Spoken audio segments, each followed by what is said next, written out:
done by the municipality, also by the district was cited, as well as Cogta and DWS. And the HOD of Cogta arranged a meeting where those were discussed in detail, what would be the responsibility of each. That should later even lead to MOU that we have to sign with a Val Central. We have since provided that information and willingness to be able to assist in that regard. And the storage pumps? Again, Chair? The pumps, the water pumps? In relation to the pumps, in the very same report that I'm making reference to, we are also expressing how we are going to be dealing with that. We have also made a request to sister department, DWS, to be able to assist. This is a project that... Why do you say we've written in the report what we're going to do, but you're not telling us, and that's what we're asking? Pardon, I didn't hear that. You see, you've done a report.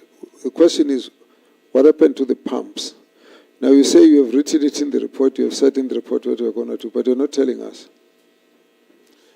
You just tell us what you're going to do with this thing. We'll read what you wrote. The issue of the pumps between Tennyson and Bromford, it's a long-standing matter. What has been the case there, it's a project that I think many years, when I used to pass around the area, I know that there was work that was being done there, even before being a municipal manager. There's something I'm trying to get you out of. We said you've got 1 minute to respond.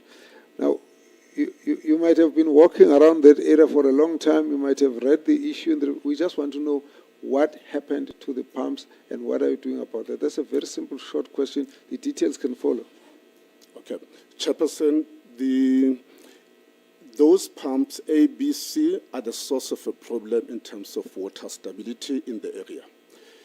And it also comes as a surprise that that project, it's not more than 5 years that it was there.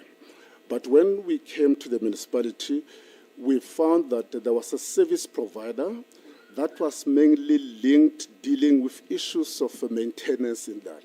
And from time to time, there would be problems with that. Then it went to the level that at some stage during exams, the very same provider switched off and said he was being owed by the municipality.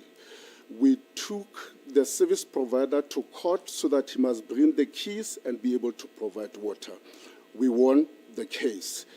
But historically, it also made a link that before we came to the municipality, we know that this municipality used to have problems in terms of paying its employees. They were getting vouchers to go and buy a grocery at the store, and they were not being paid. When we did the analysis, we realized that there were millions that were being paid to this service provider to the extent that workers were not getting paid.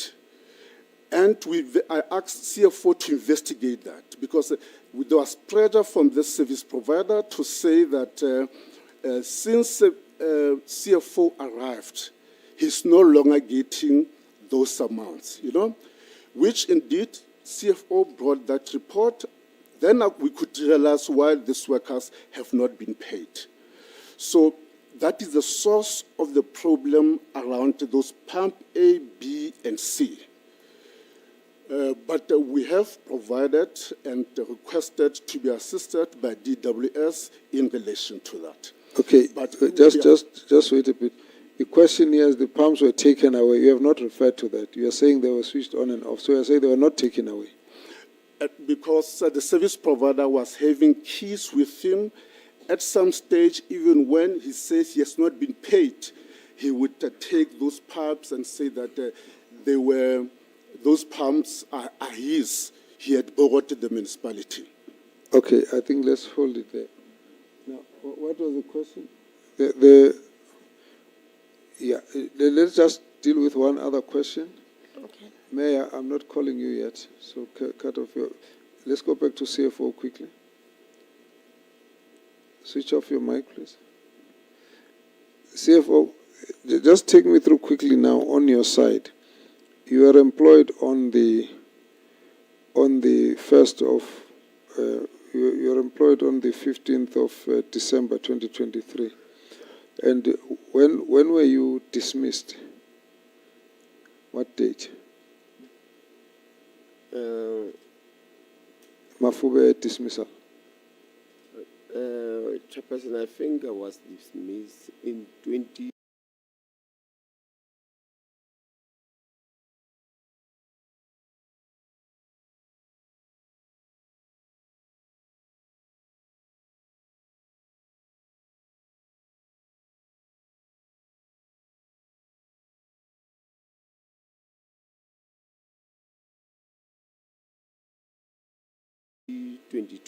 February, if I'm not mistaken.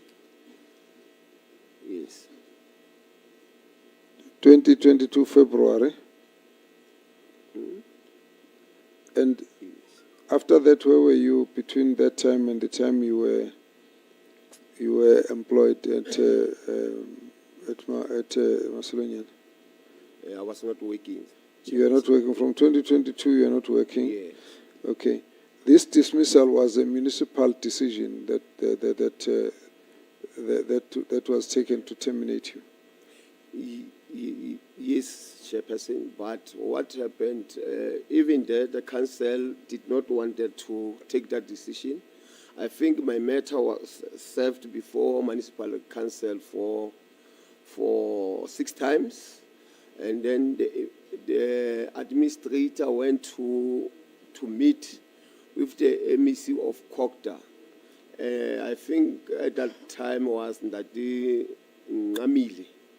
No, that's fine. So you were actually dismissed in February 2022. Yes. Then you were not employed after that. Yes. Then 15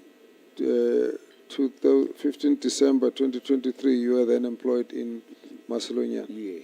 Okay. Now, from the time you were dismissed, from that time, what happened to your case? I referred my case to CCMA, Chairperson.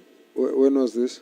I think within that financial period, I think I referred my matter to CCMA.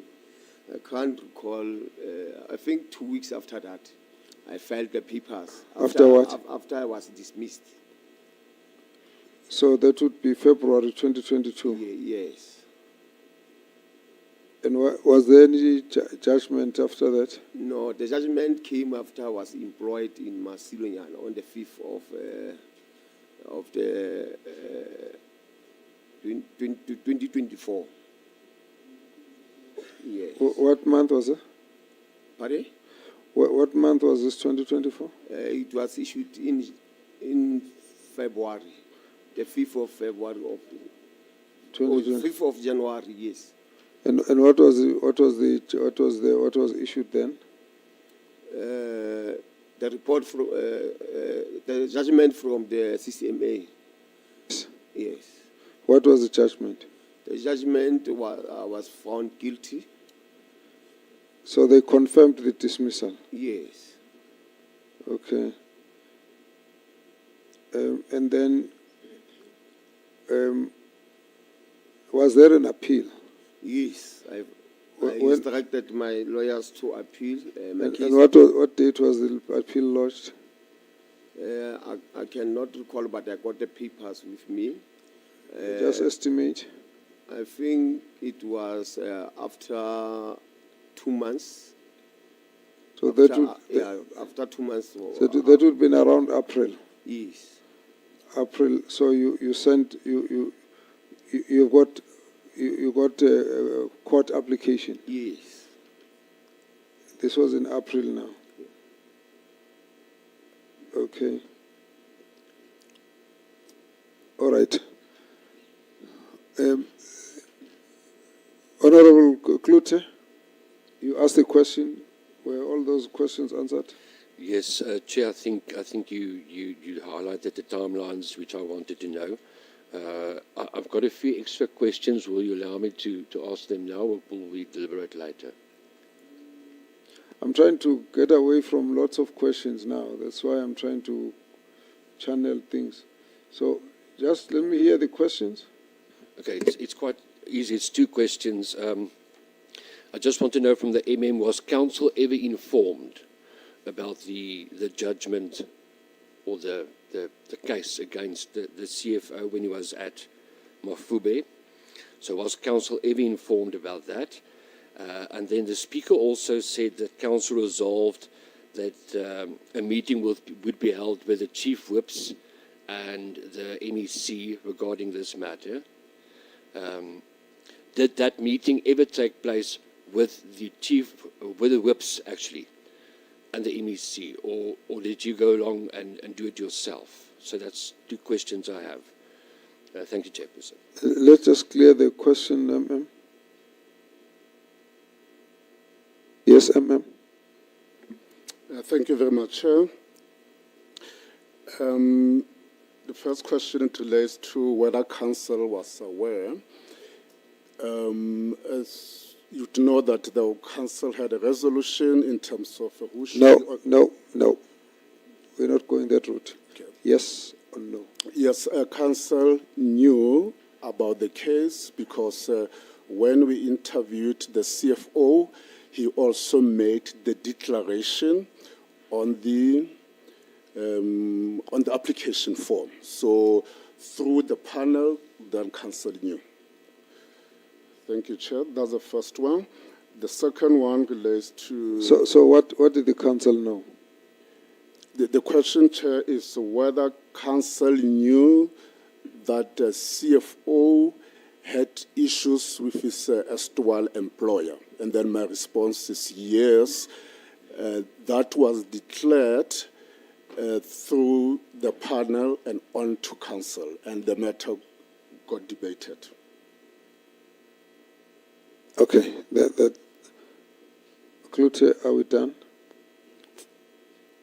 Chairperson, can I ask the mayor if please let's just relax. Let me deal with this one. I don't want us to be restless. It's just a routine question. We'll come back to it. Let's finish this. Klute? No, Chairperson, if it is so, can we just maybe confirm from the mayor whether council was informed about this arbitration with the CFO? Because we hear about the processes that was followed, and yes, was council informed of this? That's your last question. That would be my last question. Thank you. Okay, Mayor. Thank you, Chair. The council didn't know about the declaration made by the CFO. And even I request the audio after receiving a letter from the MEC, because I said that I'm not sitting in the interview. I requested that each and every proceeding must be recorded. Even in that recording that I can forward it, there's no at stage whereby the CFO did a declaration. And even when the report of the vetting and screening, as the MEC wrote in the letter, it was said that the process of interview took place before the final report of the vetting and screening. All right, let's close your question. We've dealt with the issue of the pumps. What was the one that was outstanding? The lavish holiday, Mr. Chair. How does the whose cash holiday? the question? Whose holiday? There was a question that how can a cash-strapped municipality afford a mayor to take a PA and 4 of her officials with her to a fancy, lavish holiday in KZN within municipal vehicles and most likely funded by the municipal account? So the question should be who funded it? Who funded it? We mustn't throw the assumption. We must actually ask the question. Who funded it? So the question goes to the mayor. Yes. Okay. Let's be specific, because we need to be specific on what is it that we know and what we're asking. Thank you, Chair. I appreciate it. That's fine. Mayor, the holiday. Thank you, Chairperson. Chairperson, I must say I saw that on the social media, but however, it was on the 3rd of December, of which everyone who's working got the plans. Lalela, Mayor. We don't go that route. Okay. No The one has issue- funded issue- the lavish trip. It was not funded by the municipality. It was not being used, the resource of the municipality used for that.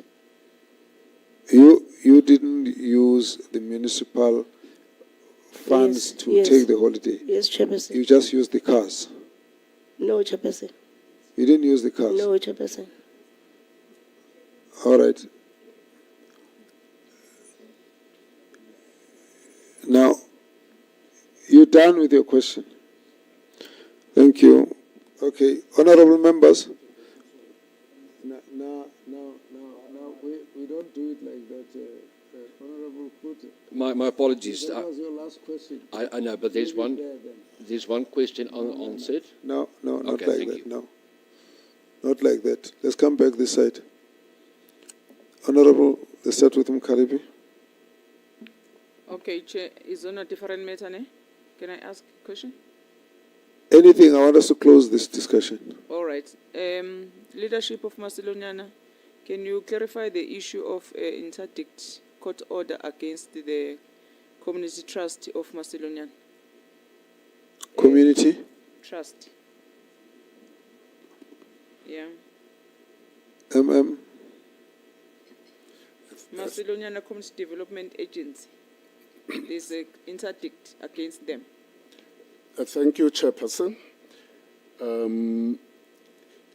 I think Mayor made reference yesterday to groupings that would come and disturb or do work stoppages at municipal area. And therefore, even previously before we came, there was that interdict in place. And what has happened recently, that development agency had disrupted the operations of the municipality. Amongst others, we had gone on tender and we called a briefing on PPE. They came to disrupt that. We even called the police, but that could not happen. So, and after that, there were also marches to the building until we decided to do court interdict against those. Yes, indeed, it was also in our favor. I think it happened yesterday or the day before. Thank you, Chair. Kupega. Thank you, Chair, and greetings to the House, and greetings to the team from Macedonian. Chair, I just want to know, are we as a committee sitting here not going to look into or speak about all of the allegations that the mayor has just made against the MM? We don't answer questions. We don't answer questions. You either ask a question to Macedoniana or you make a suggestion. Okay, I'll ask a question, Chair. Ask the question. MM, there's allegations that you did a whole host of things here by the municipal manager. There's allegations of you opening up new bank accounts without speaking to the council. You bought cars at an auction without speaking to the council. You blocked the water supply in protest against the mayor to protect the CFO.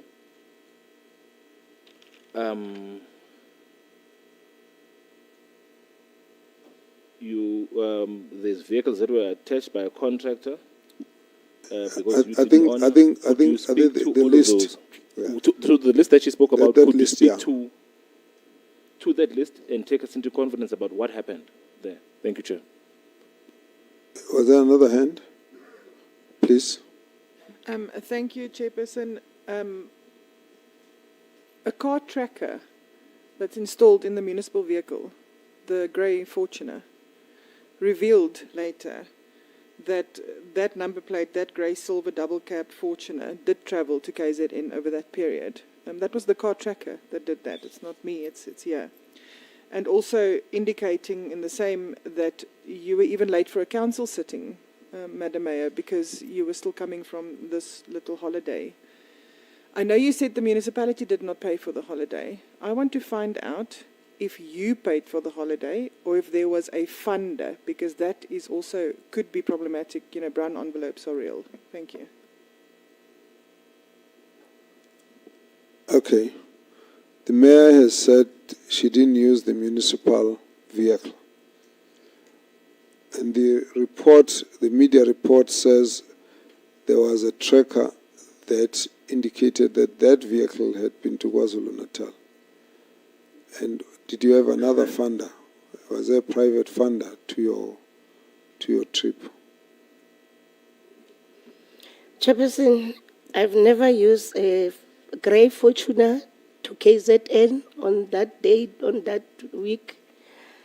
And also, we have pumped out our money with the employee. That was the trip that was long being organized.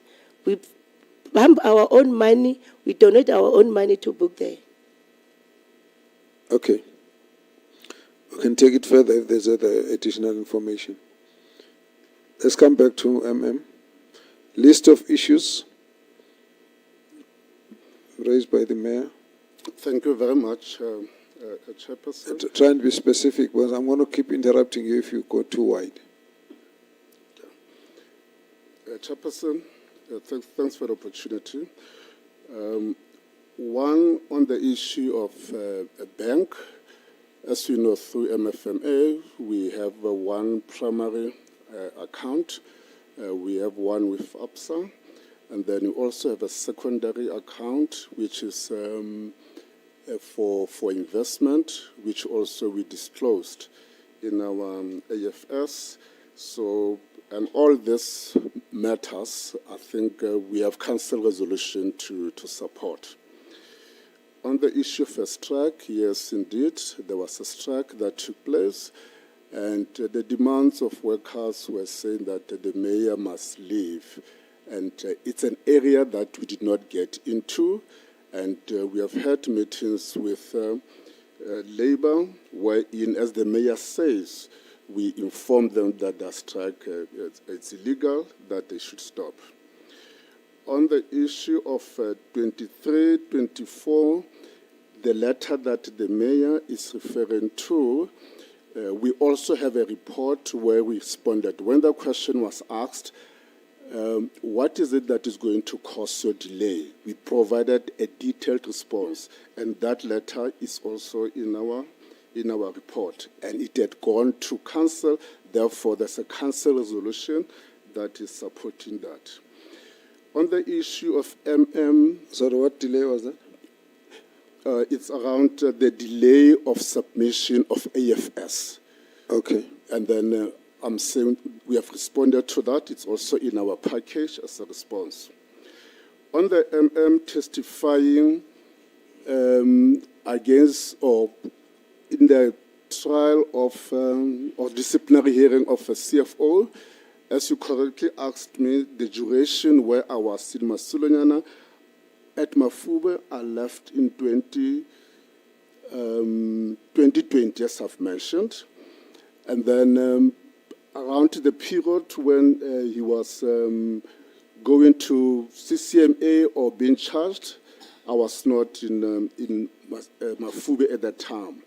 But I was called in as a witness to verify certain issues when I was there at the time. So there is, we have provided, as you instructed yesterday, Chair, all the documents that are relating to CFO matter. In those bundles, there will also be a transcript that relates to that case. And then also to Honorable Klute, when he was requesting issues around whether council was informed, all that information is requested, Chair. It's at the disposal of the secretary of the committee. Just a second. So you were asked to come and give evidence in his case at the municipality or at the CCMA? That's correct, Chair. Which one? It's at Who called you? Was it the Mafube or was it the CCMA? It was, I think I was called by his lawyers to testify around issues that he was being charged in because I was the accounting officer at the time. And then I just stated facts as they are. Just so that I can understand, you had been an administrator in Mafube and left. That's correct, Chair. After you left, then CFO was employed. That's correct, Chair. And when... No, sir. The CFO got employed in Mafube whilst I was the municipal manager. Now, the dates don't match. Your dates don't match. You said to me you were in Mafube as administrator in 2017. You were an MM from 2018 to 2020. Then the CFO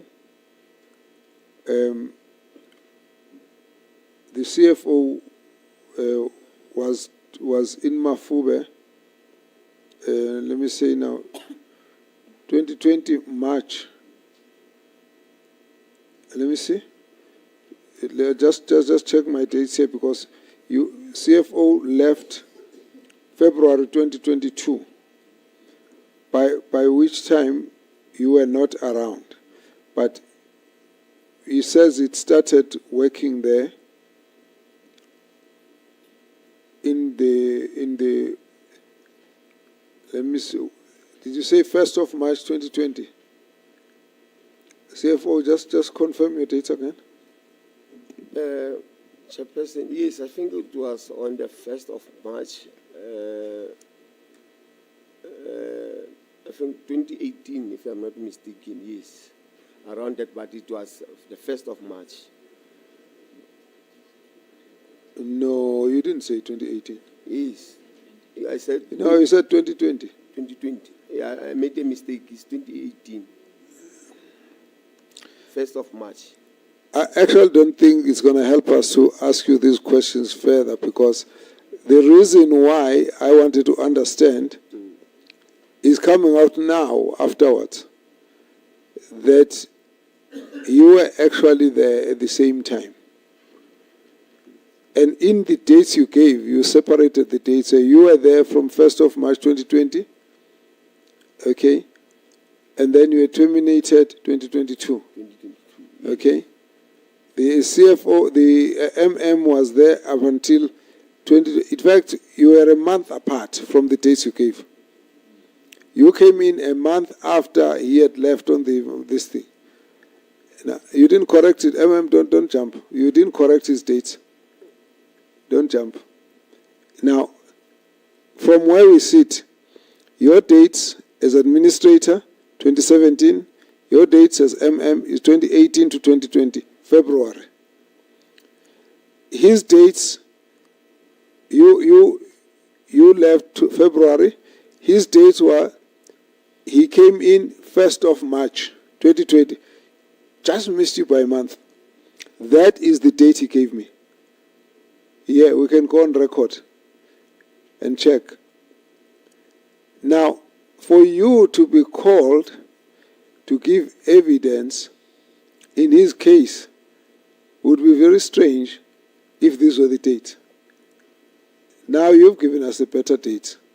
Let's explain why you were asked.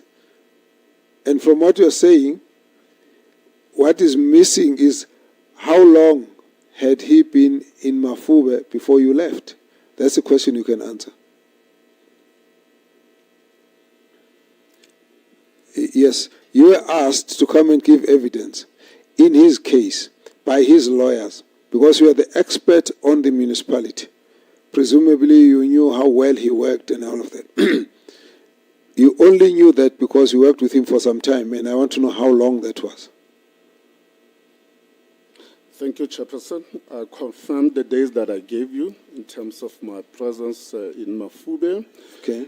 And I also know that the dates of March 2020. It can't be true, it can't be the case.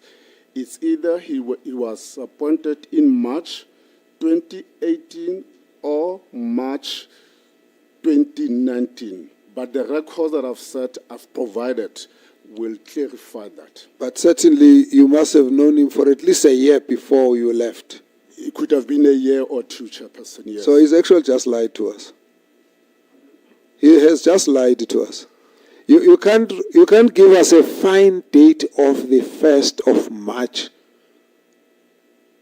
It's a very fine date. If you say to me 2018, 2019, it's a very vague date, but it's correct. Because you don't have the recollection. Once you know the first day of March, you've thought about it, you have checked it, you've considered it. So you're giving us a date with a purpose. And the purpose is to mislead us. But that's not the question I'm asking you. I'm only just saying you are now giving us better sense of what we've been trying to find and he's been hiding. So you knew each other before, you worked with him. What evidence did you give about him? Chairperson, it was in respect of charges. I can't remember all of them, but they're in the document that I've provided. But one of them related to the issue of a bank account that was opened. Then my testimony was around that. Then I provided that information. And the information was? The information was, he was charged that you did not inform counsel or you did not do your responsibility in terms of advising on opening of counsel. What happened around that area, there was an attachment on the primary account, and I asked advice from Mr. Hatton telephonically that this is the situation. He advised me that I should write a letter to him, and I must copy Mr. TV Pillay and also provide the same to Provincial Treasury in the Free State. And then I did that, and then the letter got dispatched. So his charge was, you have not advised properly and all that. And then my input was that I did that, and then the only... So he was accused of opening an account without reporting to counsel. Is that it?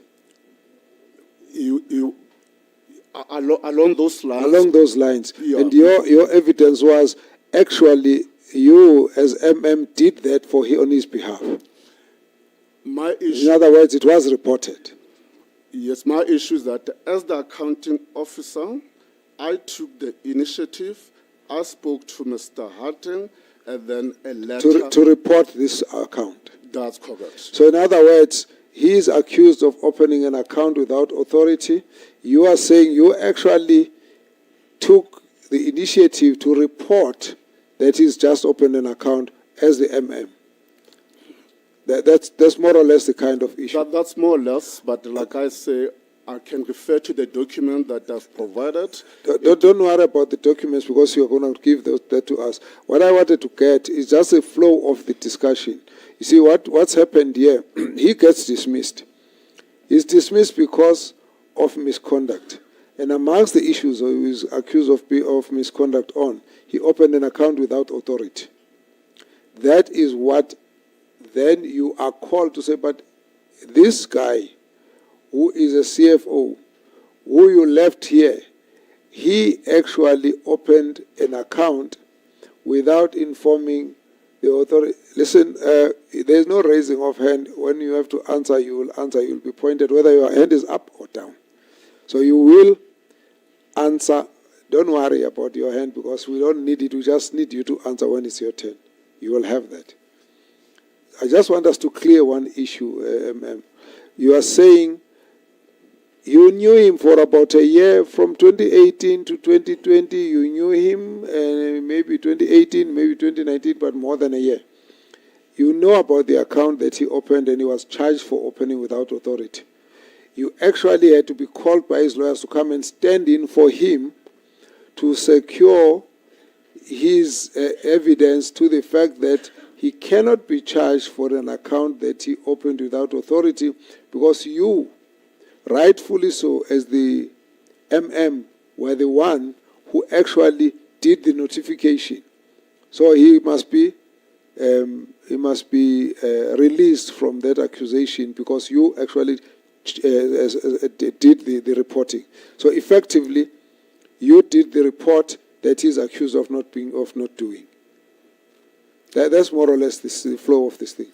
More or less the same, Chair, except I want to say the charge related to the account, but as to the right wording, I would not be sure, but my account was to say that I, as the accounting officer, took the initiative. So it could be that the allegation was that you did not advise the accounting officer in relation to that. But it will be clear in the transcript. No, that's fine. So the long and short of it, you knew him for more than a year, and it's just so to us, he actually didn't meet you there in terms of the dates. His dates were, he didn't meet you there, you were a month gone, and he came in after. That's the date he gave us. Here, everybody had. Okay? Now, let's move on then. Now, the question which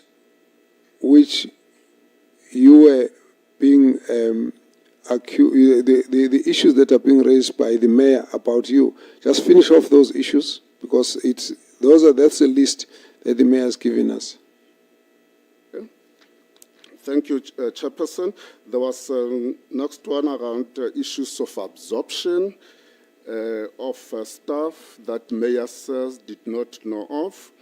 What has been happening there, Chairperson, we have had EPWP employees who were in the main doing service delivery work, and work that our own employees were either not doing or there were not enough personnel to do that. Therefore, there was an advert in relation to having to advertise, and in the main we absorbed 93 or so of those employees. And in the main, they were relating to service delivery issues. And then when the mayor queried, look, I'm hearing that there's this employment and all that, and I said, Mayor, though that it's an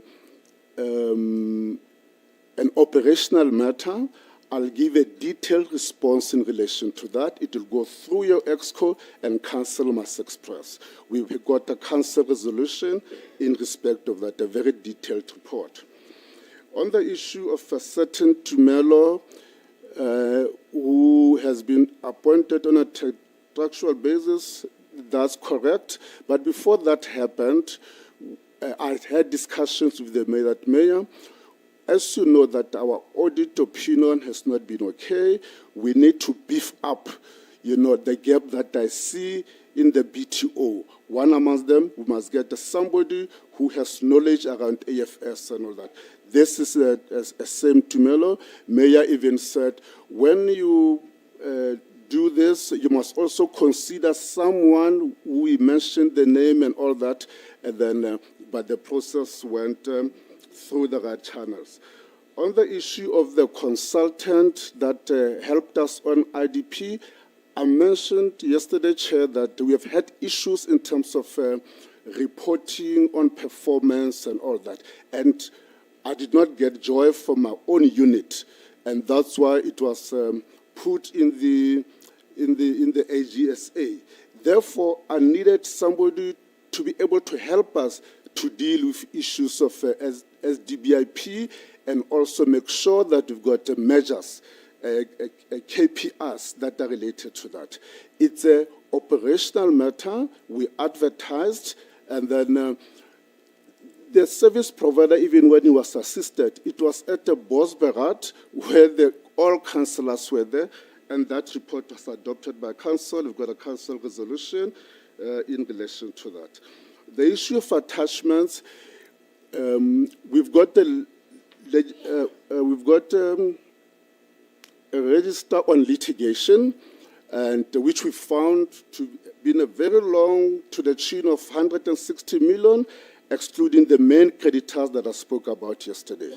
We have been able to make arrangements, because initially there were arrangements that were made that were too steep, made by somebody who was acting as the CFO without a council resolution. We stopped that around January. Therefore, from time to time, we do have service providers who are attaching the bank account. Then we have to negotiate with them because of agreements that were made that were too steep.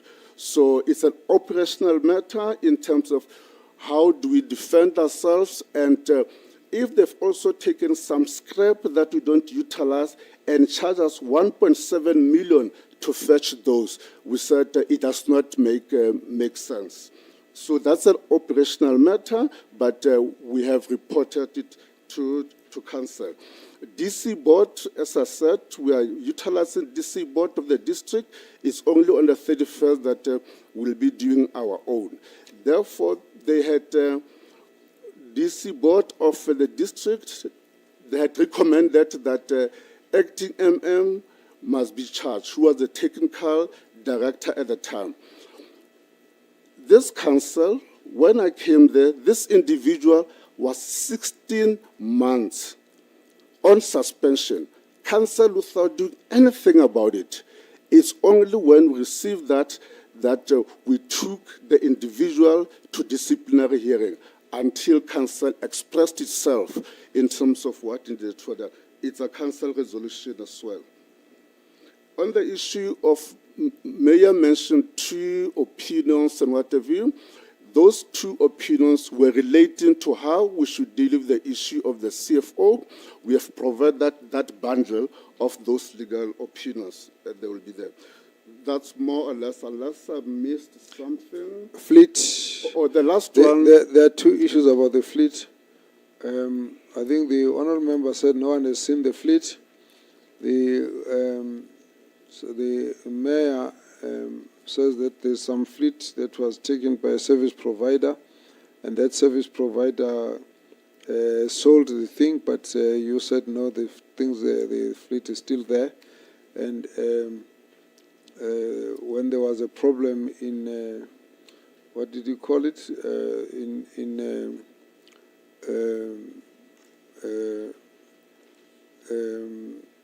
Where was the problem with the sewer, where they couldn't get the fleet to go and deal with the issue? They're not related. They're not related, Mr. Chair. Oh, they're not related? No. Okay. Not related. All right, then let us just hear about the fleet. You bought and nobody knew about it, and then the other fleet was taken by someone else? Through you, Chairperson, I've covered it in a broad way, but if I can get your indulgence to have the CFO talk into that. The last one was the issue of the car that the mayor used to Durban.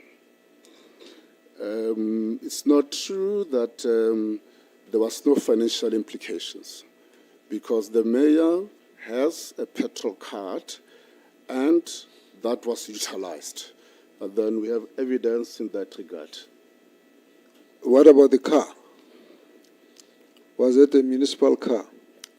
In fact, I was asked a question. I can't remember whether it was HOD or MEC, because the mayor was supposed to attend local government summit. The mayor said to me she'll be in Wynberg. The mayor also spoke to a person that I know at the legislature. When he was required to attend a certain meeting, the mayor mentioned to that person that she's attending her uncle's funeral, because that individual called me to say, where is your mayor? And I said, but my mayor is at Wynberg. Then that's when I got to know through social media where they're taking pictures of that particular car, where the mayor was, and also some of the staff that I'm not aware whether they took a leave from work. Then there was a request from Provincial whether indeed that car was a municipal car. Yes, it was. It was a Fortuner. And yes, the mayor has a petrol card, and then we have evidence to show that she utilized petrol, which was paid by the municipality. Okay, but you still haven't clarified. Did she go to the holiday with a municipal car? Yes, the card I know now. The car is yes, Chairperson. The answer is yes. Okay, so the mayor went to a holiday using a municipal car and a municipal petrol card.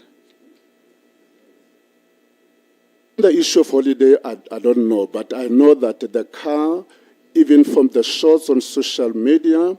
No, let's leave the social media, because, you see, if I take your photo here and say we were together in Durban, it doesn't show you well. I just want to know if when the car the mayor used was the municipal car, was if you're going to match, there must be some way if you're going to match the car and the presence of the mayor. So I'm just, if you don't know, you don't know. I'm just asking what you know. What I know, Chairperson, is that the car was utilized for a trip to KZN, and that car is the car that it belongs to the municipality, and also the petrol card belongs to the municipality. It was utilized for that purpose. Okay, let's leave this issue. Let's no wait. Let me just say, because I wanted us to get the MECs to come into this issue. So I want us to try and exhaust the issues. All right? Chairperson, Card Tracker does have an option for you to get documents. So if we can get the documents maybe around that time, thank you. No, that's fine. That's kind of logical, because the reason why I'm asking is because when the thing gets investigated, we must know what was said here. Space. Chair, I would just like to solicit, when things like this happen and allegations is thrown around, I want to know, was there any disciplinary process instituted to either, find whether the mayor was guilty or not of all of these allegations? Because the mayor is still here. We have all this information that is coming to us. Was there at all any disciplinary process instituted by the council, so that we could clear this matter and not all of it hanging in the air? Just one answer, yes or no. Was any action taken in relation to the use of the card? No, Chairperson. Thank you. Direko. Thank you, Chair. Greetings, colleagues. Chair, mine is just one question that I want the municipality to take us along on the charges that led to the dismissal of the CFO. And secondly, the when he was presenting, he indicated that the CFO had disclosed when he was applying for the job. So, and yet he was shortlisted while he had already disclosed on that. So how did it happen, and what was the role of the HR in the process? And the view of HR on this matter. Thank you. By the way, you headed the panel that was interviewing the CFO. Yes, Chairperson. You are not conflicted? I don't think so, Chairperson. The reason is you disclose when it's your spouse, when it's your family member. The CFO is none of those. But despite that, the CFO in the application form, there's a specific question as to have you gone through disciplinary process from previous municipality or not? And then he responded and saying that yes, I had some charges, blah, blah, blah, That's what he said. That's what is on record. And I think we might also be having a record of all those deliberations. Okay, so So you are the MM. So you are the former colleague from Mafube. You were one of the main witnesses that actually saved him, that was trying to save him from the previous charge. You were aware that he was charged. He's not your friend, he's not your relative, but you've got all these issues. Do you really now, looking at it, should you have really sat in that interview? Chairperson, if I can just ask your indulgence. Proceed. Yes, Chair. I've been plus minus 25 years in local government at the level where I am of an executive. I've worked mostly in Free State, for Mangawu, Mafube and all that. I've also been an administrator elsewhere. I almost know most of managers in local government. So every time there would be interviews, I would even say, even though I am not related to this, but the panel know that I know John, I know Mary and all that. Meaning that the measure should be that I must disclose if there's a person who's my relative or friend or family, whatever. But above that, and it's on record, I would declare that I know Jabu, I know Mary. And then panel members are there. Our panel consists of councillors, also MM from another municipality, and even opposition. And in all cases, they would say, no, it's fine, chairperson of the panel. So that's why I wanted just to give that context. And Maguire, it's any of them that are even said in gesture that, yes, I know this chap. Panel, is there a problem? They said no. So the issue, even when it was debated in council, I said, council, you must even ask your panel members that you send there. You don't individualize it as if it's an MM's problem. Okay, Clote, was it Clote or was it? Okay, you do both. Let's start with you, Chifu. No, mine. Make it short. Yes. Ow. When you came late, you are not going to ask questions. No, you came late. All right, wait. Let's use this. I just want us to close now. I see. Yes, I wanted. No, wait. Let's do I wanted this. Chairperson when the MECs respond, must touch on this issue of whether departments have checked the relationship between this long period of government intervention in the municipality and this long period of disclaimers of this municipality. If it has not been done, I would request the government to look at that. Thanks. Clote? Thank you, Chairperson. Just that question earlier I asked. So Council resolved that the whips, together with the municipal manager, would arrange a meeting with the MEC concerning the matter of the CFO. Did that meeting, together with the whips, ever take place, or did the MM go alone to the MEC's office? Thank you. Thank you, Chair. The council resolution, when it was... Sorry, just wait a little bit. Let's take the last, so we just close the question. Listen, are we going to ever get out of this, Macedonia? No, but when you want, you raise your hand too. Yeah. No, okay. You're on the floor. Let's just do a short. Thank you, Chairperson.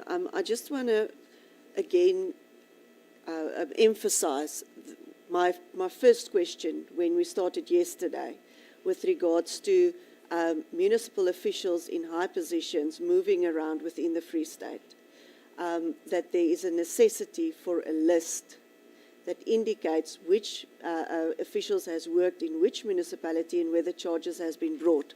But my question is, or rather just if we can just confirm that again, I do understand that the members in front of us or the councillors in front of us are under oath. What are the implications if such a councillor or mayor then misleads this committee? Because we now, it was said, the mayor indicated that she did not use a municipal vehicle. She didn't use funds to get there. And then it was contradicted. So what are the implications, if we can maybe just get that? Thank you. Okay. Thank you, Mr. Chair. I'm just waiting for the answer as well I wanted to know what happened to a boutique consulting. They were brought in to train financial staff. They then abruptly left. 4 or 5 months later, more people were brought in to train the same financial staff again, which is happening currently, but yet a subcontractor is now being sought to handle the financial books. It doesn't make sense. Why train staff if you're then going to hire a subcontractor to do the job? Deputy Speaker. I just would like to know from the MM that upon becoming aware of the transgression that you alleged to with the issue of the lavish holiday, what action did you take? According to Section 32 of the municipals, of the MFMA, rather, Section 32, you are required by law not only to investigate but also to report a transgression. So why would you have not reported the transgression and only come to this committee today and then deal with it here at this level? Thank you. Jangamandla, you are the very, very, very last and the final. Thank you, Chair. I would like to direct this question to the MM. Just bring the mic closer. Thank you, Chair. I would like to direct my question to the MM. With regard to council vehicle that were bought, did you actually make sure that these vehicles actually are put on the council, on the assets register of council? Thank you, Chair. Okay, let's start, MM. Thank you, Chairperson. The question by Honorable Cogta. Yes, there was a meeting with our political principals, with the MEC Makume at that time. But we were supposed to have joined as officials, but I got the message very late when the mayor and the speaker were already in the offices of the MEC. So I could not attend that meeting, but I was later told by both mayor and MEC that it did take place. That's number one. Number two, there was also in that meeting an instruction for us to meet as officials of the municipality and that of the department, which we did. I was accompanied by the Director of Corporate Services, and then we had a meeting with Mr. Sankhane, who was in the office of the MEC, Advocate Monzo from Cogta, and the other 3 or 4 officials on the matter, where we also provided the information as it relates to chronologically about the issues of the CFO. It was dealt with the MEC at that time. We also met at that level. When the new MEC came on board, and I think you, Honorable Cogta, asked questions in relation to the CFO, we also provided information that was given to the previous MEC to the now current MEC.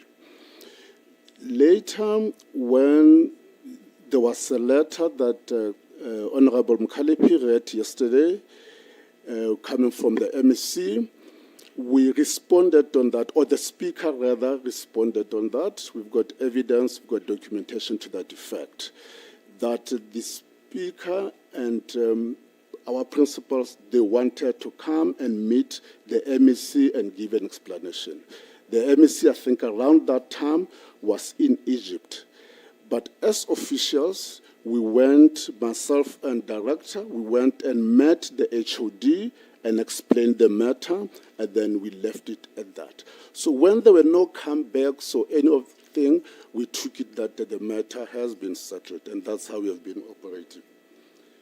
The issue about consultant Abuti was contracted to help in terms of staff regulations and all that. That's before we came, and we have since, because Abuti, there was only one director. So they were not engaging with the senior management because senior management was not in place. But upon our arrival, we engaged Abuti and even augmented some of the recommendations because there were expertise now at that level in relation to our knowledge of local government. So Abuti has nothing to do with other service delivery in relation to service delivery. So it's a different point. The issue around a transaction, at the time, I think I was requested to confirm, like I said, I can't remember whether it was the MSC or from the HOD, that indeed the mayor did not attend local government summit and could have gone elsewhere. I requested the CFO to check whether indeed there was that movement. And then it took time. Later, I got the information. But yes, it's a matter that I think was a knowledge. But issues also of disciplinary are taken by council. We did not do much in that regard, I must admit. And then through you, Chair, if I could ask CFO to respond on the issue of fleet. Okay, CFO, before you get onto the issue of fleet, you were going to give us annual financial statements which were going to show us what you did about disclosing your remuneration. I haven't seen them. Do you have them? Yes, Chairperson, I got a soft copy of it. Soft copy? Yes. Wonderful. So please get, where is Shirin? That's fine. We're going to ask you to send it through to our team. Can you just can you just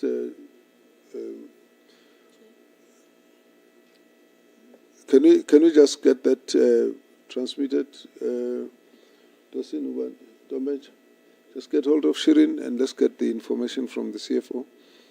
And then you will comment on the fact that there was or there wasn't your remuneration in it now, because you didn't know yesterday, you couldn't recall, so you're going to talk about that now. Maybe you start there, then you go back to the other issues. Thanks, Chairperson. Yes, indeed, yesterday at 2 o'clock when I arrived home, I did check, went through our annual financial statement. Indeed, those remuneration for all directors were not disclosed there. The issue was, as a result of our case where GL did not pull all amounts through well, and then this matter was also highlighted at a high-level review by Auditor General. Hence, the Auditor General stopped to audit our annual financial statement in terms of those material misstatements. It was not only that one, there was an issue of a distribution loss, unauthorized expenditure was not disclosed there. So I must admit it was as a result of misaligned in terms of between our GL on our CCG financial system and the caseware, because of we perform annual financial statement on the caseware software. So indeed, it's like that. So, admit. you know, so in short, actually, you are the main cause of the disclaimer. Because, firstly, you did not submit the correct information. Secondly, it was your information, in fact, that was kept away, that made the financial statement to be unreliable. And you are the CFO. Yes, I'm a CFO chairperson, but I think yesterday I alluded to the point that that municipality had a historical history where most of the transactions were done out of the financial system. Now, Yagale, I'm talking about your statement. You know how much you earn and you didn't put it, and you are the CFO.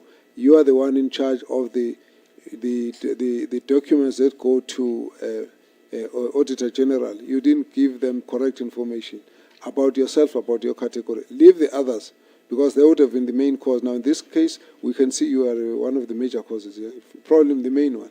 Yes, chairperson. And what do you think should have been done to you? You know, there has to be consequence management here. Chairperson, if all the transactions were done through the financial system, it was going to be easy for me to compile the annual financial statement. But just imagine if you deal with the backlog of 7 years transaction, try to capture them on our financial system. So it's going to take a long time to finalize that exercise. Hence, So if you are as clear about that as it is, what makes you not to remember it yesterday? Because yesterday you should have told me. You don't do that. And firstly, you ask the question, and you're the ones who are now making noise. You're not going to do that, and you're not going to ask any more questions. Let's close this issue. You give us your answer, and let's move on. Give us the soft copy. Okay. Continue.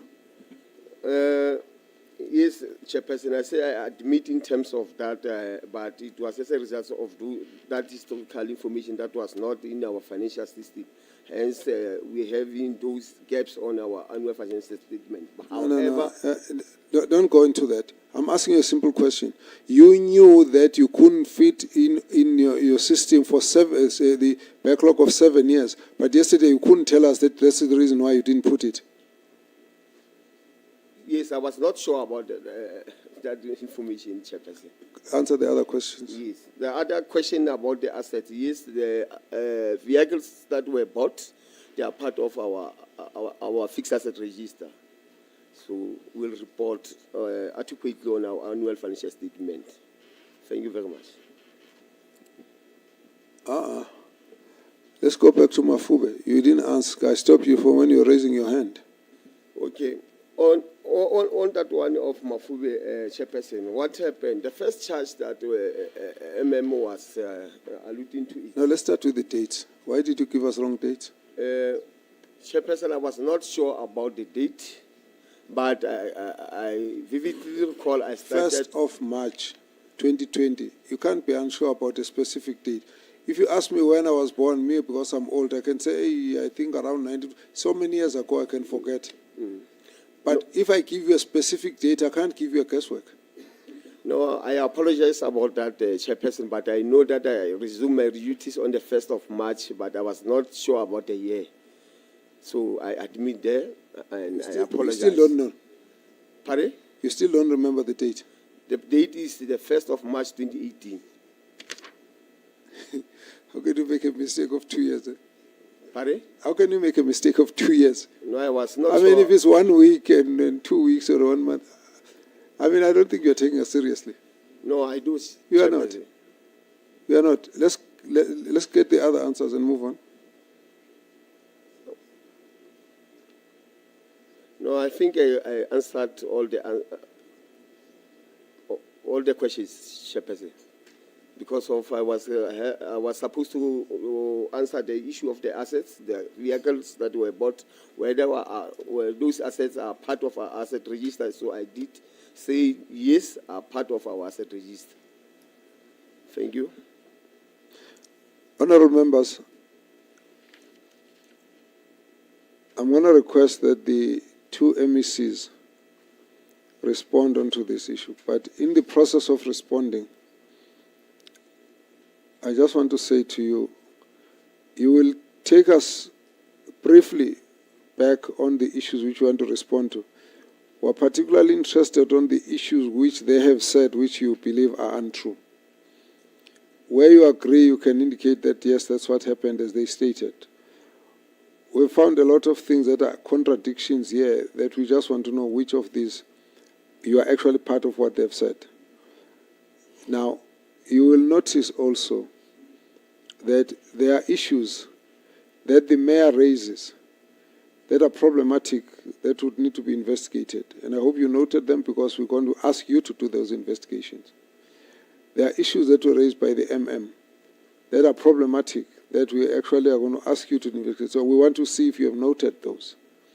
Then there were issues that were raised by the Speaker, and the way the Speaker started this whole discussion. I don't know, I think only one MEC was here at that time. Again, we need someone to go in through those and separate out what of those. Okay. Then you come to the main issue here, the appointment of the CFO. We've got both your letters. So we want you to take us briefly through that, not long, briefly, because we're not more interested. Whatever you tell us is background. What is of interest is action and timelines going forward. That's really what we're interested in on all of these issues. Now, there are two problems with this municipality. The first problem is that it's a very poor municipality that has got challenges with its own revenue. So its sustainability is a big question. That's a problem. It's a kind of dysfunctionality that can't be cured by the municipality itself. Then you've got a second problem.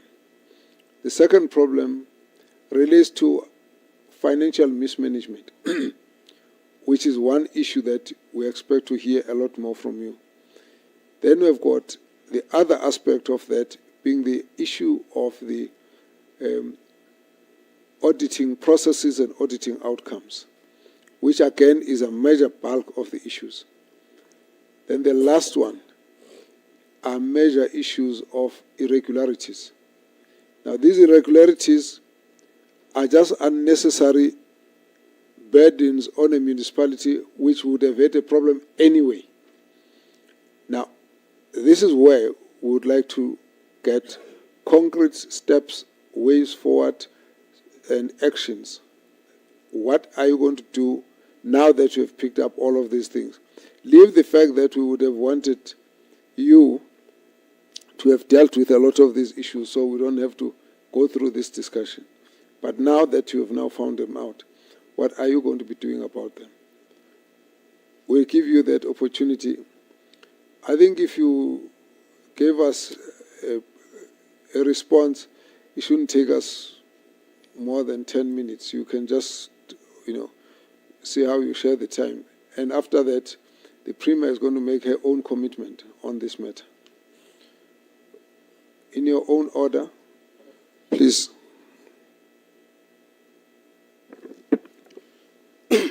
Thank you, Honorable Chair. And let me apologize for arriving late. I did send you a text message. We received your apology. Don't worry about it. Thank you. The first question which I will respond to is the appointment of the CFO, as I was the MEC responsible for local government, just to pick up on issues that colleagues might not have raised. Number one is that local government regulations on appointment and conditions of employment subject us to give concurrence to the appointment of the senior managers. In the letter, I raised 7 issues that were outstanding from the report that I received on the 10th of January. And the following are those issues that were missing or were not attached to the report. Number one is the council resolution approving the previous selection panel. Number two, it was the screening reports of other shortlisted candidates. Number three, it was individual scores by each panel member for other candidates. Number four, it was the competency-based assessment of the recommended candidates as per paragraph 16.1. And then number five, it was a proof of withdrawal from the interview process from 5 of the shortlisted candidates. And then number 6, it was the recommendations of the selection panel as per paragraph 17.4. And then number 7 was a written confirmation by a successful candidate that he does not hold a political office as per regulation. Colleagues will remember that at that time it was before the Constitutional Court reviewed the fact that senior managers from municipal councils must not hold a office. So that's why I was also included that. So those were the 7.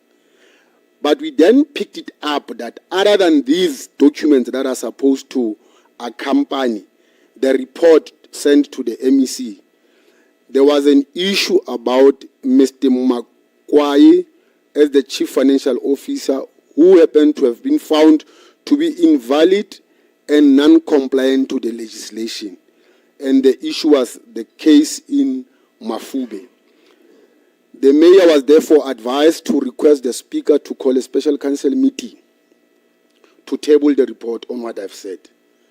Indeed, they tabled the report, but in their resolution, apparently they said, let's go and arrange a meeting with the MEC. Then I agreed with them that, okay, we can come and speak. They come. The expectation was that the 3 of them, MM, speaker, and the mayor, will be coming. But only the mayor and the speaker arrived. And then I said, okay, what is the issue? They explained to me. I said, no, it's fine. Then tell your legal departments to respond to my letter through my legal departments, because this letter I was advised by the legal gurus of the department. So tell them to do that. So that is why the meeting the MM is referring to, that they had to meet as technical. The issue in hand was that when we're supposed to approach the court, because I said to them, if you are not going to respond, I will have to go to court. The issue that prohibited not to approach the court was when we were informed that they have made an appeal at the labor court by Mr. Makai. So that's when we said, okay, we can't approach the court. We'll have to wait for the appeals to come back. So that's the matter about the MM. That's where the matter ended. Unfortunately, elections happened, and then I was changed, and then the Temkwena took it from there on the basis of 2 grounds. One, it was the handover report that we submitted, but also the question that was asked by Honorable Trute in one of the PROPEC meetings.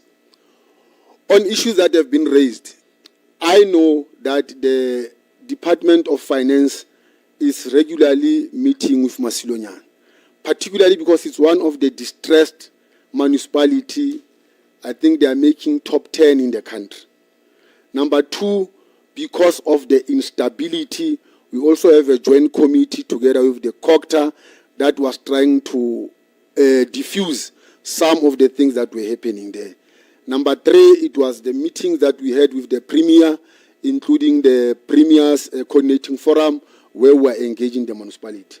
But on the commitments moving forward, we will commit ourselves that, particularly on the allegations that have been raised in relation to financial misconduct or mismanagement, we'll commit ourselves that we'll get into the municipality, and then within 3 months, we'll report back to the committee that this is what we have done as the financial department, and where there are possibility of consequence management we'll have to do, and where we have to open cases that are criminally related, we'll have to do that. This is what we can just promise, because some of the things are just new to us.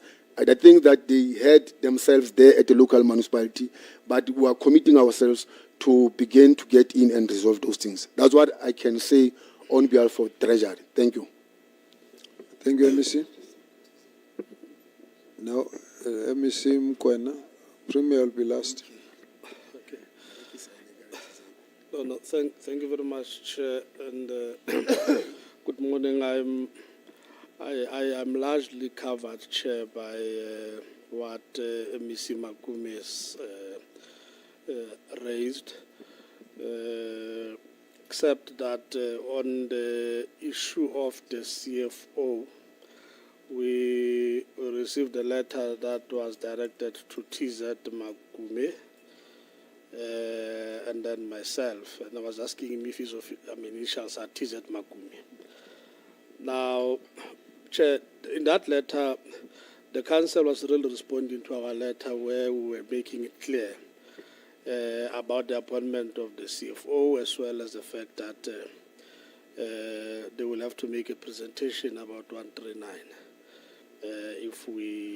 why we do not have to trigger that intervention. This is where they were indicating that the Troika, the whips of parties in council leadership, to make a presentation on the matter raised, Chair. Now, that meeting did not take place. I did not sit with them, where we sat with the Troika as well as the whips of parties on this particular issue. For us, it's simply a case, Chair, where either the council followed the process or did not follow the process, and whether the process was compliant. If it was not compliant, we insisted on them calling a council meeting to correct. If they failed to correct, then the Macedonian, as part of the municipalities that we are taking through the legal process to seek a declaratory order against the appointment.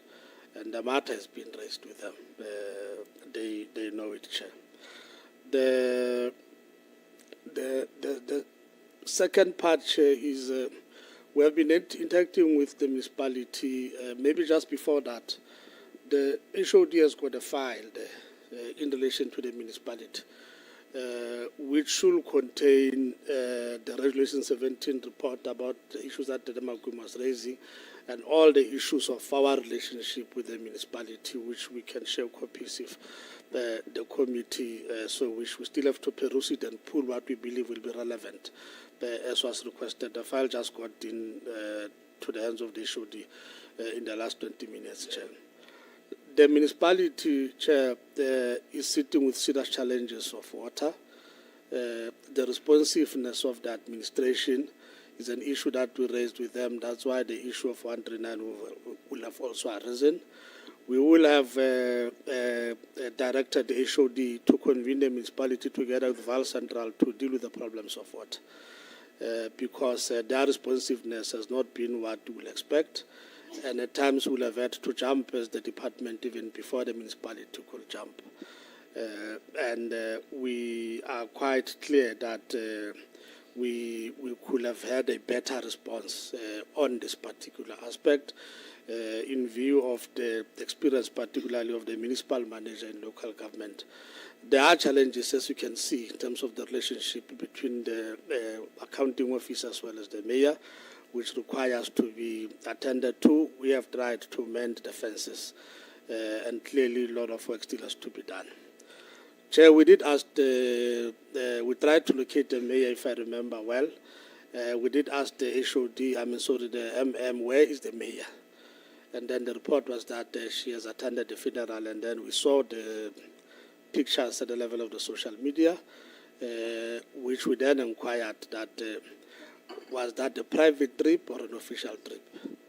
Now, there hasn't been a formal report that came, and what is being revealed here, Chair, requires an investigation on our side, within the context of the rules in terms of what the mayor is entitled to do and not entitled to do, what the mayor is entitled to do, and what the mayor is entitled and not entitled to. Yes, excuse me. In terms of the usage of the official vehicle that is assigned to her.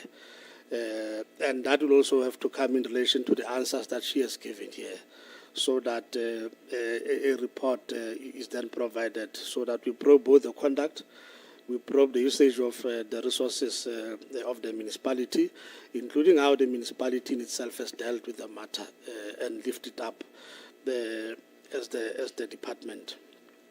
We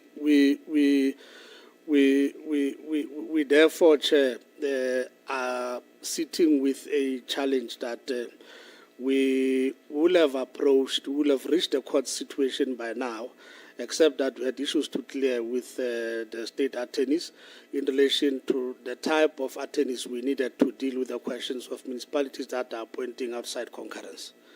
that are not compliant and meeting with the process, and when the matters are raised, they tend to react like how Macedonian has reacted. So we are heading to the courts in relation to that. Now, this is, Chair, without repeating what Tate Makume has raised. The last issue before I step down, Chair. There is a director who's also appointed in the Hlabe municipality who comes from Macedonian. And part of what arises here requires us to retrace our steps to look into the concurrence in terms of whether was everything that happened in Macedonian on her side was disclosed. And then if it was not disclosed, we'll then have to take the appropriate steps. We had already indicated to the HOD that there are issues that are arising, and we'll have to get the municipality to confirm, but the deliberations here does indicate that we do warrant to relook at the issue of concurrences we will have issued in relation to the concerned director, Chair.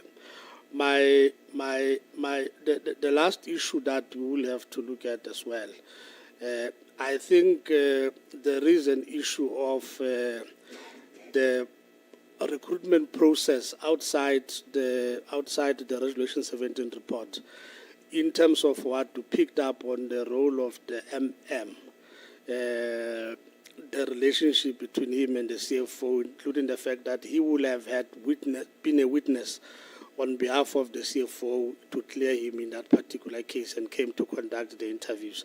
We'll have to look at that in terms of the law and whether the process will have been compromised. This is outside the Resolution 17 that we really have got to look into, because there was an issue that in our discussion we required him to look into in terms of the ruling of the CCMA, which went for the correct, and we asked him that if you are protesting this issue, please go and appeal so that your name can be put into the straight and there will not be any other question. So we'll put that into the process and make sure that we then do have a proper report firstly to the committee, but ourselves in terms of the next course of action that will be taken. Thank you. Premier.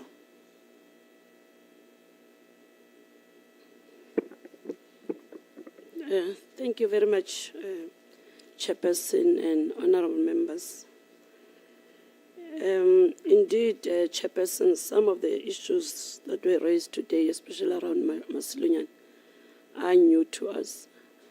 But one thing I know is that the MEC has been working closely with these municipalities. We identified a list of municipalities, as I indicated yesterday, that other municipalities, I was able to visit with him, accompanied by him, to those municipalities that we think really needs an intervention, and not just an intervention on a paper, intervention in a manner in which we as leadership executive engage with them and understand what are the challenges. And Macedonian was one of those that were supposed to have been visited last month by myself, and they know I indicated to them that I'm coming to your municipality, even through PCF, because we are worried about this kind of defiance that happens at the level of municipalities. Every time people has to get concurrence, you don't comply. And whether they complied or whether MEC said anything, they continue. A person will be put on, whether they call it personal, but in the system, where they'll be getting paid without the concurrence from MEC. And indeed, there are those municipalities that, as at MEC, just get a legal opinion and then we deal with these municipalities. We cannot be defied when people know very well that they'll have to get concurrence from the MEC and they decide otherwise. And indeed, on the issues, the allegations that have been raised here, my understanding is that now, as this team seated here from EXCO, that Desaki, myself, Treasury, will have to have an investigation on allegations, because these are allegations and counter allegations. So we really need to deal with this matter and speedily. The Tema Kume already set up the time frame that within 3 months, indeed, within 3 months, we'll have to come back and say, this is how we intervene here. And perhaps, Chairperson, I also need to mention this, that all these municipalities, there's been this issue of yellow fleet that is bought and get missing somewhere. I don't know what is it. Because we've been advising municipalities that municipalities, if you like to purchase, we got what we call RT57 contract, at least the government garage. Why don't you come and utilize those services? And this is what I've been even reporting on the Public Accounts Committee, that we're saying, when they need cars, they come to the provincial government. But when they got them, when their muscle now is ready, they got a fit a financial muscle to purchase on their own, they decide to go elsewhere. That's where the problem is. And I've been raising this matter. Mohokare knows, they know as well that why don't you come to a provincial, to a government garage, purchase this yellow fleet. Number one, you purchase a yellow fleet on an auction. It's not, I just ask MEC man, Baraki food steward, you take it as it is. You don't know. We got a yellow fleet in Kronstadt as this provincial government. As you all know that we got a fleet management area in Kronstadt. They're there. We can't even sell them. We can't even auction them because we don't even know the conditions in which you are buying this yellow fleet. Just go to an auction, but still you spend on maintenance of the very same equipment that you bought. That's why today they are here in Nala. We're faced with the same situation. I had to go there and interview the workers to say, tell me, when did you receive this? They gave me the date. And then what happened? No, somebody came. No, we received one set of keys. I said, why didn't you receive two sets? No, the delivery guy said, this yellow fleet is not fully paid. Therefore, we keep the keys. And what do? Later, 2 weeks, a month after that, the very same guy comes and picks them up. Why are you taking them? No, we are going to register them. How do you register something that is not your property? It's municipality who's supposed to register them. Even to date, we don't have that yellow fleet in Nala. I don't know whether there's someone here who's got yellow fleet, who's got an arrangement with me. I really don't know. But like I'm saying, Chairperson, we really need to set a foot down now and investigate all these matters and have time frames. Just deal with 3 municipalities. We report in 3 months. If 3 months we feel it's not enough, we'll extend. But we'll be able to come back to the committee and say, we only managed to deal with 2-3 municipalities. But really, because if we don't address this issue of yellow fleet, it's either there's a scam around Free State here, where everybody's just dishing out this yellow fleet and claiming that this yellow fleets are from auctions and so on. So from government point of view, and Chairperson, I commit as MEC Makume said that we are going to make sure that when you come here or when you just give us a call to say what happened, the progress, within 3 months we would have dealt with a lot of issues. As I indicated, that some of these things really are new to us, are really new, and our apologies that we did not know the depth of this. Because the other part, Chairperson, as I conclude, we try by all means to assist them. They know, even Masilonian, that we took the yellow fleet from the province to work in Windberg. We're not doing that for them, but the community is there. We're raising concerns with the Premier's office.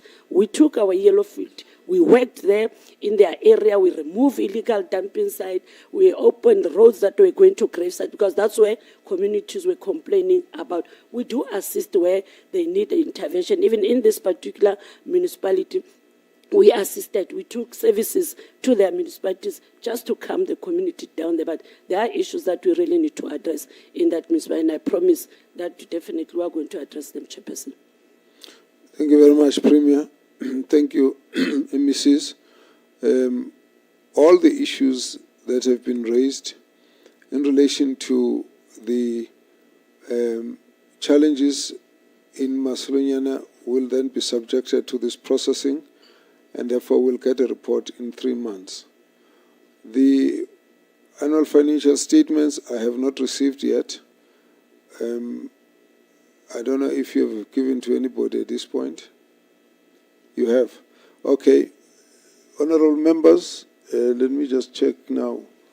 This issue was raised particularly by Honorable Matuna. So I want to advise that we'll receive these statements and you look at them. You got two options. One option, you look at them and process them in the way that you might want to do, whether through SCOPA or through your committee, and then you can take it forward from there. But my advice would be, we wait for this report. Then you look at them in combination with what comes on this report and then take it forward. It can be taken forward in whatever manner that you believe is necessary, whether you raise it with the minister, whether you want to raise it as a committee for a discussion. Maybe we'll all be together dealing with it, but it doesn't matter. Ultimately, I think it's best to study what you've got and then let's combine with the report. Then we take it from there. For these matters, it will obviously be best, as the Speaker and Chair of Chairs had suggested, that we do a combined report to the Parliament, but that's a matter that we'll sort ourselves. But for now, I'm saying you will receive this, analyze it, see what you want to do. If you want to ask additional questions before the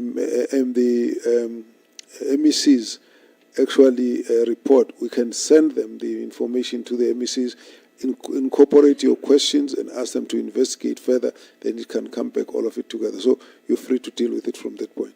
The rest of the issues, colleagues, we will actually wait for the report that comes from the provincial government. And then the MEC has indicated that there are other reports, and indeed we did say we would like to get those reports as well. So at this point, we want to say thank you to the team from Macedoniana.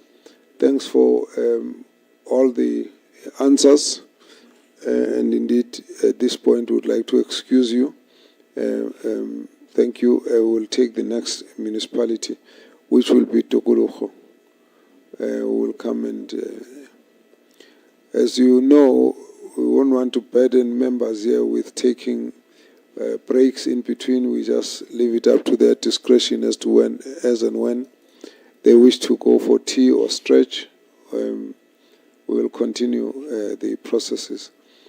Tuguluho, you are on the floor.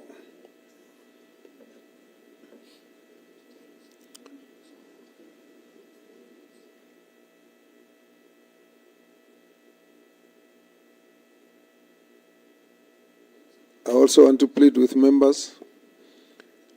We still have to keep looking at our watches as we move forward. Yes. You agree? You know, if it was me and you running this meeting, we would be very far. You know, I'm not saying anything about the other members. I'm just saying about you. All right. Tuguluho, if we can just lower our voices at the back so we don't have the team disturbed.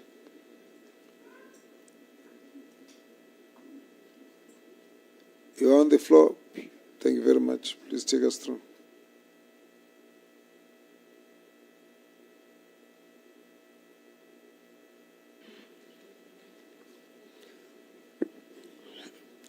Thank you very much, Chairperson.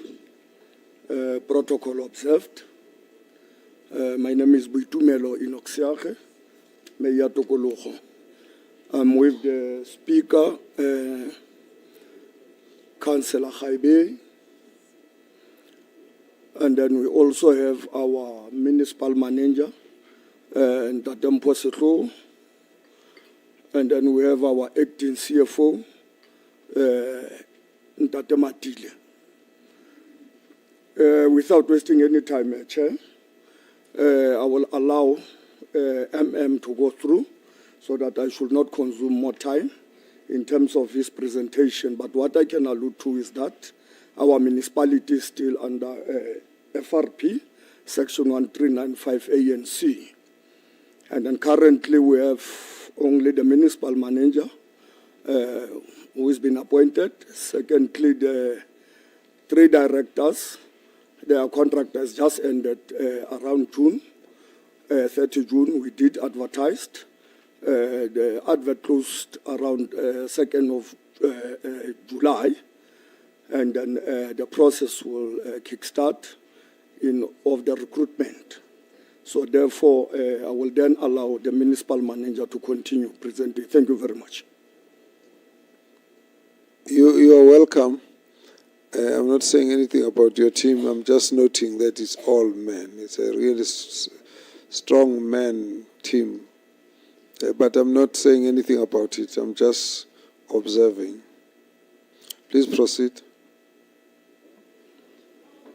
Thank you very much, Honorable Chair. Greetings to the House, protocol observed. Chair, we are presenting to you a municipality that was once said to be dysfunctional. And everything that we are going to present today may not be new to the committee, as it is our third time coming to this committee. And we merely want to present our improvement that we've made over the time. And we are upfront saying to you, Chair, the history that we come from is something that we don't want repeated. We are here to account on matters that could not be resolved. And probably you will realize that the team has put a lot of effort in ensuring that we resolve some of these matters. So I'm putting a disclaimer that I'm not presenting a perfect municipality. I'm presenting a municipality that has been found wanting in a number of occasions and transgressions. This municipality at some point did not have records. AG could not audit the municipality. At a particular year in 2021, 2022, we've had to do 3 audits in a row so that we catch up and become accountable to the community of Tukulo. I'm presenting a municipality that has no revenue base, and I will illustrate this as I go deeper into the report. I think the best shop we have is a U-Save in Dealsville.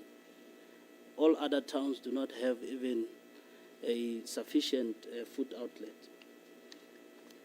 Chairperson, in our report, I indicated that we managed to move from that disclaimer of not having records, and we've sustained 2 qualified audit opinions.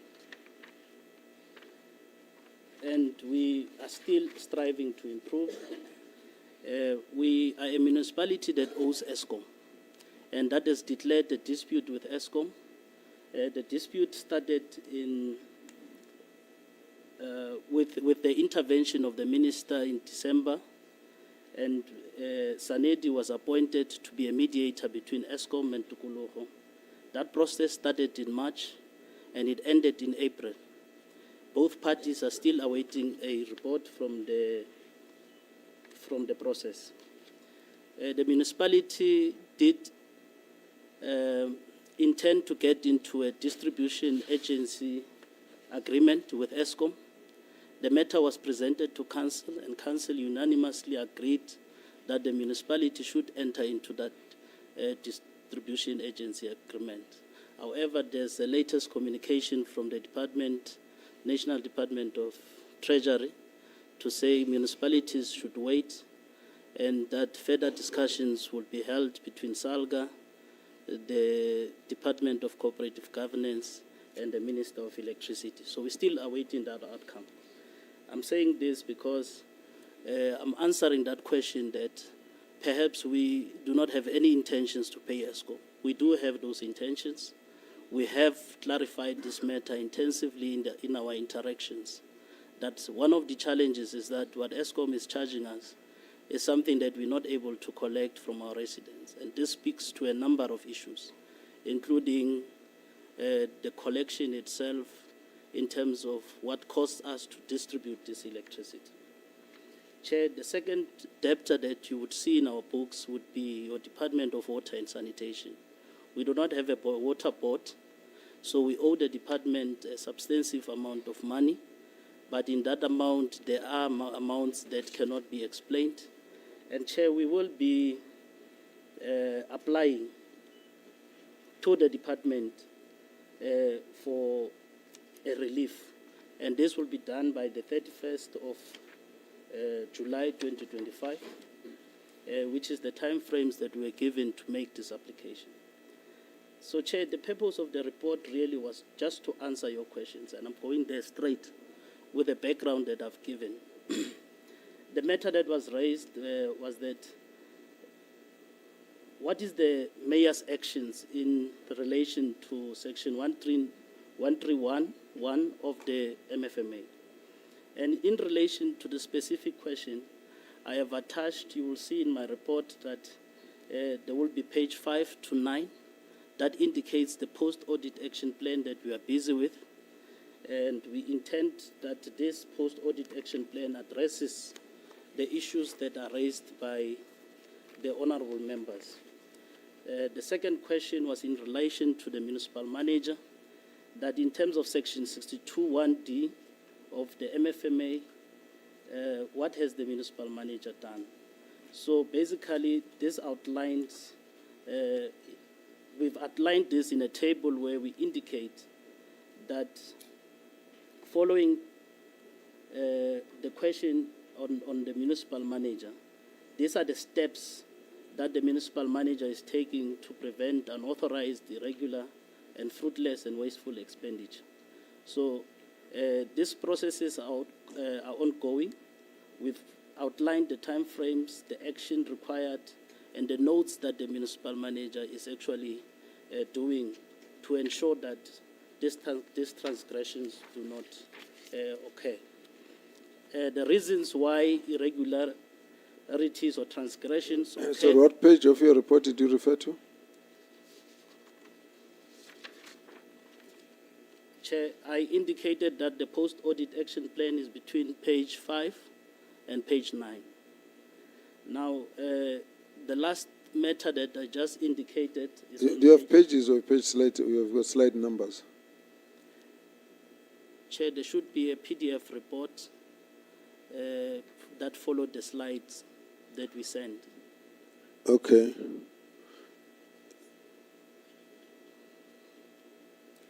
I'm Proceed. speaking to the PDF report. That's fine. Proceed. All right, thank you very much, Chair. On that PDF report, I'm now on page number 9, where I illustrated actions in a form of table 3.2 that the accounting officer, which is myself, would take to ensure that there's no occurrence of the unauthorized, irregular, fruitless, and wasteful expenditure. Chair, I'm moving quite fast because I only have 16 pages and I'm on page 10. As to offer the committee enough time to make us accountable. Reasons why irregularities or transgressions occurred, I've already said to you, Chair, that we come from a very rural municipality. This municipality also has most of the marginalized and people that cannot afford services. Now, one of the issues flagged by AG, which we accept, was the non-compliance with supply chain management laws. And I would like to take Chair deeper to say, sometimes it's not out of choice. This municipality lacks service providers that can aid in assisting the municipality with certain matters. So at times, because of the rural nature of the municipality, we are unable to attract sufficient service providers that will respond to the call for the bids that the municipality is placing. I think the best hardware store we have is Saidves, and it's not even having most of the infrastructure that the municipality would need to replace, for instance, pumps when we have a crisis with water. And then the other issue that was highlighted this week, internal controls. I will illustrate in my presentation that we've done something about this. We've gone out of reporting channels to get assistance even outside the municipality. I will get into details when I go to it. The lack of skills and capacity. the municipality is unable to attract the requisite level of skills. However, we are training staff within our municipality. I think we're graduating most of the staff in the province where the municipality is funding the education of our staff. And we're not doing this with fly-by-night institutions. These are institutions that are giving NQF levels that are required in terms of our staff regulations.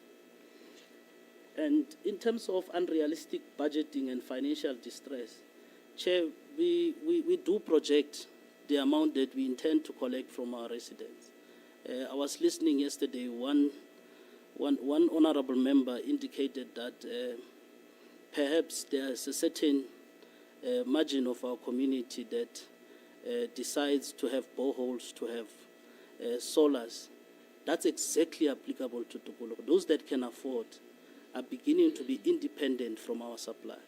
And we are not able to harness that revenue base that used to be there before. We're not able to sell the electricity that we used to sell before. We're not able to provide the water that we used to provide before. But Chair, I must make a disclaimer that poverty in our area no longer has color. We have struggling communities, even in our former towns, who are not able to pay the municipality. So that disclaimer is very important as I go to revenue.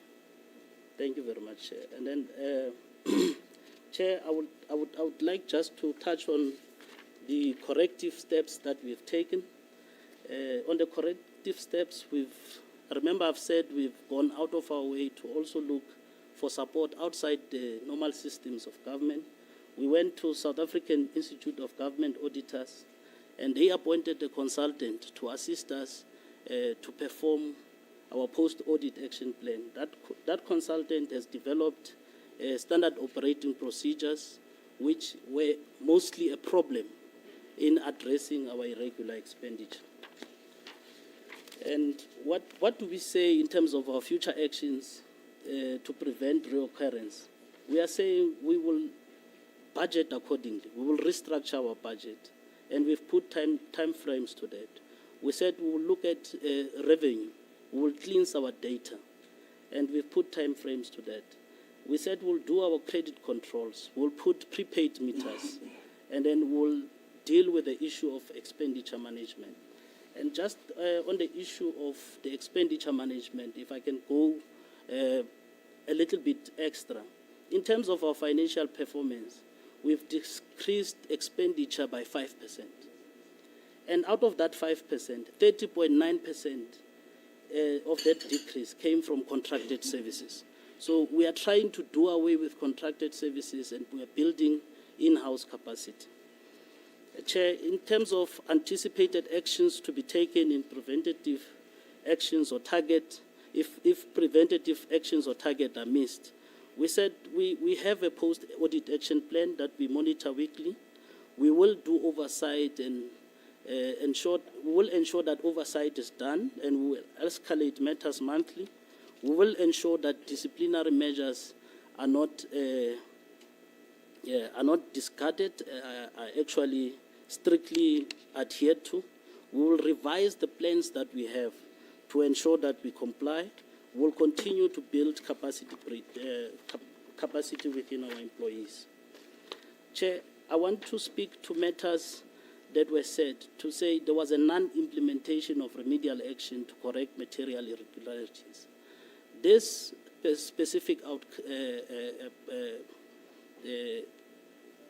this specific matter was raised by Auditor General. And in Auditor General raising this matter, we took it upon ourselves to ensure that we comply with it. The municipality was found not to have taken corrective actions with respect to remedial actions. Please round up, your time is up. All right, no, thank you very much.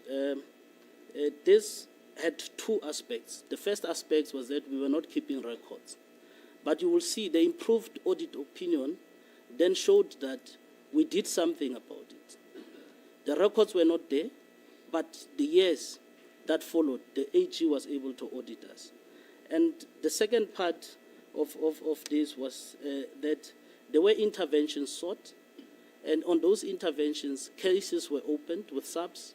Subsequent to that, there was an SIU investigation into matters in Tukuluho. There is a report that served before council, and council supports the recommendations as they were put. The recommendations looked into maladministration and the conduct of employees for that specific period.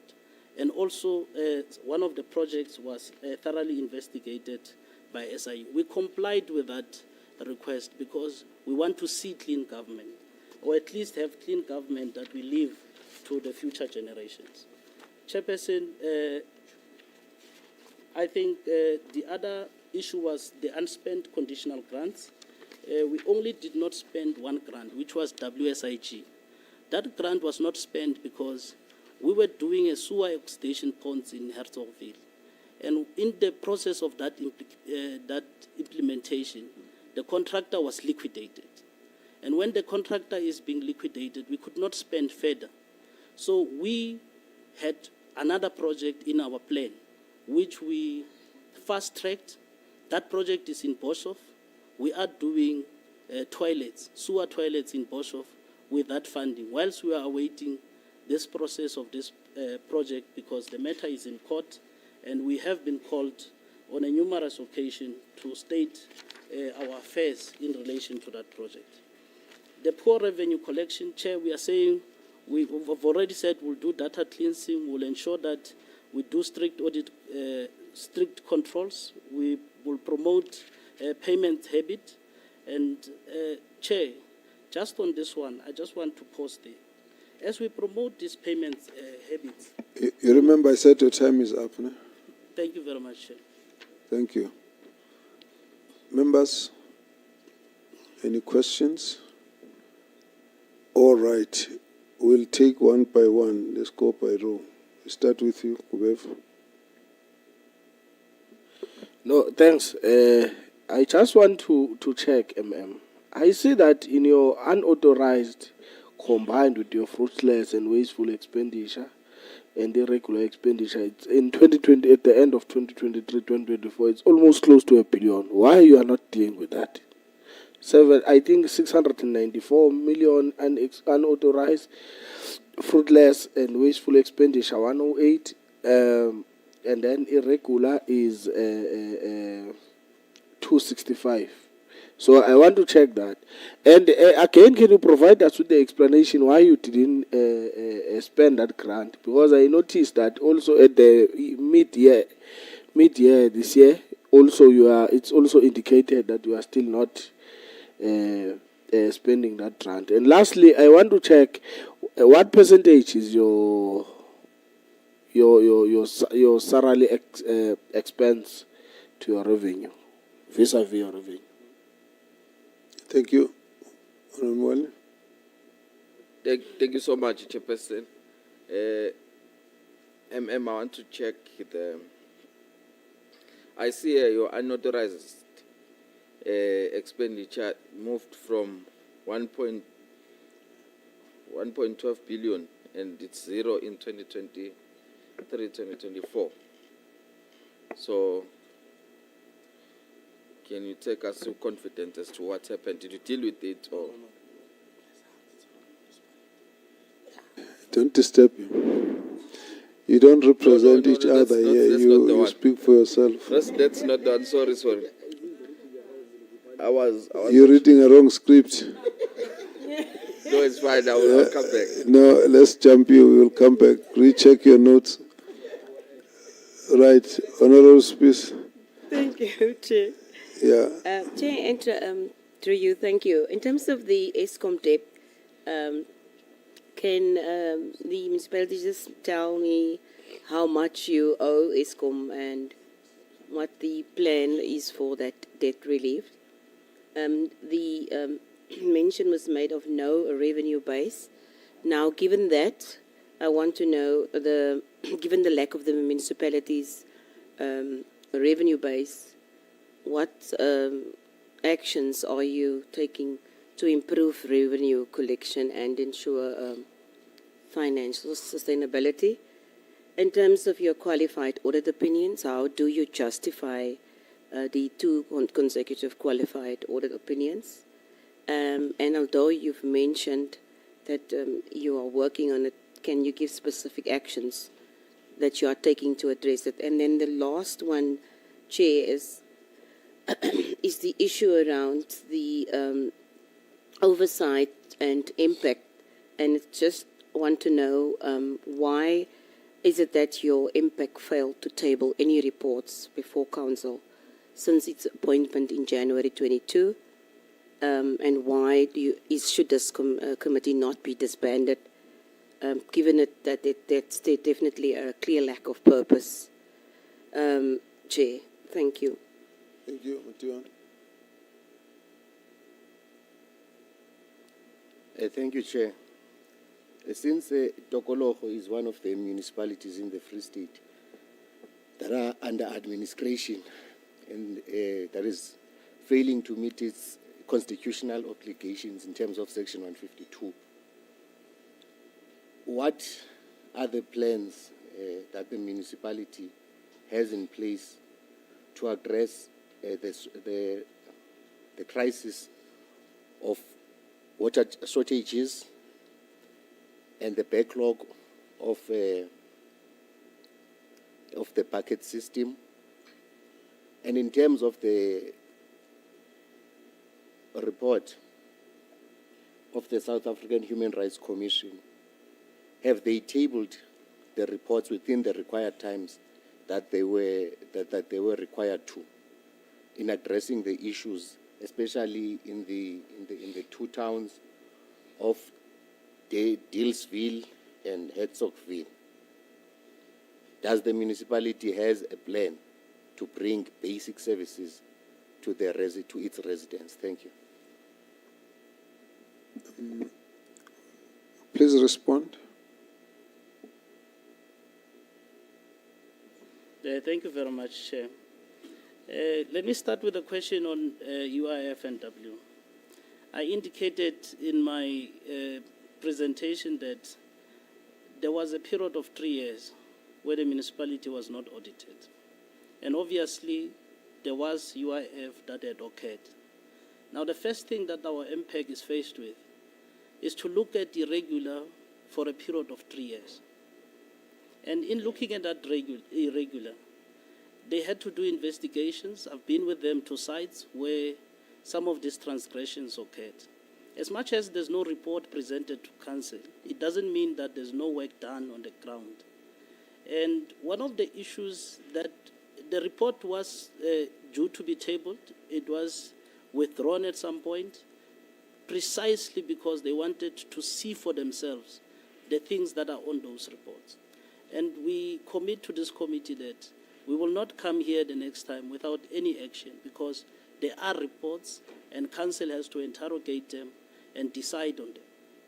Now, in terms of the WSIG not spent, we did not spend this WSIG only for a prior year. But for the current year, Chair, I can confirm to you that by end of June 2025, 100% of this grant was spent, even though it was not spent by mid-year because we were running SCM processes. But after we procured, we managed to completely implement this grant. And we pride ourselves with that. And in terms of our salaries, Chair, I will not tell you that I don't know. I know it's 33%, and it's within the norms of our overall budget. Before you ask me why we are paid for, we paid exactly to do this work, to ensure that the municipality moves from the state that it was in to a much better state. And then in terms of the you know how debt, people get themselves into trouble, eh? I know, Chair. You've just invited a lot of trouble. But I know, Chair, and I'm willing to be accountable. Thank you. let's deal with the questions. Don't ask the ones who haven't answered. Don't answer the ones who haven't asked. Thank you very much. But seeing that you are interested, we may as well go into that. No, thank you very much, Chair. You are welcome. In terms of the ESCOM debt, we're sitting at 328 million, which was on the news and part of the dispute that went into the mediation between Sanedi and ESCOM. in terms of the low revenue base, we're not giving up at the fact that we've got low revenue base, we're not doing anything. We're looking at partnerships. One of the projects that we're going to put in the future is that we're looking into bringing a solar farm into Kulugo so that we reduce our dependency on Eskom. This is one of the proposals that we want to partner with individuals that are interested to come and invest in our municipality. You will realize that Tukulugo is becoming slowly a solar city, especially in Dealsville, because we've got one of the biggest substations of Eskom that are providing electricity towards Cape Town.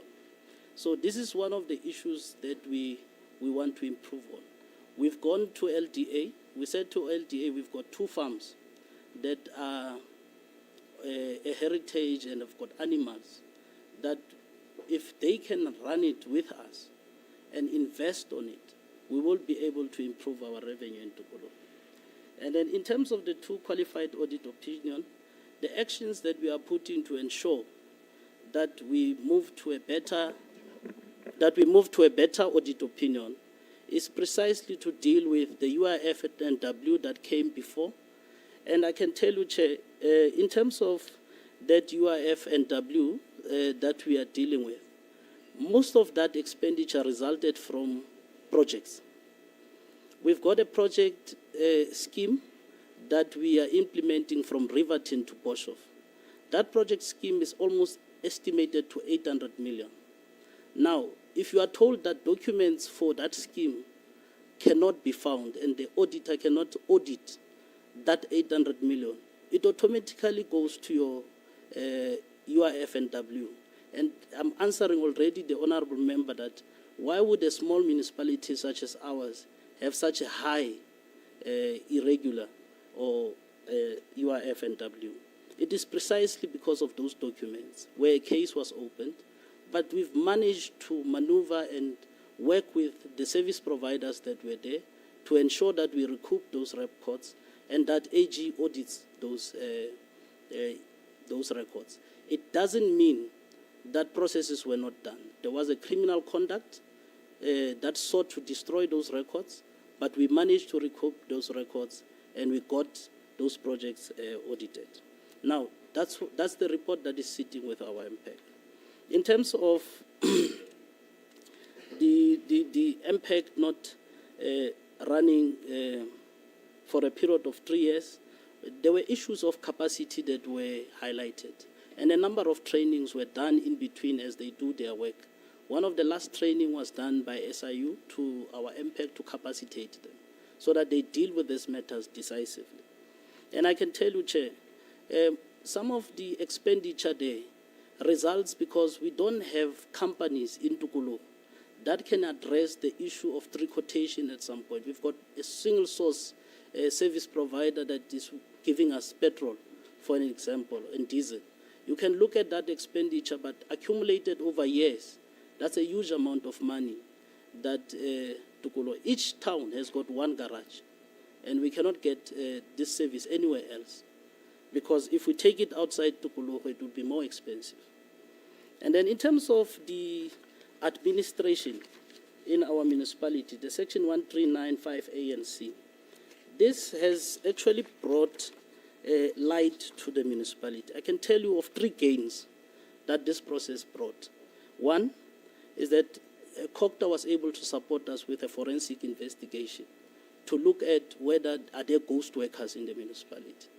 And the report is there. It will serve before council. We managed to get meters from Provincial Treasury to improve our revenue. We managed to get the attention of National Cogta, where they came to the municipality and said, we will support you to keep proper records. And this is a gate, Chairperson. And we've got a very capable support of the EXCO representative that was brought by our province. And we are providing monthly reports to National Treasury Financial Recovery Service on this intervention. Thank you very much, Chair. Thank you. Are you okay now? You're coming. You want to ask? Or the MM answer the question you wanted to ask? Okay.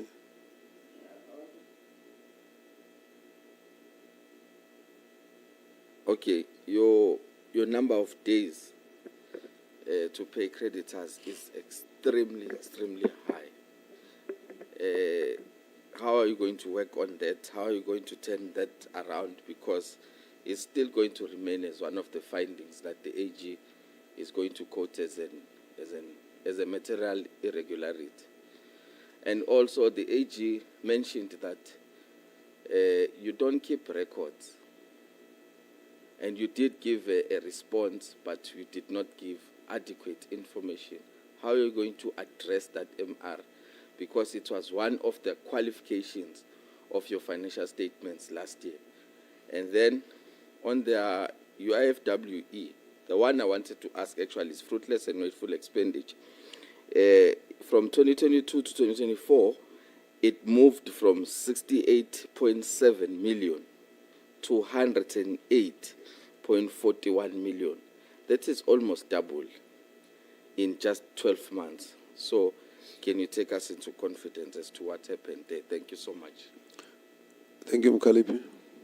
Thank you very much, Chair. On your opening remarks, you mentioned that you are struggling to provide water in the communities. But according to the report here, you have already spent more than 30 million to erect a water treatment plant in 2019. Can you share with us what happened? Why are you still struggling? What is happening with the water treatment plant?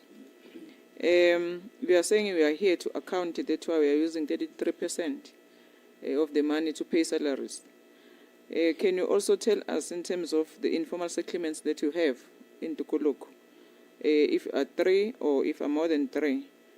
For more than 15 years, the people who are living in this formal settlement, they don't have water, they don't have basic services, they don't have anything, no toilet, no roads, nothing. For 15 years, what is happening?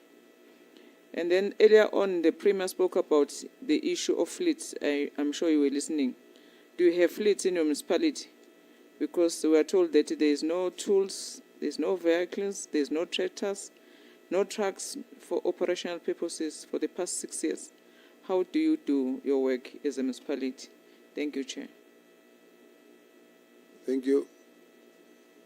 Katit. Greetings to the team.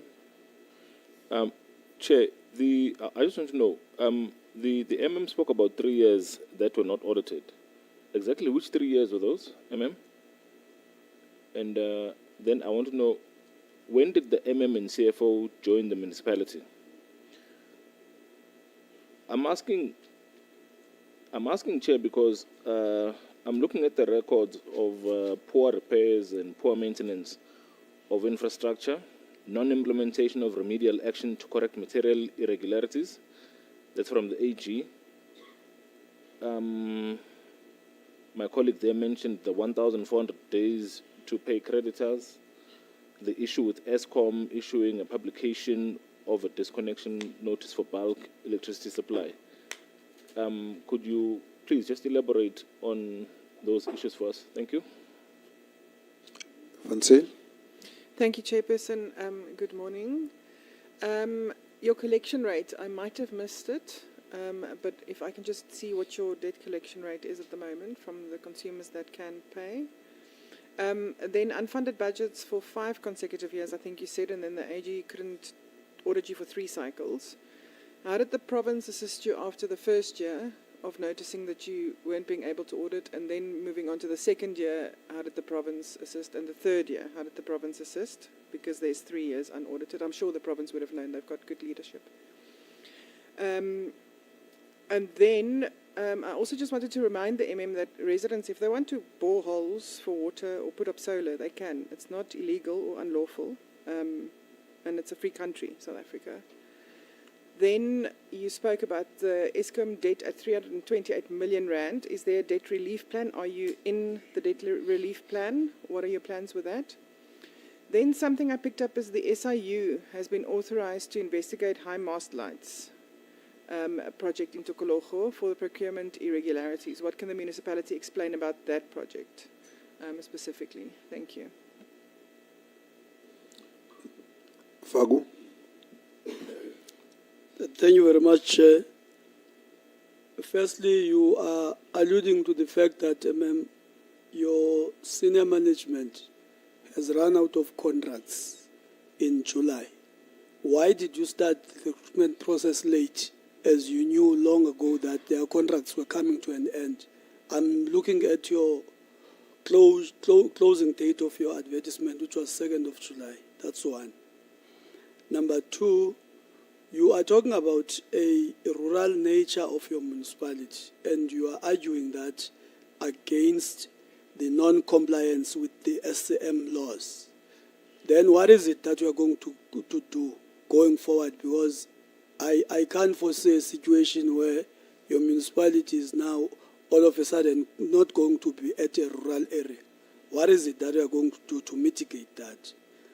Then the last one, looking at the backlog of your MPEC, you have explained why, but my issue is, when looking at that backlog, how are you going to mitigate the challenges that is going to create for you in your consequence management so that you are able to balance that? Because you may have the reasons, but the fact of the matter is that there is still this aspect that you still have to deal with.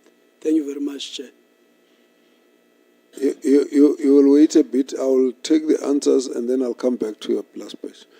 The three of you will all be covered. Let's deal with the responses, then you'll come in.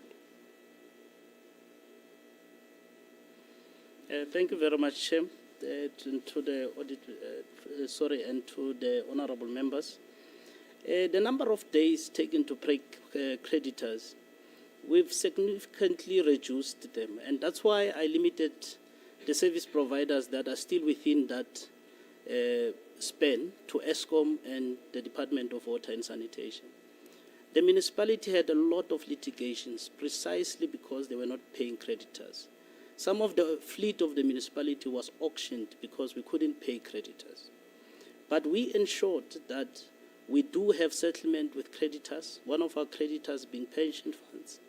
We made sure that we do pay some of these small pension funds up to date so that we do not recur this.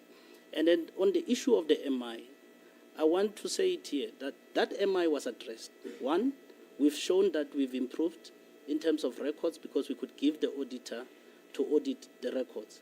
The second part of that MI, Chair, was precisely because they saw us not able to collect and to also ensure that the municipality is afloat. And they were also putting that towards records.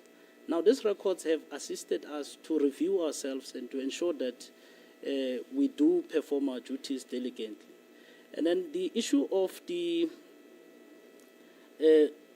with regards to the opening remarks that we're building a water treatment plant, I want to explain the scheme that we are doing in Boshoff. This scheme, I said, is estimated to be 800 million, but government does not have 800 million to give to us now. So they give us an allocation per year. And based on that allocation, we plan and implement components within that scheme. That scheme is taking 60 kilometers from Riverton in the Northern Cape, where Val River is, to Boshoff. Now we've had to break that pipeline into sections. And with the sections of that pipeline, there's a water treatment plant. So this water treatment plant is not yet operational, but it's complete out of the funding that we received. So even though that we have this scheme, we still capacitate boreholes because the Boshoff town, the Dealsville town are still reliant on boreholes. Now these boreholes are scattered across our area and they are prone to vandalism, they are prone to theft. So whenever we've got these challenges of water, it's not because the municipality does not have capacity to provide the service. It's because some thief somewhere went to steal our boreholes. And these are cases that we raise with South African Police Service. And we understand with the capacity challenges in the country for SAPS itself, they won't be able to guard every single borehole that we have. In Boshoff, we've got 31 boreholes. In Dealsville, we've got 32 boreholes. And we're running at a low capacity precisely because of that. And these boreholes are the ones that are feeding these two communities whilst we are implementing this scheme, because this scheme is actually posed to address in totality the challenges of water for these two towns. Now, in terms of the informal settlements that are in Tukolo, Tukolo is not directly responsible for housing. There's a human settlement department in the Free State.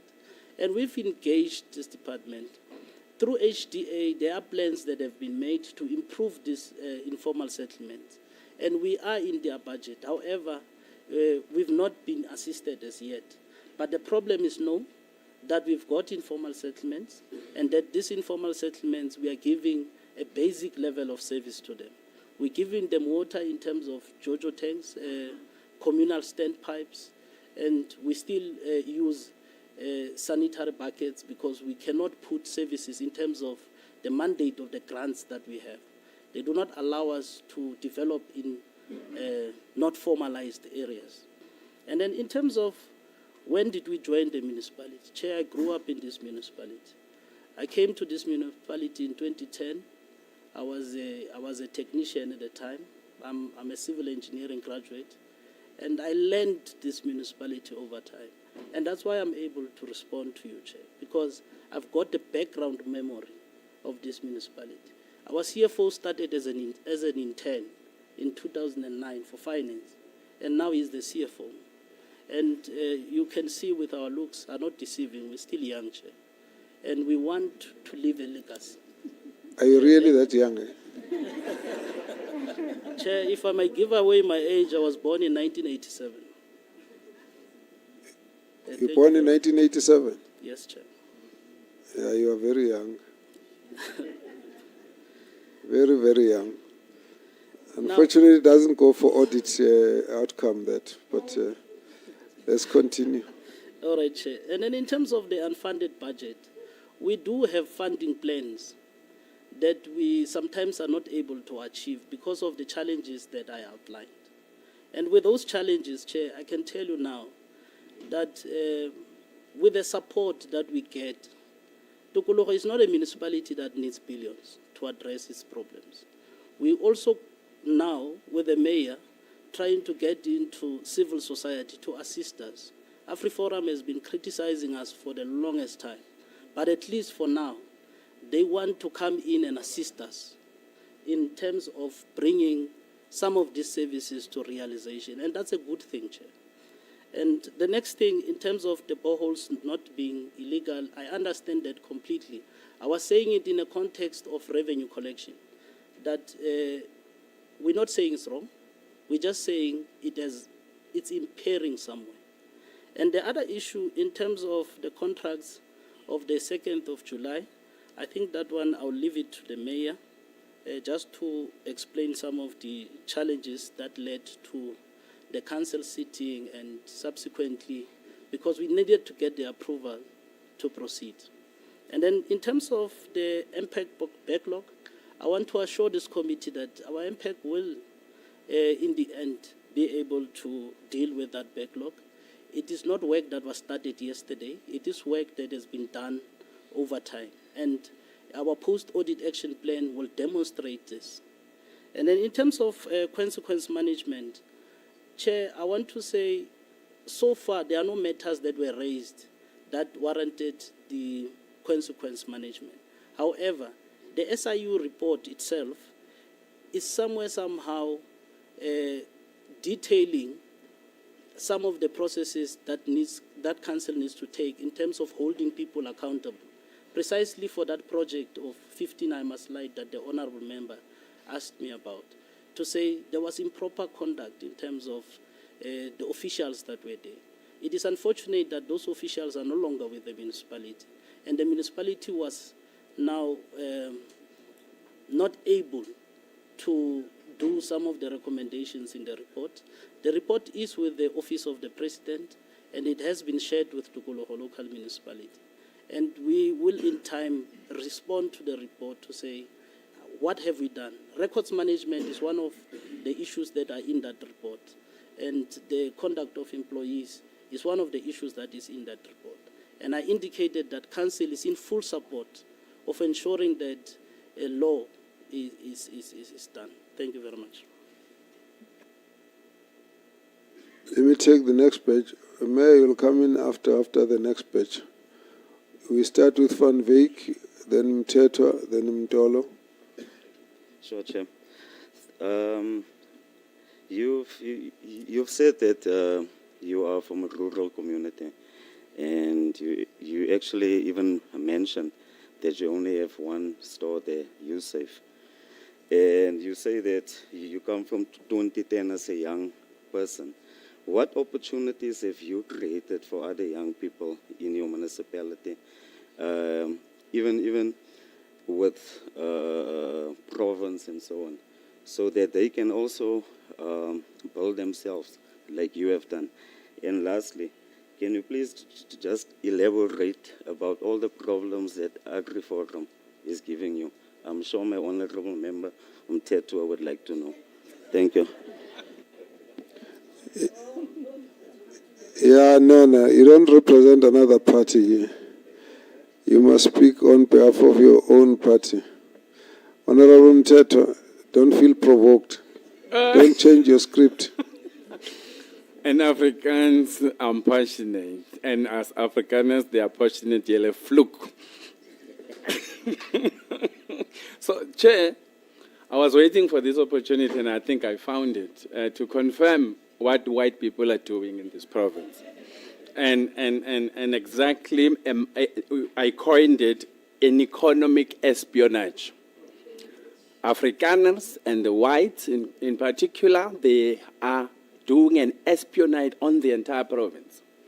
And I've already seen all these municipalities that are not performing, so I'm using this one as a launch pad. This is what we need to do. I have a report on land ownership patterns as to whose land belongs to in this province. And now in this municipality, I think I will share that with them so that we reverse the imbalances of the past created by the Afrikaners. And so that, because in economics, you need 4 factors of production and land is one. And when I check the land, it belongs to the whites are owning all the productive land, which they took through forced removal, which they are owing blacks to return it back to them. And we have laws that says they must do it, and they are not doing it. So now we'll force them to do it, because they forced us to take it away from us. And then against that, we will then be able to do economy for our people. What they did during the old order, they will redemarcate all the productive areas where minerals and then the production of farms into areas where they will benefit. So now we must redemarcate these economies looking at what we call demographic parity according to racial classification. So we will use this municipality as an example so that we restore factors of production. We ensure that they benefit according to racial classification, because you cannot have 8% of white controlling 92% of blacks. That is unfair, unjust, and we must correct it. And in this municipality, we have found the example. We're going to follow it up. Thank you.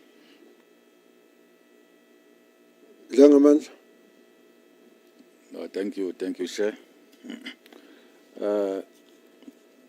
In your input, you've mentioned that although you are getting support from the Provincial Department or government, but you've also taken an initiative of approaching a provincial body to assist the municipality as well.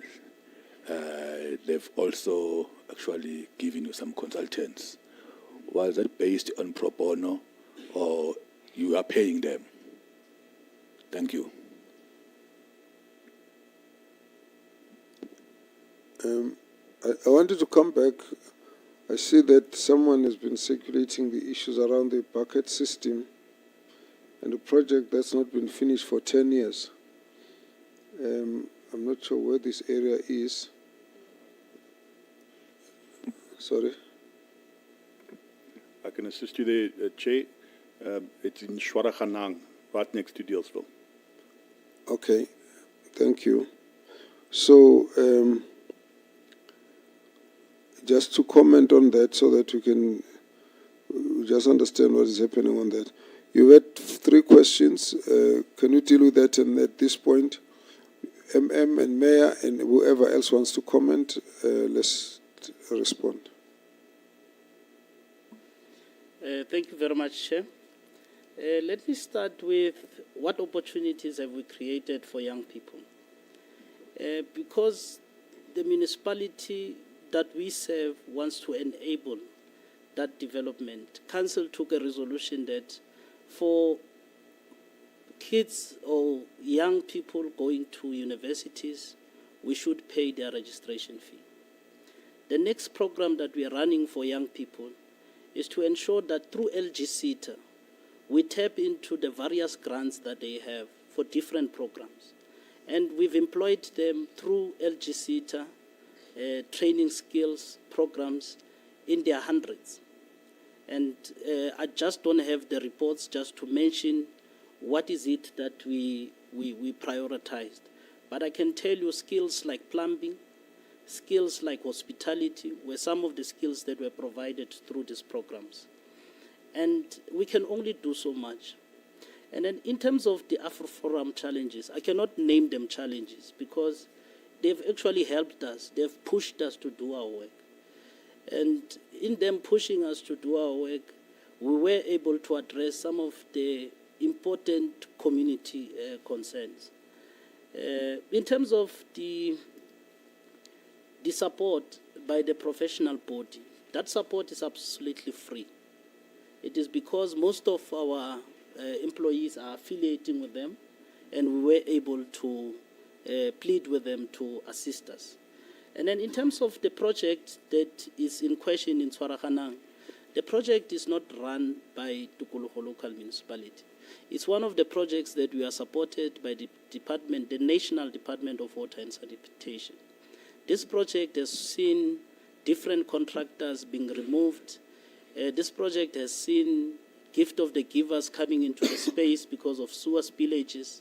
But I can report to you, Chair, that this project is almost complete. It is because of these challenges that occurred over that period that this project was stalled for a period of 10 years. On Monday this week, we convened a meeting where we were given a progress of this project. This project had added scope also that must also be recognized. It was initially intended just to make the toilets flush into the oxidation ponds. But in that oxidation pond itself, there were leakages, there were no fences.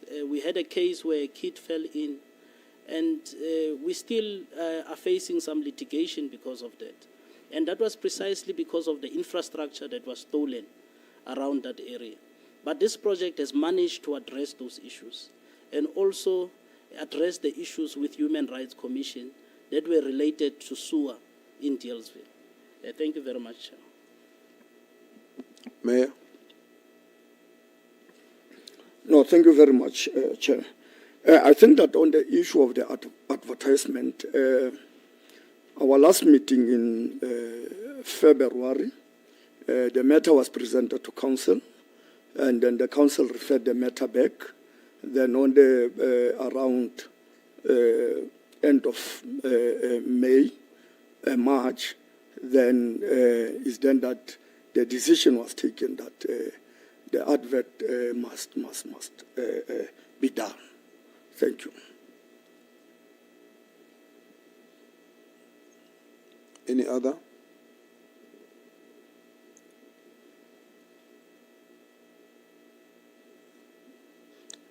All right. We've got 3 this side. Let's just go one after the other. Thank you, Chairperson. Let me start with infrastructure spending, and it's a issue in the Free State in general. The National Treasury benchmark is 8% of your budget that should be spent on infrastructure maintenance. I would like to know from this municipality, what is their infrastructure spending versus the budget for the current financial year? I hear that Impact might be able to change or finish the investigations. The problem is they have little time because the next administration will be elected in 18 months or so. So I don't see Impact actually finishing everything. I would just like to know, in the last financial year, how many times did Impact actually meet? I don't talk about whether there was training, actually to have meetings to discuss these matters. And then on the Riverton scheme, the 800 million, when are we expecting that scheme to be finalized, number one? And number two, there were also legal proceedings on this matter with the contractor. Lawsuits, I think it was non-payment issues. What happened there, and was there any legal outcome? And so we can just maybe make sure about that as well. Thank you very much, Chairperson. No, thanks very much. Mine is very brief. The MM indicated the enormous amount around UIF. I just want to check one. Can you give us the skills within the support staff of the MPEC?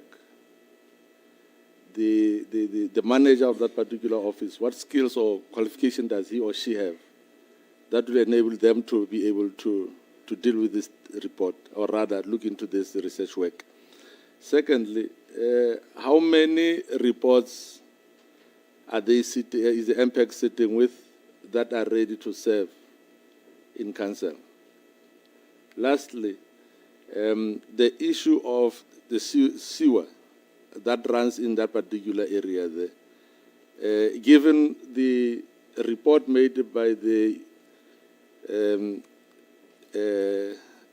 Human Rights Commission, did that report serve in council? If so, give date of the report that was then sent into council, and how many of the recommendations from the commission are you busy implementing? Thank you. Thank you, Chair. Firstly, related to staff, when was your last skills audit done? So number one, your performance management, is that in place? Consequence management, is that in place? Why do your disciplinary hearings take so long? There's some of them that have been going for 3 years and still have not been resolved. Yet the person's suspended, getting paid, sitting at home, watching TV. Then, when will the position of the SCM and the expenditure manager, as well as the LED manager, be filled? The LED manager has been vacant since 2017. And then, I think, just a suggestion, maybe think of looking at Tokologo and change it to Frollywood or Hollywood, because you've got 25 acting positions by my last count. It's time that those get turned around to permanent positions.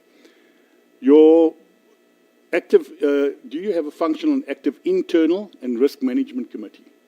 I know you don't have a risk management committee, but your audit committee, if a meeting is called in the 11th hour, it gets cancelled. So they don't get to sit.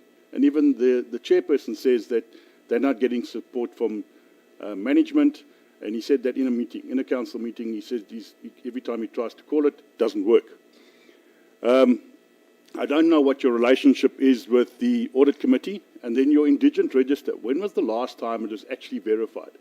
Because you do realize that that is directly related to your equitable share income.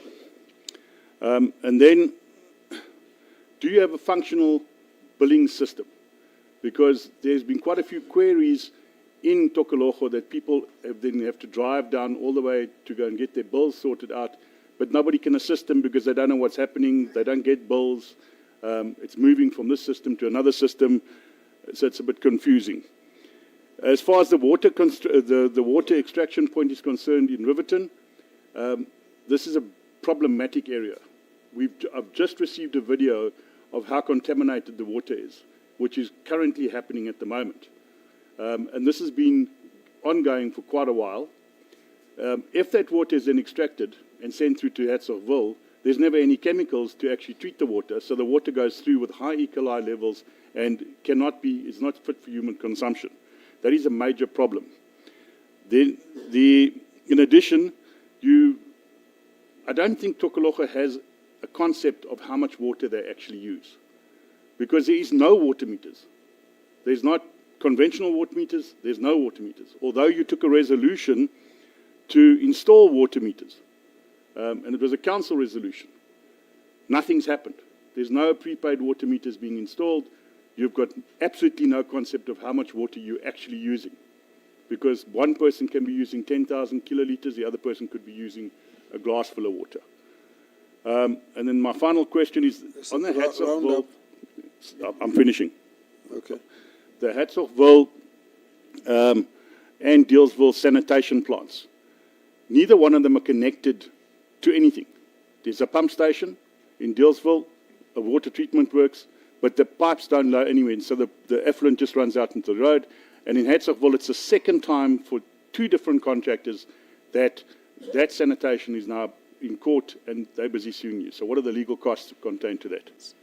We're ensuring that at least 5% is spent on that infrastructure. But I can tell you, with the vandalism that is happening, we are spending actually a little bit more than what we planned for, because most of these issues become unplanned and people will have to get these services.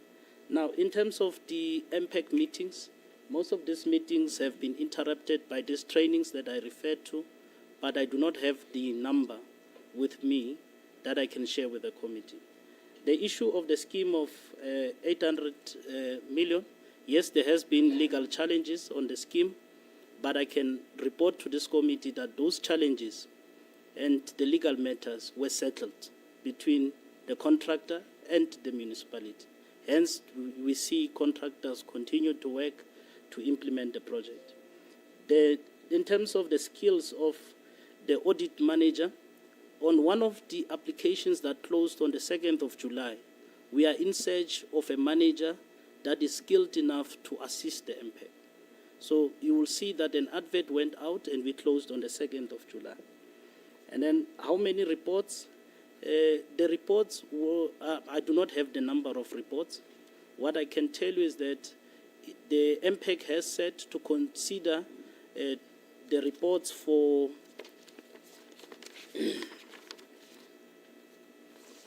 1920, 2020, 21, 21, 22. Those reports are reports that are awaiting council consideration.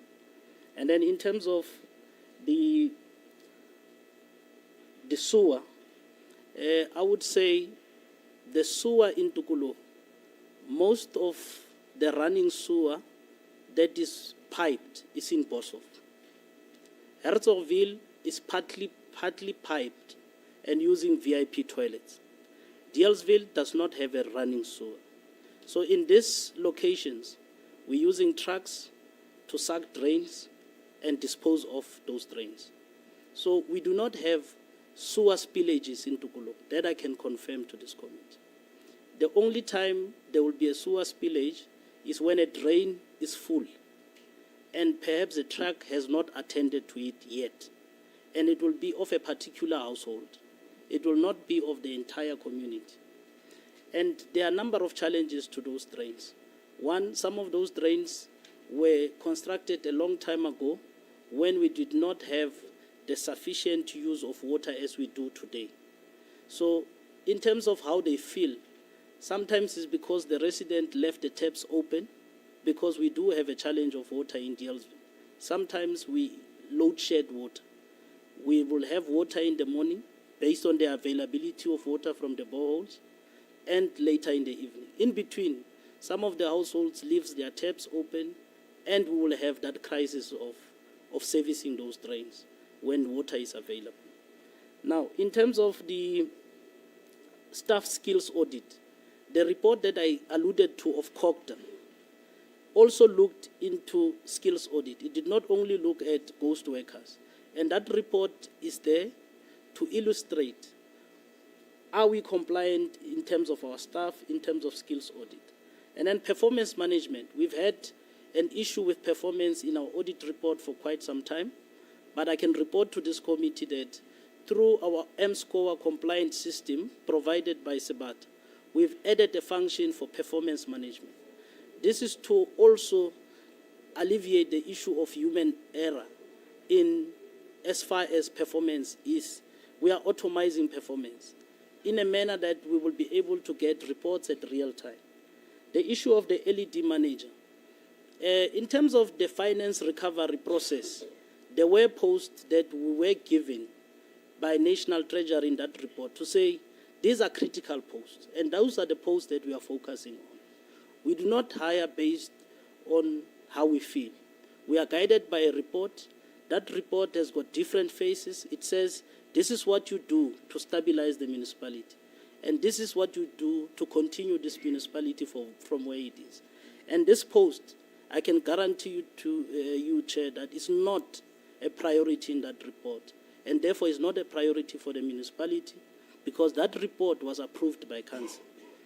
And then the issue of the acting positions, with the positions that we advertised and ended, that were closed on the 2nd of July, we looked at this issue and we've stopped a number of actings precisely because we want to stabilize the municipality and appoint. In terms of the Internal and Risk Management Committee, we do have a committee on risk, which is also part of our audit committee. The audit chair did rightfully raise concerns in terms of the meetings. It was relating to particular reports that needed to serve in a particular quarter. And because this is clearly outlined in the audit charter, he had all the rights to approach Council and tell Council where he's not happy. And Council has some recommendations, and they have outlined, they are actually playing an oversight on us to ensure that we do comply to the request made by the audit chair. In terms of the indigent register, we come from an institution that I can say our people sometimes are not free enough to share their personal details with us. And I'm saying this because our indigent register being low doesn't mean that we don't have indigent people. Most of the people do not want to share their income with us. They will rather proudly secure that information because of the rural nature again. We know each other in the community, and perhaps it's a feeling that if so-and-so knows what my income is, perhaps I will not be protected in terms of dignity. And this is an issue that the mayor is taking in terms of public participation to encourage people to bring information so that we are able to address this matter of registering them for indigent. But indigent calls are done probably on a monthly basis, and we have a walk-in policy where customers can come at any time to declare their financial statements so that we update the indigent register. In terms of the water at abstraction point not being clean, what we do, and fortunately this is an area that I understand, we take water samples from the river, and based on those water samples, we determine what chemicals are needed to clean that water. So the abstraction point I want to correct for Herzogoville is in Christian. That abstraction point, as dirty as it may be, we have a capable plant to deal with whatever that comes from there. Because experts tested the water, they know the condition of water all year round. So the chemicals advised for us to use are sufficient to treat that water. And if you can speak to Herzogoville residents, they will tell you the quality of water in Herzogoville is not what the honorable member is saying. That is not correct. And then the other issue in terms of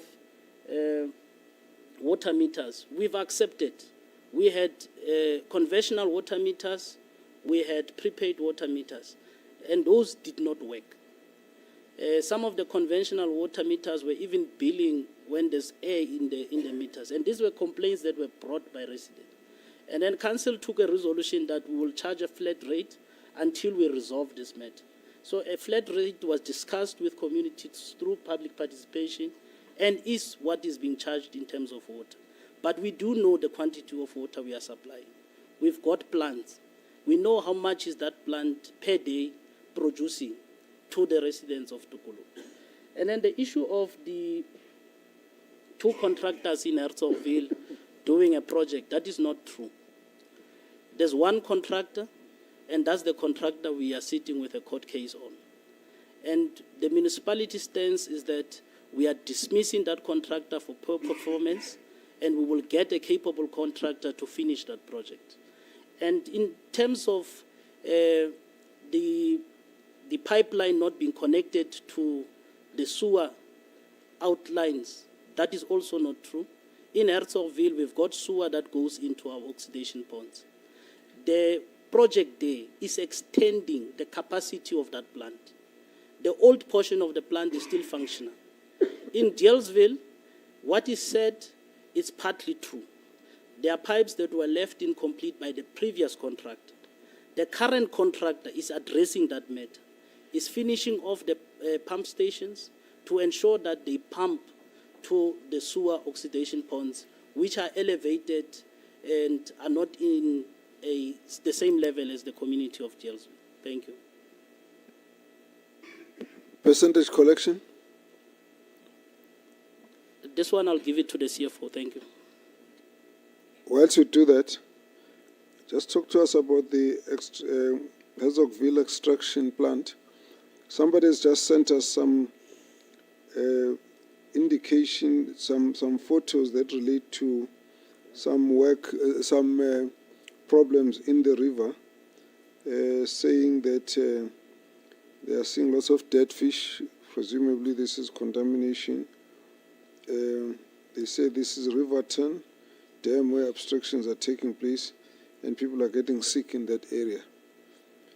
Can you deal with that? You, at least you, because you just spoken to quite an extent on this issue. Thank you, Chair. Riverton, we are not yet abstracting. In Riverton, we're still in construction. So there's no way that that water will reach our residents at this point. But I can tell you, Chair, with the experience in Christiana Abstraction Point, that we put sieves to ensure that that fish does not find expression in our system. It remains in the river. So when that abstraction point is complete, there will be sieves that are sieving the water because we are also protecting the pumps themselves by putting those sieves. So the water, when it gets to Boshoff in the future from Riverton, it will not be at that state that they see in the river because there is a mini pump station that we put there where we are able to flush back the dirt from the river that comes into our system back to the river. So we ensure that the water quality that we take and transport is not that is seen in the river. Thank you very much. I think somebody must send you these photos and some of this because what we are seeing here is dead fish. And wait a bit, Mayor. What we are seeing here is dead fish. And if it's sent by someone here, it can only be either in their area or maybe they went and sourced it from somewhere else far. But the real issue is that somebody is reporting contamination, and I'm not getting that confirmation from your side that you know that the level of contamination could be as bad as what they have shown here. And so, can somebody just send the photo through so you can have a look at this thing? You have sent it, okay. Okay, so somebody will send something to you so that you can look at it. What we can't do is to ignore that because it doesn't come from the MM's report. So you'll have a look at that. So you can come back with your comments, and then let's move on to the CFO and then the mayor at the end. Thank you very much, Chairperson. Wait. Let's start with CFO. Sorry, with MM. Let's deal with this contamination. Chair, I accept that the river will have dead fish. That I do not dispute. Any river in South Africa has dead fish. And when, Chair, may I please be protected? No, you won't be protected because you are making a provocative statement. All right, Chair. Okay? Yeah. Wait. Yeah, because you're in 1987, I allow you the space. I become very sensitive. You know me, I'm a grandpa. At this stage, I have grandchildren as well who are your age. So let's calm down. Now, don't talk to us like that. What you must say, are you aware that any of the rivers in your municipality could actually be contaminated by spillage of sewer? And your answer is a yes or a no. And we can't talk to you about dead fish in South Africa. We're only asking you about the contamination. So let's be focused on that. If you cannot recognize this area and you get the messages and you don't know what it is, you are going to have to undertake to go and inspect and check if there's any such a thing, because you know this area very well. But someone is concerned enough to say we must look into this thing. They haven't given us on the specifics. So focus it that way. Don't go so wide. You see, engineers don't faff around now. Political scientists do that, but engineers are very specific to the issue. So you either know or you don't know this thing. It either exists in your municipality, it doesn't exist. Don't talk to us about the dead fish in the Indian Ocean. Let's focus. Okay. Thank you very much, Chair. I'm corrected. Chair, I'm not aware of any contamination. And the reason why I'm not aware is that DPW has sent us reports when there are contamination in rivers. And this contamination has not come through those channels. Whenever we have that contamination report, we act accordingly.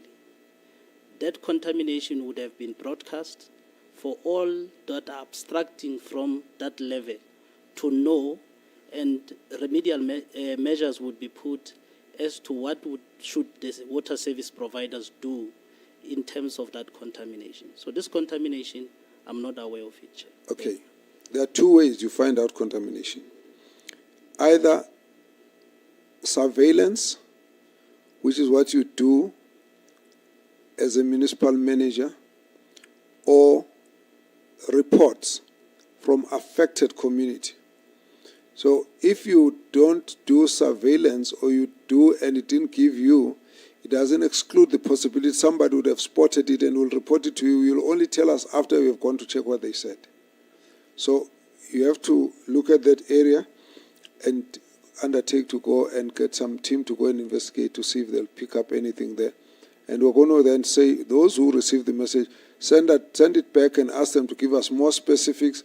These days we've got GPS, so that you've got at least a response to say, we went and checked where there was a direction and there was nothing. Then we know that your answer can be relied upon. At this point, you're not aware, we take it that you're going to go and investigate it. Proceed.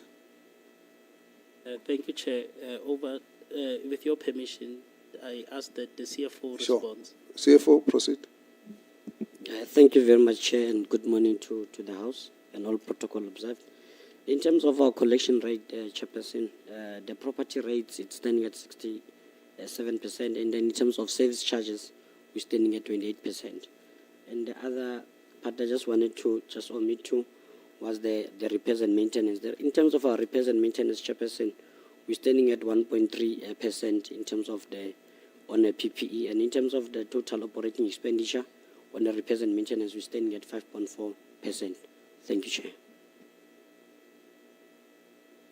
Mayor?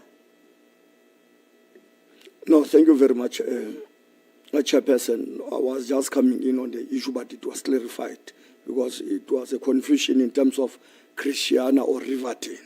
So I just wanted to clarify that to the municipal manager. Thank you.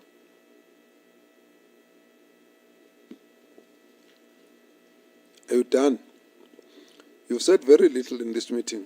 I don't feel excited with that. I'll give you another 1 more minute. Tell us about other issues, service delivery. I know you don't have any. No, thank you very much. You can't have a mayor so quiet. We're wasting, and you're getting paid for this. So you must talk to us. No, thank you very much, Chairperson. I think that what the municipal manager said, we did prepare this report thoroughly. And then one of the issues with your revenue enhancement, when you look at why the FRP was brought to us, one of the issues was the tariffs. They were saying that our tariffs are not cost reflective. And then at least now we are trying to ensure that those costs are becoming reflective, because it's one of the issues that made us not our budget be funded. So those are the issues. And then we are committed, Chairman, in terms of ensuring that we turn around our municipality. Because, like you have already said, that we are not here to play. And then indeed that I was here for the first time and second time. Now I'm here for the third time. So that is why that I ensure that at least we push, ensure that there is a service delivery with whatever that we have as a municipality. We use it optimally to ensure that there is a service delivery to our own communities. With those words, Chairman, thank you very much. Okay, thank you. You know, this 1987 crew is a bit of an issue. I've got my own 1987. Okay, 30 seconds. Thank you, Chair. You know, there is a crisis of water and sanitation in the municipality, and they've underspent on a water services grant. So can the mayor give us a picture of the projects that were affected by the 6.9 million that was not spent of the water services infrastructure grant? No, thank you very much, Chair. I think that the issue of... Let's get this one. No, thanks, Chair. I think because I'm 5 years younger than them, more than 5 years younger than them, it qualifies me to say what I'm about to say it as raw as it is. No, I am the Chair. No. I decide whether you're on order or not. Thanks, Chair. No, Chair, I think the picture that we are being given, Mayor, is that the municipality is actually crying too good, but it's not the truth. 71% of waters going through your municipal pipes, you are losing all of them. 31% of electricity units, about 12.6 million, that are distributed through your municipality, you are also using it. AG highlights, attributes this to poor repairs and maintenance of infrastructure. And I think you are also in line with what my colleague is saying. If you have a blink picture like this, and your budget has been unfunded for the past 5 years, you can't say you are doing well. So I just want to check, Mayor, do you have any turnaround strategies that you have developed and its own implementation plans? Thank you. Okay. Thank you.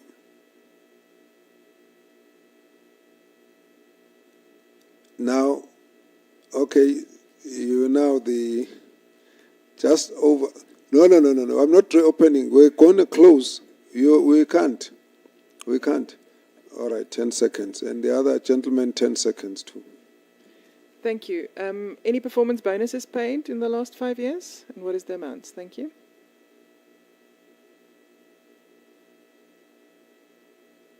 You passed. You see now, that's my generation. Mayor? No, thank you very much, Chair. With regard to the unspent grant related to WASIC, I think that the municipal manager has explained that the contractor is being liquidated, And then we are in court with regard to that. But as far as the problems we had, then in Boshoff, the money that was there, we are doing that project in Herzog to eradicate bucket there. And then secondly, on the issue of water, we have indicated that there is a scheme from Riverton to Boshoff in terms of bulk water supply. And then the issue of performance budget, a bonus, we have not yet paid anyone in terms of the performance. Thank you. Maintenance. The issue of the loss of electricity. No, MM can answer this. And I've got somebody has sent me something from what do you call this place? Herzogville, the sewage treatment plant. It seems to be. I'll show you those as well. Serious breakdown there. But the question was asked about the loss of electricity and water. Thank you very much, Chair. In terms of the loss of electricity, we have identified the gap, and we've tightened our bylaw because the gap that warranted the loss was precisely because of people bypassing meters. And we could not make any revenue from the meters that are bypassed. The municipality has gone as far as putting a penalty fee of 15,000 for anyone that bypasses our meters. Now, in terms of the water infrastructure that is not maintained, that is also true. We had that issue, but that issue is seemingly no longer there because we would have breakages from time to time, especially in Herzogville, of pumps in Christiana. And most of that was done because of the load shedding that prevailed. Whenever electricity surge happens, it will burn the pumps. Now, we've installed the generator there. So that generator actually solves two problems. The first problem is the high usage of electricity because Eskom was charging us around 600,000, whereas with a generator, because we are pumping only certain hours, it's costing us less than 200,000. So that's a cost saving just on that. Now, with the money we used to spend on electricity for Eskom to pump that water, we're investing that money into bettering the service internally, where we had small pumps that were not working in the plant and in some reservoirs. So this we are addressing.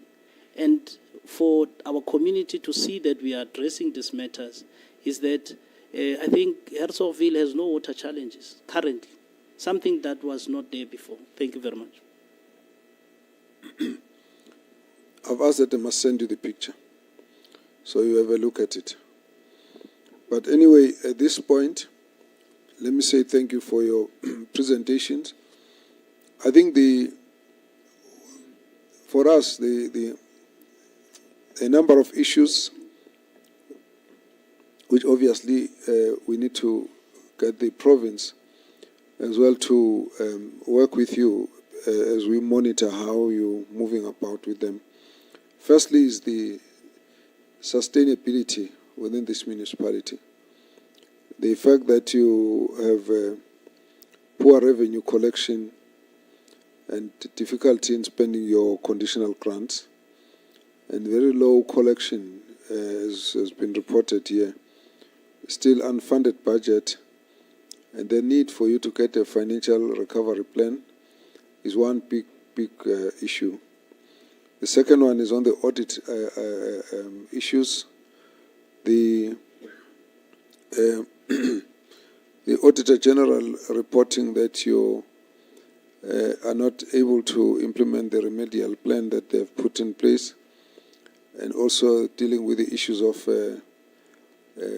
unauthorized, irregular, fruitless and wasteful expenditures, and the issues around indigent records, and the performance of your MPEC, your audit committees and audit units is another big issue that you have to give attention to. And the third one is the issue of services. You are raising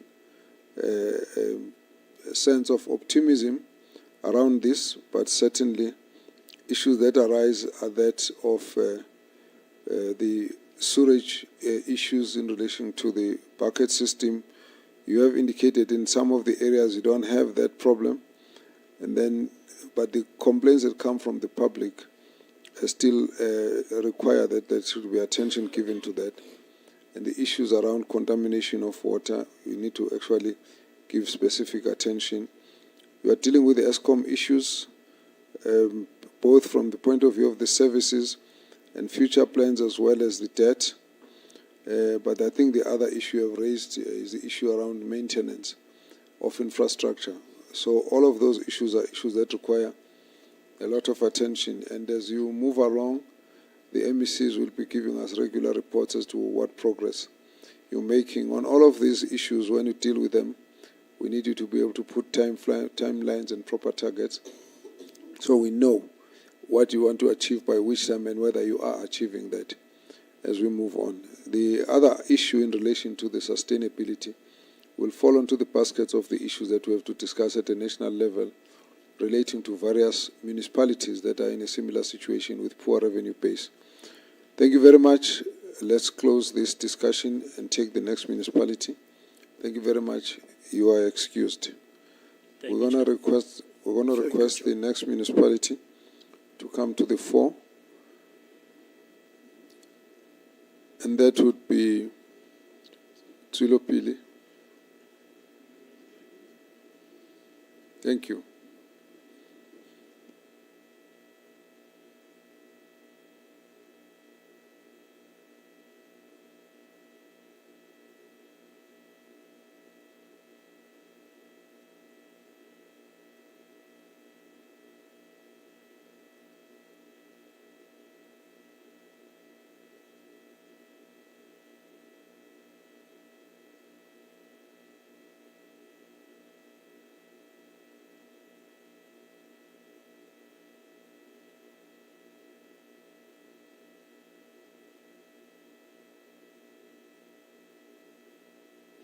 Welcome, Tsolopili, and who is addressing us? Please introduce yourself and your team.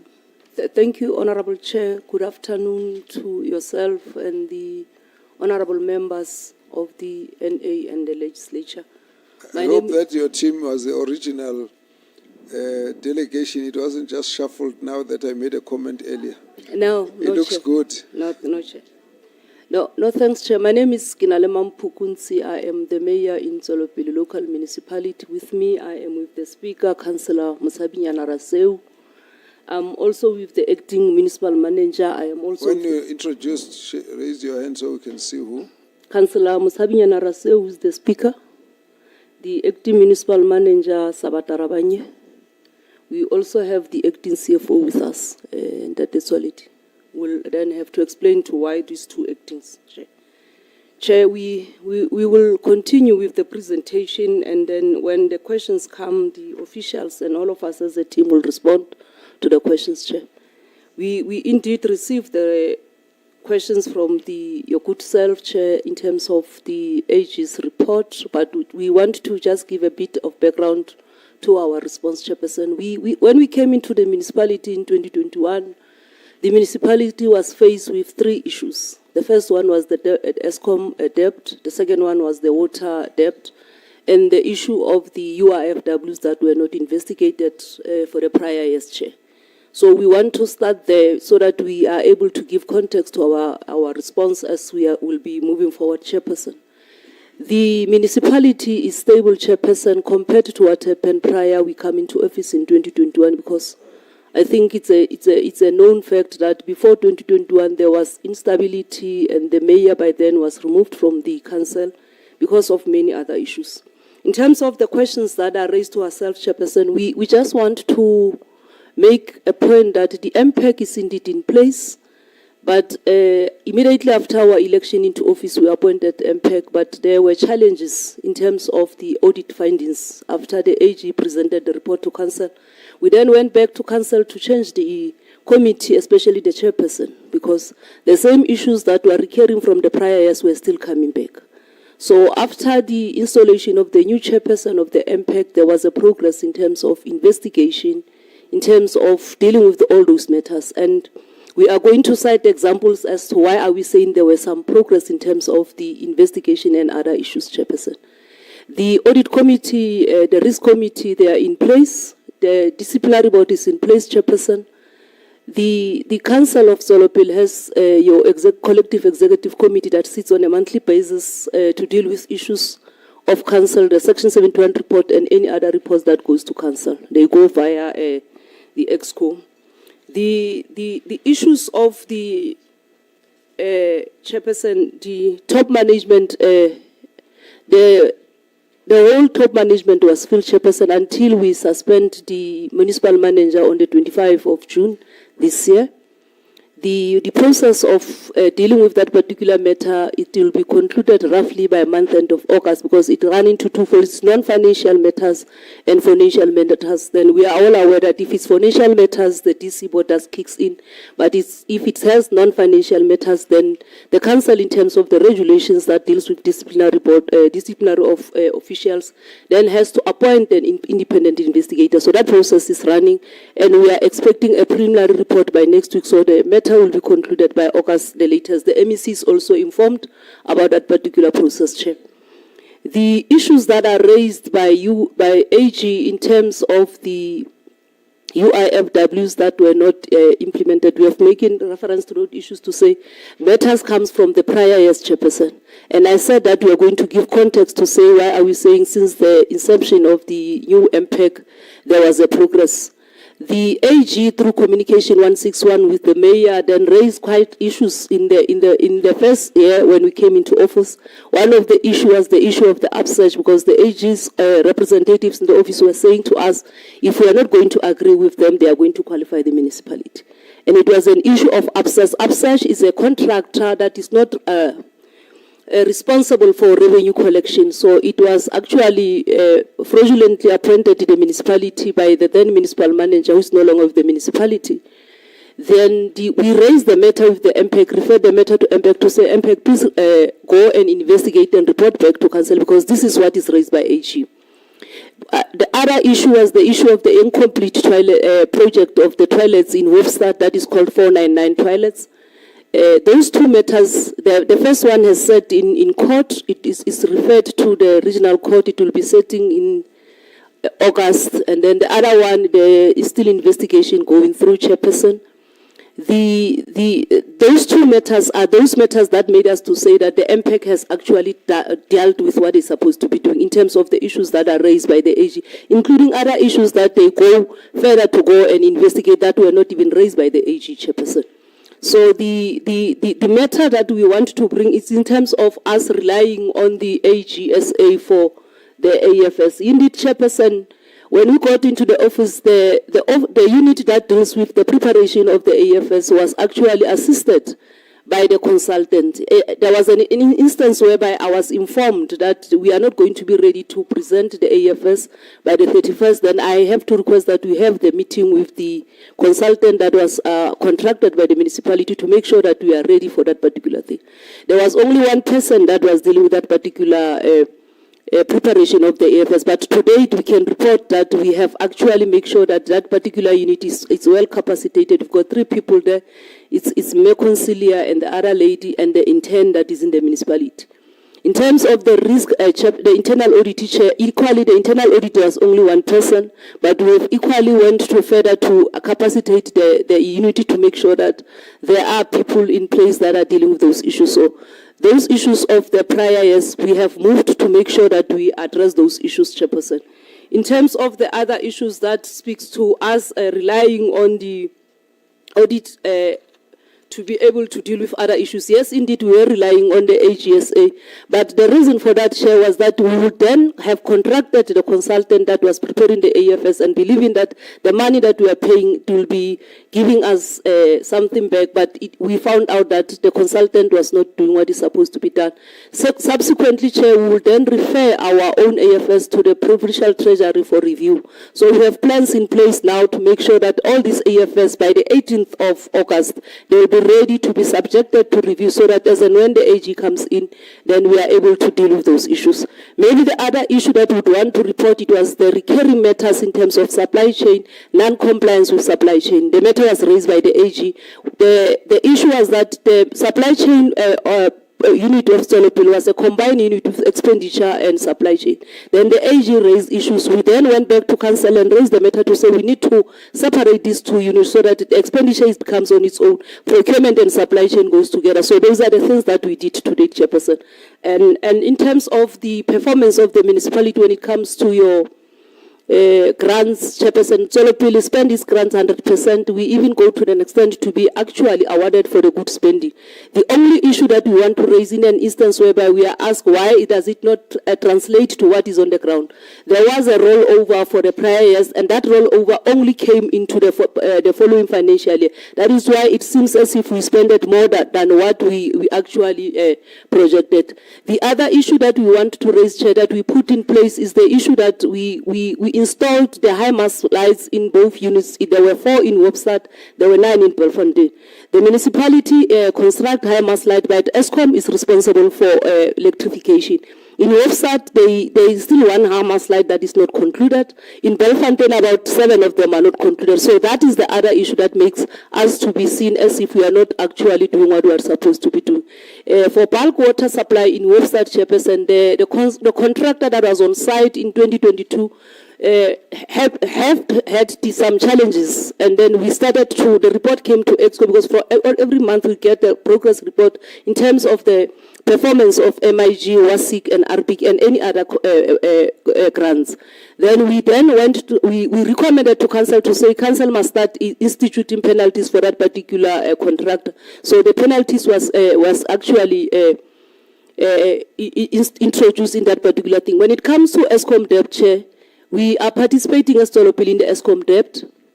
We were approved in 2023 December, but we only started to participate from the 1st of April.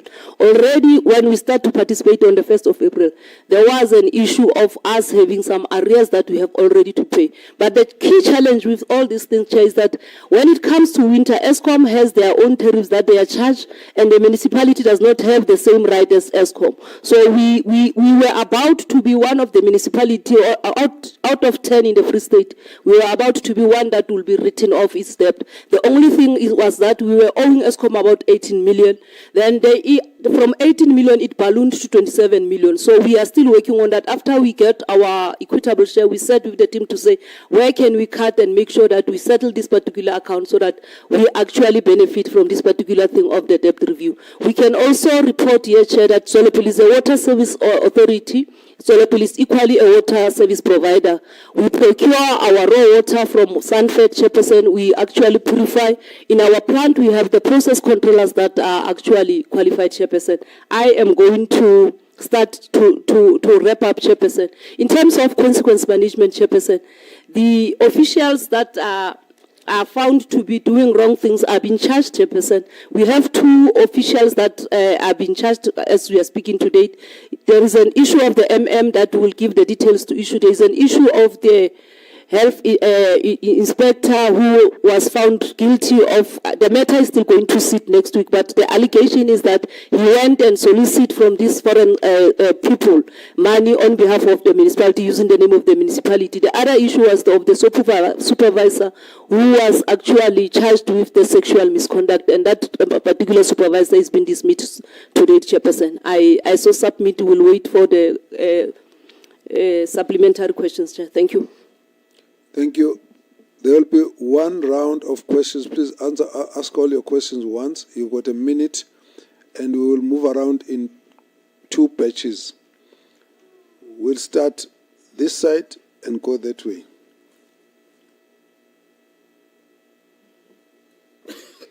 Thank you, Chair. Before I start my question, I must say that since we've been here from yesterday, I must say that listening to the presentation of Solopil, one can safely say there's hope in this municipality. Chair, looking at the audit outcomes of Solopil, we realize that they have been receiving unqualified audit outcomes. I just want to check with the executive mayor now that what is preventing them to getting the clean audit outcome, so that at least it should be amongst those municipalities that we can say they have improved the audit outcomes of Free State. And then also on the budget spending not achieving its targets, can they also please give us more clarity on what is happening, what is the meaning of this, and is there any remedial action that is being implemented on the side of the municipality? Thank you, Chair. No, thanks. In line with what my colleague is saying, indeed, Mayor, I agree there is hope in this municipality. I will just raise a few issues of concern. One, your internal audit, it's flagged as non-functional. Obviously, I think you would know that internal audit function and audit committee needs to be reviewed, the structure, the budgets, the placing in the organization, together with the reporting lines of which, whether it's a manager or chief internal auditor, whether they are adequate and in line with the applicable standards. So I see that the AG flags with you that we have not been doing this exercise. That's, they can't rely on the work that that internal audit does. What are your plans in fixing this? That's one. Two, I just want to, as a comment, your budget, because I see that you spend more, I think around about 128% of your budget in 2023-2024, but you achieved 84% of your target. So I would just to plea with you, try and align in what you spend with to ensure that you achieve value for money. I think, Chair, basically there isn't much here. Besides those, and then the issue that I'm really worried about your fruitless, wasteful, and irregular expenditure. It keeps on increasing. From 2022 to 2023, 2023 to 2024, irregular increased from 89 million to 115 million. Unauthorized from 9 million, of which I would like to get details in terms of what made it increase so much, from 9 million to 115 million and 75, and then fruitless from it has decreased, fruitless and wasteful. I think there's some work that the MPEC is doing in line with what you are saying. So just the unauthorized and irregular, just the increase. Thank you. Thank you. Next. Thank you, Chair. I won't repeat what my colleagues have covered. What I've picked up here, Chair, your average number of days for paying your creditors is a bit of a concern. Look at that one. Number two, engage your community, because we pick up also that there are constant protests for service delivery. The reason why you are not moving from unqualified with findings is those one or two things that relate to service delivery, of which service delivery is the core mandate of the municipality. So look at that. For now, what we see here, the picture we see here is that you've managed to get your debits and credits correct, which is not the sole mandate of the municipality. That is part of what you are required to do. But solely, you need to provide service. Focus on that, because the AG is giving you findings on issues of performance.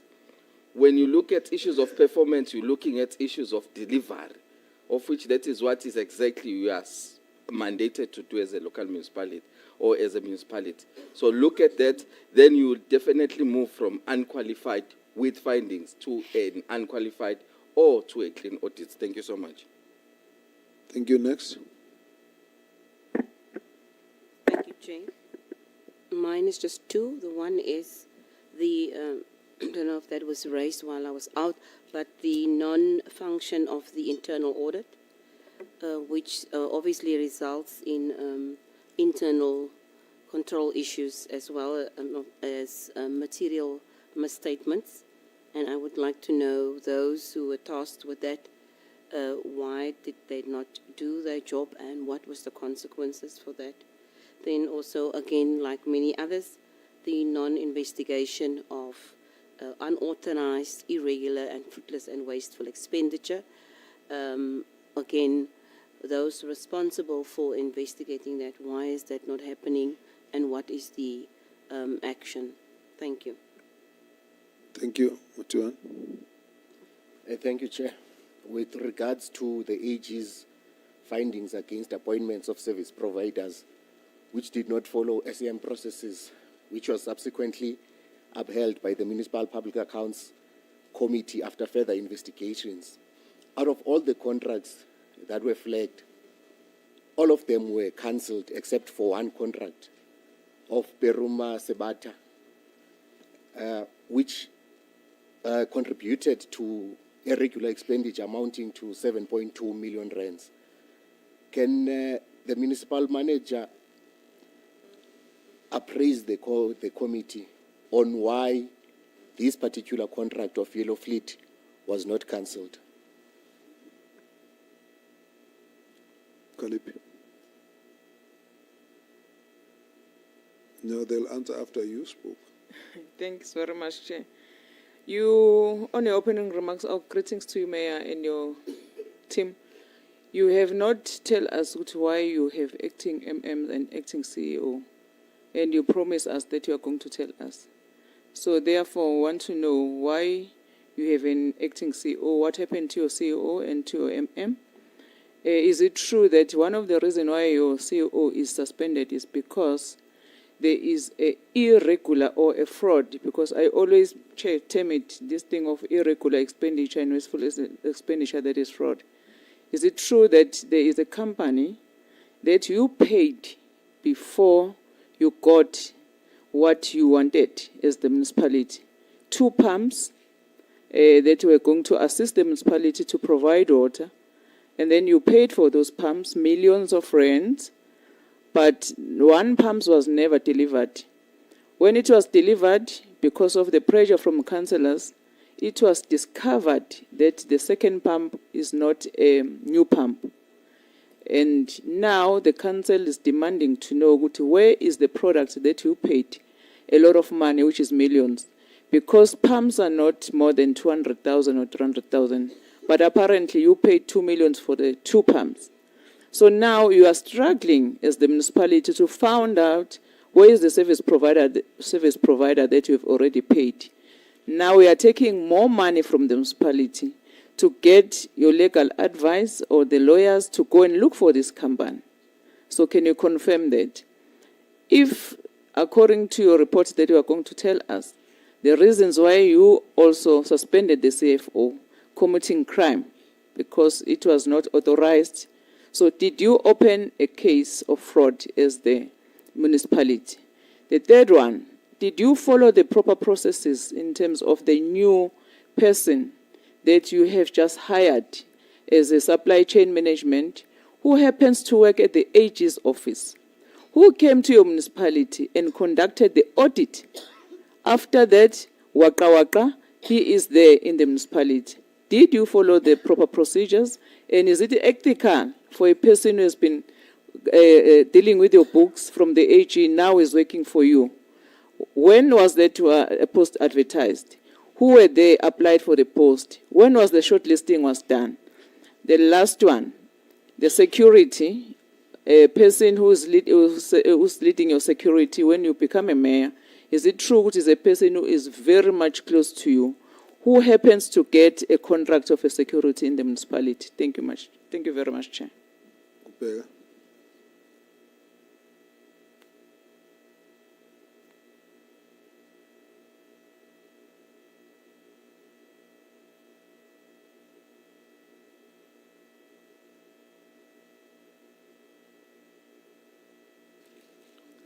Are you on? You're not? I'm asking you to make your... Thanks, Kabazel. Greetings to the team from Zolopele Municipality. Chair, I guess it's more of the same things. I'm not sure if the CEO, the CFO, and the municipal manager will be able to answer, since I gather they are new in the municipality. Irregular expenditures, allegations of corruption, service delivery protests. I think just could you possibly speak to us about those things? And I think the one of the biggest issues that I noticed going through these notes, your electricity losses are sitting at almost 6 million rand. What are you doing about that? Is it possible to have a breakdown of the interventions that you'll have regarding that? And Mayor, if you can speak to us about the 65% of debt that is unlikely to be recovered by the municipality. Could you talk to us about that as well? And then what causes the failure to consult residents on your development projects in your area? Why are you not consulting residents? No, I think that's it, Chair. Thanks. Let's get the responses. No, Chair, I'll start. I'll hand over to the officials to respond. Chair, the service delivery protests were happening before we come into office in 2021. That's where my opponent remarks, Chair, to say the then mayor was removed because of service delivery issues. Since we came into office, there's never been any service delivery protests. The only thing that happened, it was when we were constructing 2-kilometer project, whereby these people that attempt construction mafias, they wanted to solicit the project. They were saying that they are claiming 30% of theirs, of which is not the process. For the service, for the subcontractors, it was advertised and everything. When we do our IDP, we go to communities, we consult them on everything. We even now, we went to them, we have to go back because there was a project in the IDP, the current IDP that started on the 1st of July. That was going to, in the township, because we are unable to collect revenue because ESCOM is the one that is supplying electricity. Now, our credit control is unable to effectively deal with the issues there. I need to give that context. Now, we were going to install the prepaid meters, but the funder then said, before we deal with the issues of the prepaid meters, because we've got in the format white towns, you've got your asbestos pipe that from time to time they burst, and they are the ones that make us to lose a lot of wood. So we have to retrofit those pipes and deal with them. Then in the next financial year or through RT29, we'll be able to deal with those issues. So we don't have any unrest. The only issues that are there is for the individuals that want to actually run the municipalities whilst they are. And I'm going to give a classical example of what I'm saying. I made a reference to the contract of 499. That contract, it was constructed in 2017. It was never concluded. It's about toilets of the communities in Webster. That area is called Sitswadi. Now, the contract was never concluded. It's the one of the contract that made the mayor to go, including the issue of water that was not of a good quality by that particular time. We have never had the issues of protest since we came in. There are issues from time to time when communities will come and bring their own things, and everybody is expecting so that they can be employed in the municipality. So the is a small municipality that cannot employ everybody. But what we are doing to remedy the situation, every 6 months we have people that are coming because of the EPWP, then we rotate them, and there are also projects that we get from other sister departments that help us to be able to deal with them. So the issue of the protest, we have never had the protest still today. So we don't have that in terms of service delivery. We actually, the only thing that we are having that I can say is the issues that would always be in the media by the councillors of DA saying that the water in Hofstad is polluted and that, and the water from every week, twice a week, the water has been sent to Bloemfontein to the lab to be tested, and we got the results. We used to have challenges in terms of the wastewater treatment plant until we take our process controllers to be trained. So in October, 4 of them will be actually graduating by the 10th of October. So the issues of wastewater treatment plant, because what I need to explain is that Belfontein and Webster, in terms of their reservoirs, the Belfontein and Webster, they've got two separate things because the TLCs were not the same. In Webster, the same reservoir that supplies the town is the same reservoir that supplies the township. In Belfontein, the same reservoir, but it have two different valves that gives the township and gives the town. So those are the issues. In terms of wastewater treatment plant, we have upgraded the wastewater treatment plant. It is even now fenced. The issues that were raised, we tried to minimize them and deal with them.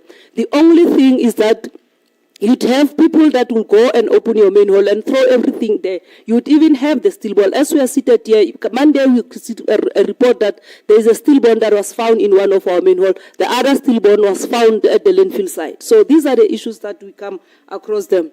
The issues of the internal audit, we have acceded to say in the past the internal audit was not capacitated, but now it is capacitated. It was only one person. We have come to the point that we put 2 people and intern, and their qualifications are here. We can even provide the qualifications, including the unit that deals with your AFS. It was only one person by that time. So we have their qualifications, because how do we know about their qualifications? After each and every 6 months, we do skills audit. In the last EXCO, we received a report, because we always ask to say, we have read this report of the skills audit. Now we want to check where are the people in terms of the last report. Have they moved, or are they still stagnant? Because when we got into the office, there were challenges of roads. The only critical thing that Tswelopele is faced with is the challenges of road. But what did we do to salvage the situation? Through MIC, we managed to procure a yellow fleet. Through the Cleanest Municipal Awards, we also benefited from that. We were in kind. The Department of Cogta bought for us a front-end loader. Tswelopele through MIC bought the front-end loader, also bought the TLB. We bought the 4 sectors as we came in, because the reason why when we got into the office there was nothing. There was strike, everything was burned down in Tswelopele. So we had to start as if we are starting the municipality afresh. It's a new municipality. We bought fleet, we bought bikes, we bought everything, and we bought them through the RT57 that the province is utilizing. It's the one that we are utilizing as Tswelopele. We are taking a portion of MIC because we are allowed to utilize MIC to procure those yellow fleet, but we can't buy them at once, because there are other things that need to be catered for in the MIC allocation. It's your sports maintenance, it's your buying of fluid, and any other issues. You need to utilize that so that you are able to render the services in an effective and efficient manner. The challenge that is in Tswelopele, that maybe it might be the issue that will be termed as a service delivery. When we got into the municipality in 2020, there's a section that is called Extension 5. It's Riverside in Oversight. The communities that were pegged there were no house numbers, there was no electricity, there was nothing. We then started by pegging them correctly, giving them numbers. Now we have actually electrified, because it's 2 sections as we are seated, honorable members. On this side, the numbers that are on the side, they are electrified on this side, because it's the issue of ESCOM, because we have already paid. Hence, we are raising the issue of the Hamas light. It's about 200 and something the household that don't have electricity. It is not the fault of the municipality. The process has unfolded. We have paid. We are from time to time raising matter with ESCOM, because they are the one that are charged with the responsibility to electrify the township. That is the only thing. In the Belfontaine, there is extension 7, 8, and 9. Those 3 extensions, it's in Ward 5. When the establishment was actually started there, the people were placed on a wetland. Now we are starting the process of removing some of them from the wetland, because there are 3 people that I know of that are on the wetland. The one is an old woman that we have already concluded by next week that will move her, because the challenge that we are having in terms of the errands and the size of Tswelopele, we don't have enough land. We are waiting for the Department of Human Settlement to assist us. But what was the issue in the past? Because there was no order, there was no discipline in the municipality. When you've got empty errands, the municipal employees that are dealing with this selling of errands, they were the ones that were actually, when the council goes out and say, we are going to take back these sites, we advertise, we want the owners to come back, they'll take them back, and then in return, they will send those sales at 10,000 or so. So because they are in the system, they know what is happening. When other people come, there is no errands. So those are the challenges that we are having as a municipality. Now, in the same Extension 5, we have started to put the toilets. The project started in the last financial year. It's a multi-year project. It's going to continue. I will then have to give over, but let me speak to the issue that is raised by Honorable Mkalipi of the project that was not. It was not raised by the councillors, Honorable Mkalipi, through you, Chair. The matter came to EXCO, as I'm saying, EXCO report on a monthly basis, EXCO sees. The matter came to our attention because what we do, we rotate the EXCO. After the EXCO ends, we go and play an oversight as a collective of EXCO. We found out that there was no that, and it's not only that one, because we also requested MPEC to go and check into other pumps that were there in the municipality. That is not the only project that has not been completed, including the 499 that goes with pump station number 6 that was equally not completed by that particular time. We have not yet opened the case on this one. The one of the, it's in Ward 5, the project that is being cited is in Ward 5. Indeed, there is only one pump that was there. When we questioned in the EXCO to say what transpired here, we were told that the consultant and the then acting municipal manager, they are the ones that signed concession to say the main contractor, because he's my color, and the other one that is going to bring this pipe is a white color, then that one will have a capacity, this one is not going to have capacity. So the matter, indeed, we have tried to get those people, because the first time the report that we got is that when the sheriff was going to look for this particular person, the papers get lost. The second issue is that the matter is now going to be enrolled very soon so that we can recoup. But the money that is actually in question is about 1 million. It is not 2 million. The other pump is there because that's what the whole scope was saying to us in terms of that, because I don't sit in the panels of this particular thing. But the issues of panels that are raised also, let me speak to those issues. I'll give the officials to speak to this, because I am always there and I always ask questions. I'm not interfering, but I'm intervening on issues that matters, because I'm the one who's accountable to the communities. The issues of panels, there were panels that indeed were not that were terminated because of the advice of the AG. The reason was that you've got about 2 panels and you need to have the 3 quotations. So those the panels are not compliant. And then council took a resolution to the current MM that is saying that we are saying he's suspended, to say, MM, go and terminate all these other panels, all of them, so that we start the process afresh. But MM deemed fit not to terminate that particular thing. And the amount to date that speaks to that particular irregular, it's about 3 million that we can account for, to say, in terms of what, during that time and now after we have terminated, the amount was about 3 million. The issue of the supply chain, they will go to the details, but I want to give context. I said, the AG said that the issues of council, and I'm going to speak to this so that all of us we understand, because there will be allegations that are made that are not founded, Chairperson, through you. The issue of the supply chain, the councillor that is representing yourself in the council, through you, Chair, Honorable Mkalip, was fighting for the person who was in supply chain. I want to put it correctly, if Chairperson, I can be allowed to put this matter here. Make it short. Yeah, I'm going to make it short so that I give others. Thank you, Chair. You've gone for quite a while. I'm not saying you are wrong, but I'm just saying try and shorten it. Okay, Chair. The councillor is fighting for this particular person because the councillor is staying at the premises of this particular person who was the supply chain. And there were issues that were raised that were recurring in terms of supply chain matters. So we removed this person and advertised the post. When the post was advertised, the person in question was not even at the AG. He resigned. He gave a notice. The processes they will explain, because I'm not sitting that. I only sit in the panel as a chair of the appointment of the municipal manager. That's the only panel that I chair as a chairperson of that particular panel. As to the other issues, they will then have to respond to them. Thank you, Chair. Security? No, security was advertised, Chair. Let me give the security, the acting MM will also speak to that, Chair.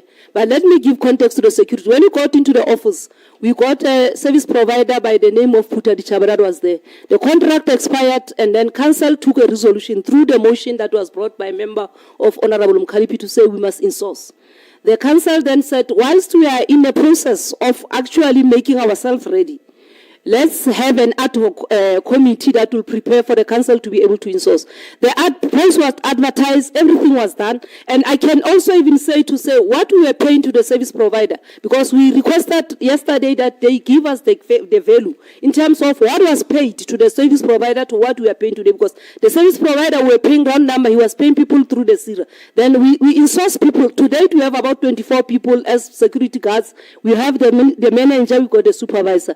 That person is not related to myself. His surname is something, I am something, Chair. Thank you so much. Okay, let's get the other responses. Sorry. Thank you, Chairperson. No, try not to repeat. Okay, I'm not going to repeat, Chairperson. I'm just trying to actually explain the processes which actually followed after the council actually make a study in terms of what need to happen in relation to the issue of security. Chairperson, I think it was around June last year when the council take a decision to actually try to insource the security services. So municipality was faced with many challenges. There were break-ins, more especially at technical department. At one point, there was a cable I think it was in the region of 500,000, which was stolen. Our suspicion was that it was an internal arrangement because security was not falling within the municipality.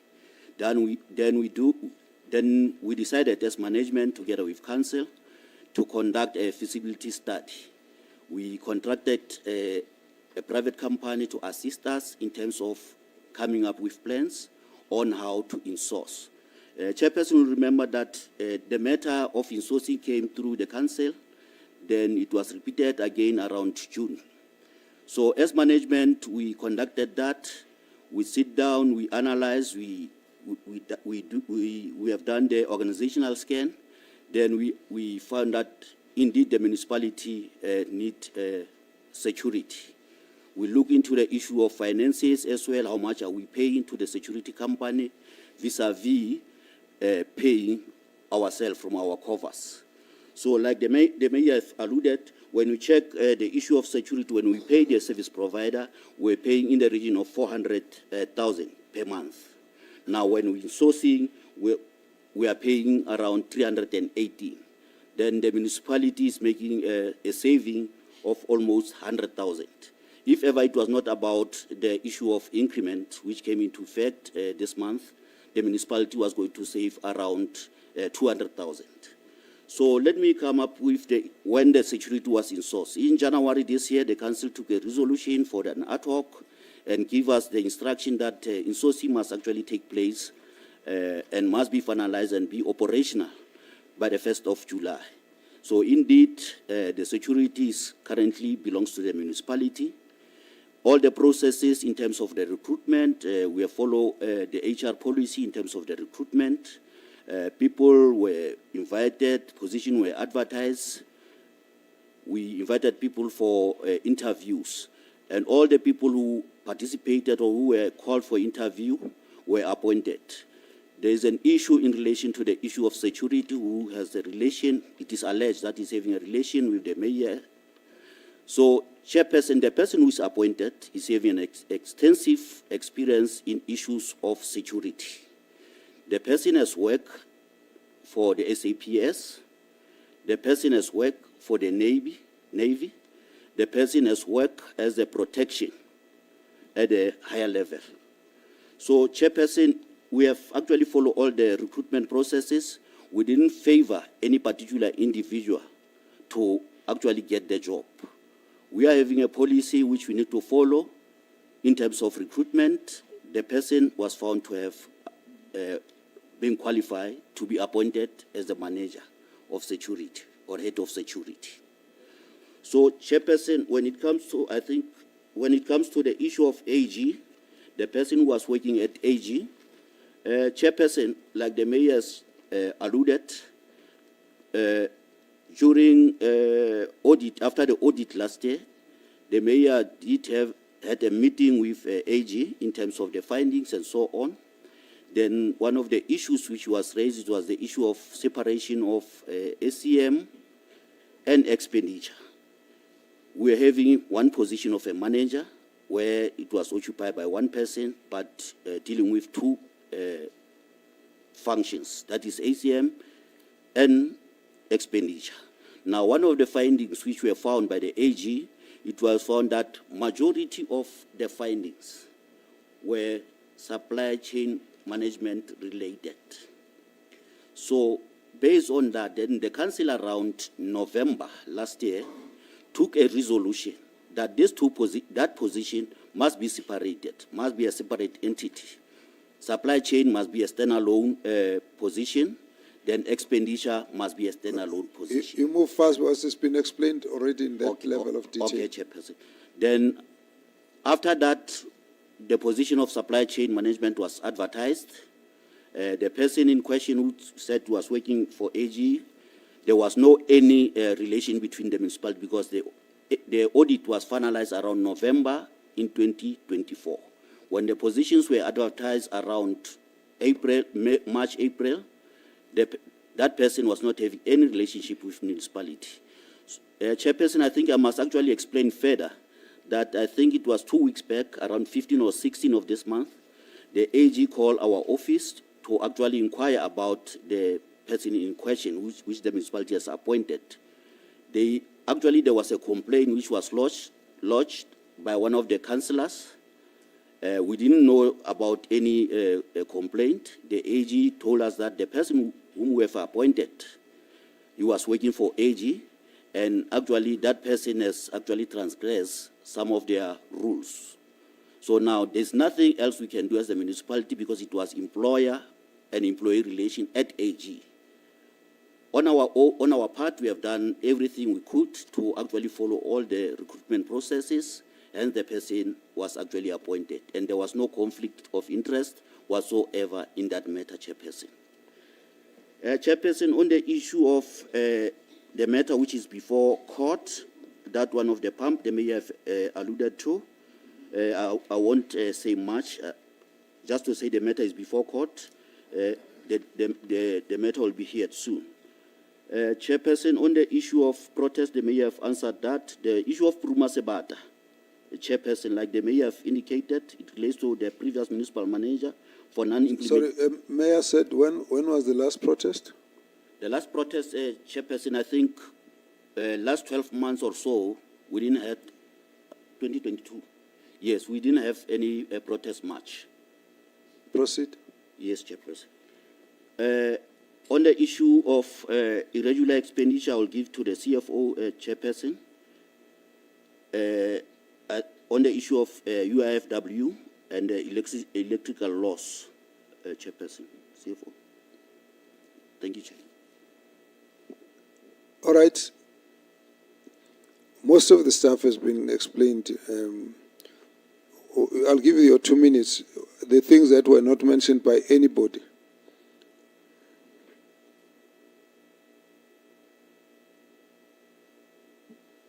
Thank you very much, Chairperson, and good day to the House. In 2 minutes, I will just try to cover a few issues that were not touched by the Mayor and the MM.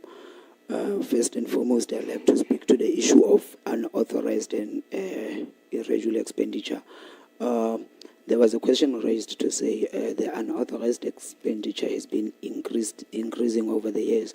What I want to highlight is that historically, when the municipality presented the unauthorized register, we actually would not account for non-cash items. And then the matter was actually raised by the Auditor General during the audit of 2023-2024. And then in the restated financial statement, the amount of non-cash items relating to specifically the depreciation and the debt impairment were taken into consideration. And as a result, it increased the unauthorized expenditure to 63 million. What I want to highlight is that the register was subsequently updated and tabled to MPEG, and MPEG successfully investigated the registers. And then on the issue of intervention, we would like to allude to the House to say in the current financial year 2024-25, the year that we are currently preparing financial statements for, there will definitely be improvements in the presentation of an authorized register. On the issues of irregular, I think the Mayor has already spoken to say the contracts were subsequently terminated post the finding that was raised by the Auditor General and recommendation of the MPEG. And then on the question of creditors' payment, I take note that the number of days that a municipality makes payment towards their creditors, indeed, it looks questionable. But when you look at the audited 2023-2024 financial statements, the municipality had a total of 207 million of the total payables. And then of the 207 million, 151 million thereof related to ESCOM, and then 20 million relates to Sanfed, 4.5 million relates to the DBSA loan. When you remove those, then I think the rest or the remaining payables will definitely be all current accounts. And then the next question that was not addressed. Hold it. Let's get the questions from this side.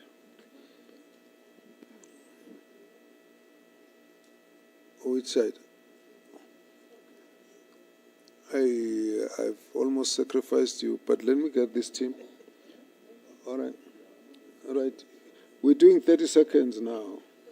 So let's start. Thank you, Chairperson. I thought you'd offer to stand down, but anyway, I was mistaken. My question is to the municipal manager and maybe even the CFO. I'm in possession of a photo of an invoice, and I sent you the detail, Chairperson, from a company called MPs and Sons. It's a transport company. Now, the invoice description says taking people from different farms to voting stations and back. 2 taxis, each taxi cost 4,000 Rand and it was 8,000 Rand paid. It's a small amount, but is it policy of the municipality to pay for transport for voters on Voters' Day? This invoice was issued 2 days after the election, on the 31st. Now, the answer I received, or our councillor received, was this was for training somewhere. But was this, and maybe the chairperson to you, we can circulate it, but was that invoice paid for transport of voters? Thank you, Chair. Okay. Thank you very much, Chair. Chair, my question is to the Speaker in terms of consequence management. Since taking office in 2021, of the UIFW, what has been investigated and actually recovered? What has been recovered? And I note you spoke about consequence management, that currently 2 officials are being charged. Since 2021, how many officials have actually been charged for misconduct, etc.? And then in terms of the South African Human Rights Commission, there was last year findings made about chronic sewerage leaks in several of the wastewater treatment plants. And especially in June, I visited Tikwana, Segalo Street. There's a pump station leaking into the Vetrivier. What's being done in terms of that South African Human Rights Commission report? Has a council-approved plan been, well, has a plan been approved by council and submitted to the South African Human Rights Commission? Thank you. Next question. Thank you, Mr. Chair.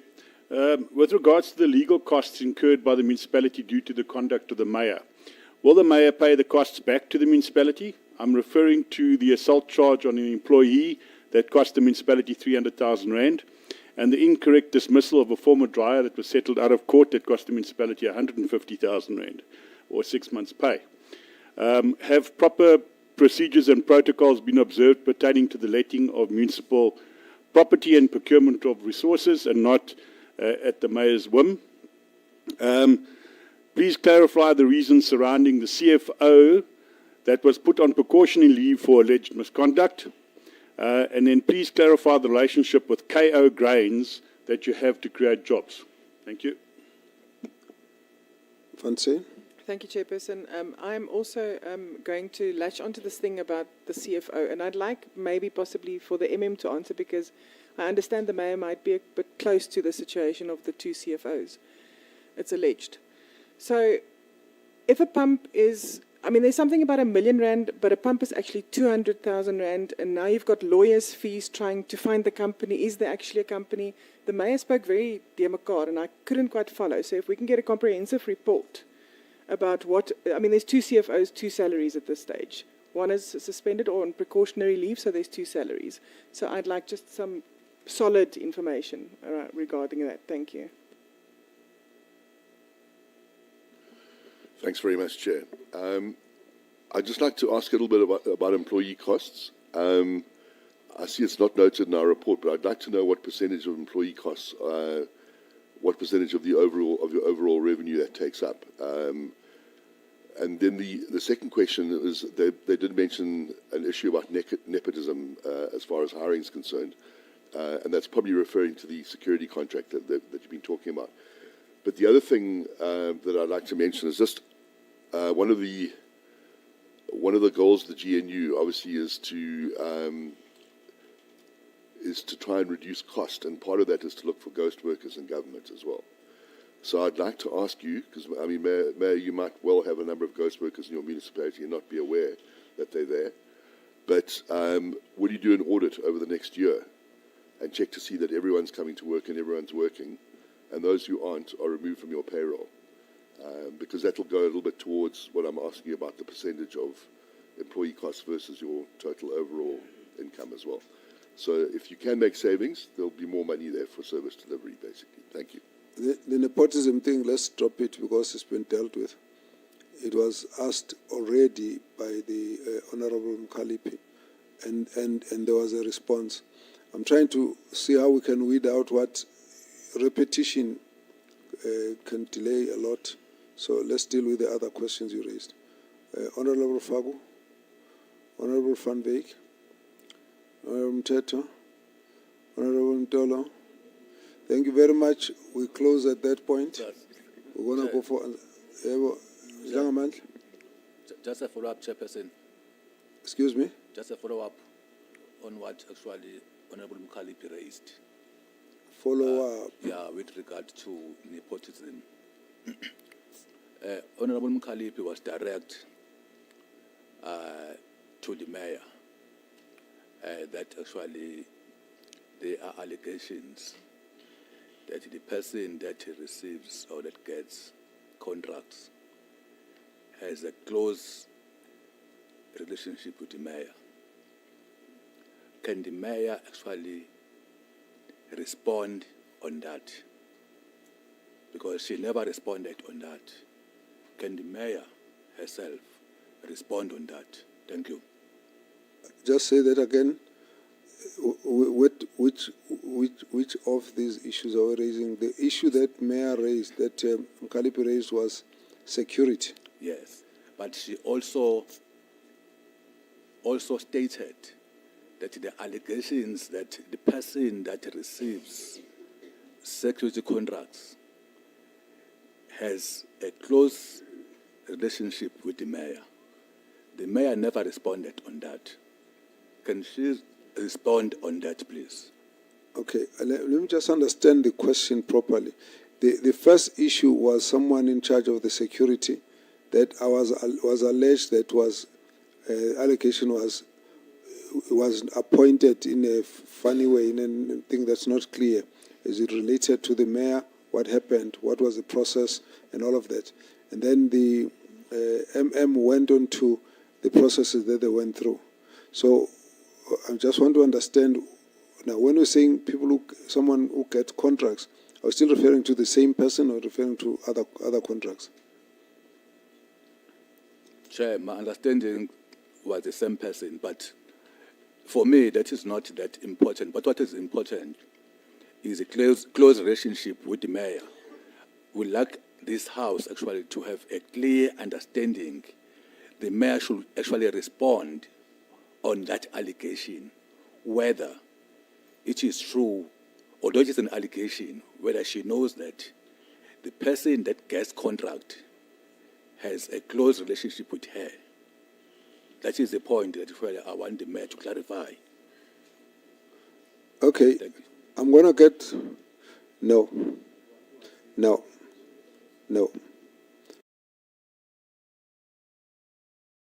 We're not coming back. Listen, no. No, we're not taking question. We've taken 8 questions in a row. You've had your chance. We should have broken here 30 minutes ago. We've had a dragging process. We've got, the whole day has not started yet in terms of the outstanding. And we're going to be having the same members here complaining about how long it's dragging. No. Let's finish this question. It's only because Mtolo had not asked the question. That's why I'm allowing it. That's why I said we can't go the same question, same time. If we've got something that is concrete, we can follow on a question. But if we're going on the same allegation, the same response, I want to be clear what we're dealing with. But I'm not going to have a debate with you. No, we're not. Let's have the answers. No.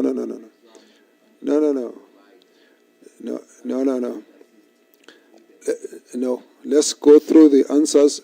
If you've got something to provide, give it to me, then I know what we're dealing with. You've got all the questions on the table. Let's discuss it.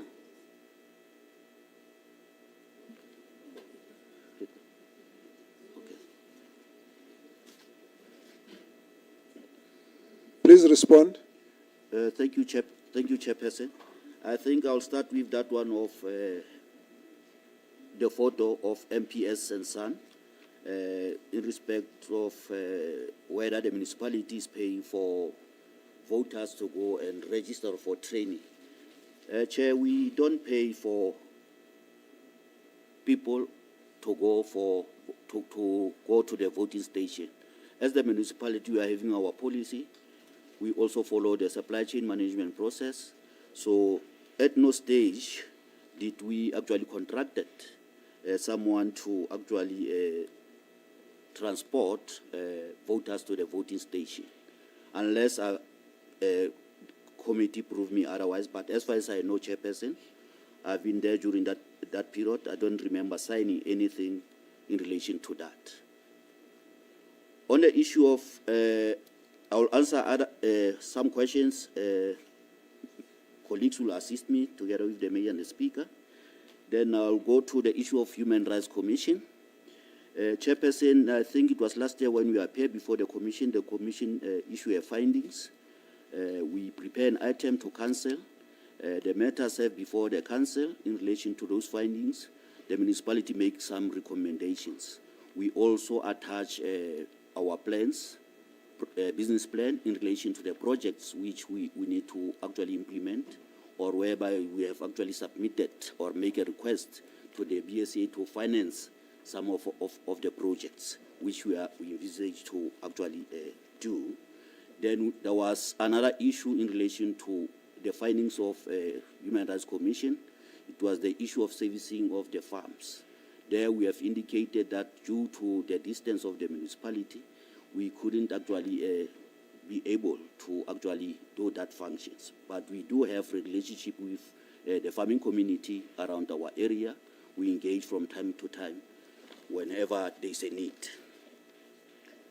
Then on the issue of legal costs, Chairperson, CFO, I think we're saving the figure there. We will actually do that. Then on the issue of employee, or who was actually in the office of the mayor, who was paid money for 6 months. Yes, indeed, Chairperson, there were some payment made in relation to that. I think it was 148 or so, which was paid to that individual. Chairperson, here, the matter was in relation to the conduct of the employee. The employee was appointed last year. I think it was in February or so when his contract was terminated. His contract was terminated due to the fact that there was a poor performance on his. There was a poor performance when we evaluate the performance of the employee. We found that the employee is not actually compatible to be a driver to the mayor. There are some instances or reports which we are receiving about the manner in which the employee was conducting himself. Also, the said employee was actually someone who was drinking a lot, and due to the tight schedule of the mayor, sometimes the mayor will need the employees to be here, then the employee will come tomorrow being under the influence of alcohol. So those were the reasons, some of the reasons which were put forward in relation of terminating the contract of that particular person. That person was under probation when his contract was terminated. So it was issue of non-performance. Then the employee took us to the bargaining council, whereby there were some procedural issues which the municipality didn't actually follow. Then now we didn't actually want to take the employee back. Then we decided as a municipality to actually enter into a settlement agreement with that employee, because to bring that employee back to the municipality is not going to assist us. Hence, we reached a settlement with that particular employee at the level of the bargaining council, so that we can actually forego the matter. Then on the issue of KO Grains chairperson, here we are having a service provider. He's one of the big service providers within the municipality. This service provider, chairperson, is one of is employing most of the members of the community in Tswelopele. They are having there's a job creation. So this person wants to expand his business in Tswelopele. So now they have made an application to Tswelopele municipality to expand their business. So the matter did serve before the council. They wanted to purchase a certain earth. Now the earth was not actually zoned. The municipality agreed to actually lease that land to those people in the interim, while the municipality is doing its administrative matters. The land in question was not zoned. It falls under Farm 396, which is the entire Belfontein. So now before we can actually lease that land, we need to rezone that land. So now we are in the process of actually doing that. There are some engagement between the municipality and ourselves in relation on how can we fast track that process, because it's a job creation.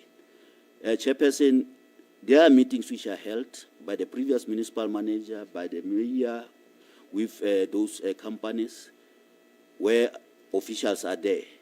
There is no way that the mayor is having any relationship or is actually benefiting from that process. That process went through the council. All the people, they know exactly what is happening. So there's nothing wrong up until this day, Chairperson, which have actually come to my attention in relation to that. On employee cost, I think Chairperson, CFO will correct me. I think we are standing at 34%. Then on the issue of ghost workers, Chairperson, in Tswelopele there are no ghost workers. We conduct skills audit on the annual basis. There was a skills audit which also served before the executive committee last week, in the executive committee last week. Chairperson, I think I'll give CFO to actually answer some. I don't know, Mayor will be in a position to actually enter the fray. CFO? Thank you very much, Chairperson. You'll come in at the end, Mayor. Okay. I'll be speaking to two issues in the main. The first one, collection rate. The collection rate of the municipality average is 68%. And to try and improve, the municipality has appointed the debt collector through the RT27 transversal contract of the National Treasury. And then on the issue of employee-related cost, the municipal manager has already spoken to that. Yes, indeed, we are sitting at 34% of revenue. And then the saving realized by the municipality after the establishment of the division of the AFS is that the municipality was paying around 2 million for consultant assisting with the processes of preparation of the AFSs. Currently, what we are paying our average is 1.2 million, which is mainly looking at the reviews, because as much as we established the division, we also must agree that we do not want to compromise the quality of the financial statements. Thank you very much, Chairperson. Thank you. No, thanks, Chair. Chair, let me speak to something that was not responded to. The issue of the 6 million that was raised by Honorable Member. There is a program that is called Adopt a District that is done by the DBSA. Tswelopele in the district of Lejweleputswa is participating in that particular program. We are going to be assisted through the DBSA to have the master plans in terms of electricity master plan and electricity losses management. That program is going to assist us, so we will be able to cap. But what we did as a municipality, because Tswelopele used to have the conventional meters, through INEP we actually moved the conventional meters from the household to the street because they used to bypass.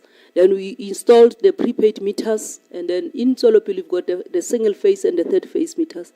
The project is standing at 90-something% because the project is not completed, precisely because the 3-phase meters is the one that is an issue in the country. We are told that they are not here, so we are awaiting that we got those 3-phase meters, and then the project will be completed. Chair, There is a question that says I assaulted a person and I had to pay 300 rand. I don't know anything about that, Chair.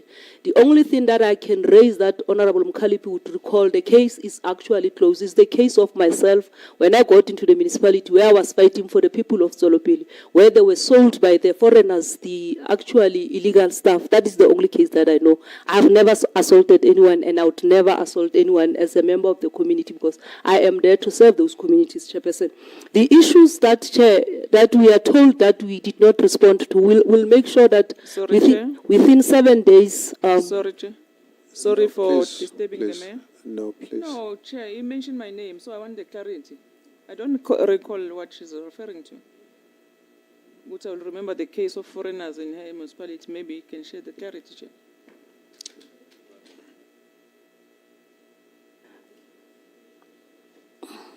Okay. Chair, let me clarify what I'm saying when I'm making reference to Honorable Mkhalipi. When in the sixth administration after we came into office, the portfolio committee of Cogta, where Honorable Mkhalipi Sevi came to the Legion Putswa, and then the Honorable Mkhalipi raised the matter that I'm making reference to. Maybe she has forgotten. I appeared in court because I was actually, it was alleged that I stole the money, I did this and this. So that's why I was making reference to say that is the only case that I knew that is being completed, that is set, and it is closed. So I was actually saying... The real problem is when we become unprocedural. It doesn't matter what you're saying, you address the chair. Once you do this, it disrupts the meeting because I didn't want Honorable Mkhalipi to get into this issue.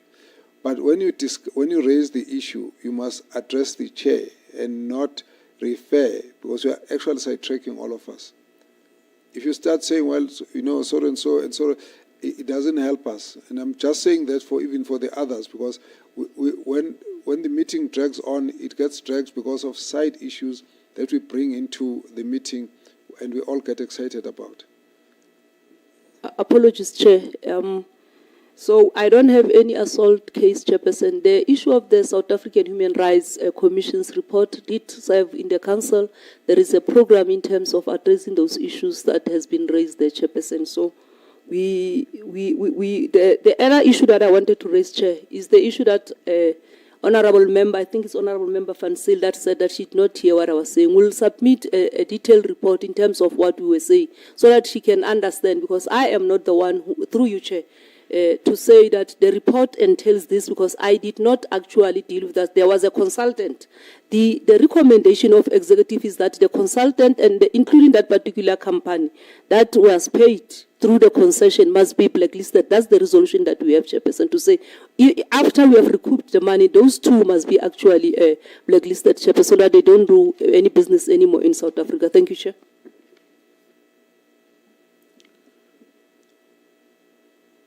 Let me see. There are a number of issues that arise out of this process, some of which are making allegations of various irregularities in employment, nepotism. We will have to go into that. In your report, we need to include all of that so that we have a clear understanding as to where those irregularities. I will not go into the rest of the issues. I'm a bit worried we're taking a lot of time.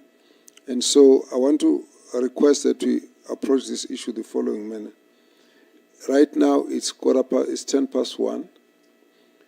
We have not started what we should have started in the morning. We have dragged beyond what we should have on these particular municipalities. We've got one more municipality that belongs to this particular group, which we haven't addressed. Looking at how we've dealt with this, it's going to take us more than almost an hour to deal with it, or maybe 45 minutes. I suggest that we take a break for lunch, but I want to request the members. I am looking for a way of how we can manage this thing better. Now, one of the ways is to restrict the number of speakers and the time they speak. And if that is the case, then I shouldn't have this violent shaking of heads and protests when we have to rule. Otherwise, if we don't do that, we've got the other option, at 12 o'clock tonight. For me, I'm easy on either one. But people who are going to be leaving us mustn't delay us because they know they'll be leaving early. I'm directing, telling to, I know you are. I've not had a session where you have not asked two rounds of questions. You are behaving very nicely. But nevertheless, you ask many questions. I'm not saying you shouldn't. I'm saying we don't have as much time. So members, I'm going to make a plea. We want to actually shorten the processes. There are instances where there are difficult matters which for us we can't avoid. There are instances where issues are straightforward, we should just deal with them and pass.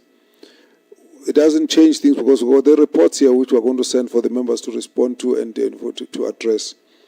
So that is my plea. We've got 30 minutes and then we're going to come back to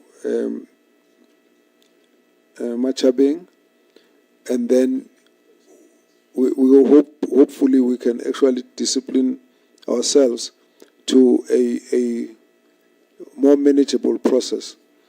But this idea of getting inspired once you hear something and everybody wants to ask a question, repeat the questions, we need to avoid. So we break. Thank you very much to Tsolopile. We're now going to be asking Machabeng to come in. You are excused. And the next team will be here at 2:45. Let me also just request, obviously we are getting delayed, but we will finish everyone. So please, let's try and do our best. Thank you very much. Meeting adjourns till 2:45.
Honorable members, I believe other members are still finishing off their lunch.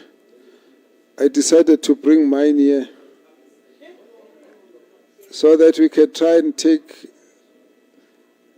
the next municipality.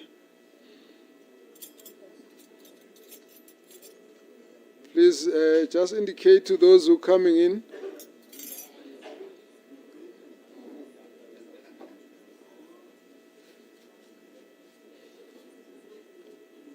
Please close the door.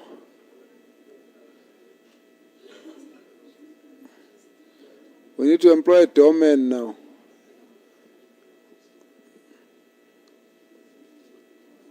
We shall proceed. Honorable members, we would like to welcome the team from Machabeng, and we want to start the presentation. I do want to say to the members, we have to find a way of managing this differently. And so we will talk when the other members come in, but what we have agreed with this time, the provincial team, they are consolidating the questions. They'll ask one or two, and then the rest we will actually just reflect and we pass to the members to respond to, and they'll also be part of the report back sessions. I would like the members of the National Assembly to consider some progressive suggestions like those. Firstly, I would say we'll take one round and we may not necessarily take everybody. So we'll see how we manage it as we go along. If we reduce on follow-ups and repetition, and that's fine. Let me also say, because, and I would have liked to say this when more members were here, I think for the municipalities to be aware that this session is being streamlined. Is that the right word? Live streamed. Now the 1987s are laughing. Those are we don't understand what this crisis is. We have a huge problem here with our generation. So stream, what do you call it? Live stream. Okay, let me just say streamed, so then so I don't confuse anybody. As a result, we may find that there are people out in the public who might raise issues that we become interested in. And a few times we've raised issues that have come from the public. But what I want to say to the members, some of the issues that are raised are specific open public matters. In some instances where there's some concrete information or concrete allegation that you want to make, I do want to be convinced with evidence. You must show me, because I don't want us to get dragged onto street talks. I want us to deal with issues that we can manage as a committee. And so I'm going to request that some of the issues we raise, if we require evidence at the basis on which you're raising it, you should provide that before we can allow the process. And I'm making it that as a point, because if you make an allegation that we want to investigate, it must come on the basis of evidence that you've got. So I want just to make that point so that when we move on, sometimes you will see that I would want to just understand where the questions are coming from before we can answer them. That's the reason. Machabeng, you are on the floor. Please introduce yourselves and take us through first 10 minutes and then questions. Thank you. Good afternoon, Chair. My name is Tandupolo Kalipa, the Speaker of Machabeng, Ntate Stofile, who is also the President of the Association. And you have Ntate Panyane, Mr. Panyane, who is the Acting Municipal Manager. Then you have Lindsay, she's acting CFO, and then we explain why they are acting chairperson. Thank you very much, Chair, for getting this opportunity, and greetings to all members of Parliament and the Chair and the members of the Legislature and the Speaker and the Deputy Speaker of the Legislature. And we are privileged, Chair, to present our work that we have been doing before the Portfolio Committee.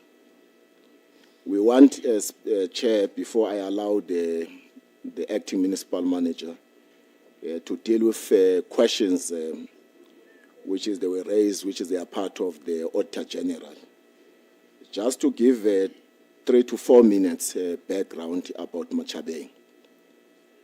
This leadership of Machabeng, which is we are coming for the second time before the Portfolio Committee of Cogta.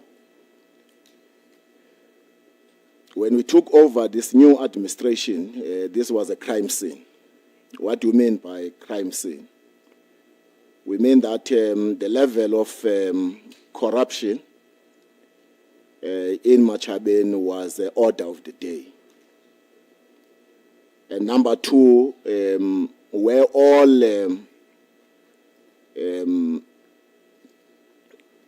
service delivery, which were supposed to be performed by this municipality, were all outsourced. When you talk about your grass cutting, you talk about your fixing street lights, your potholes, everything was outsourced. Means that there were 2 municipalities in Machabeng. There was Machabeng, which is supposed to have your employees, and then you have your service providers, which they were in charge of this municipality.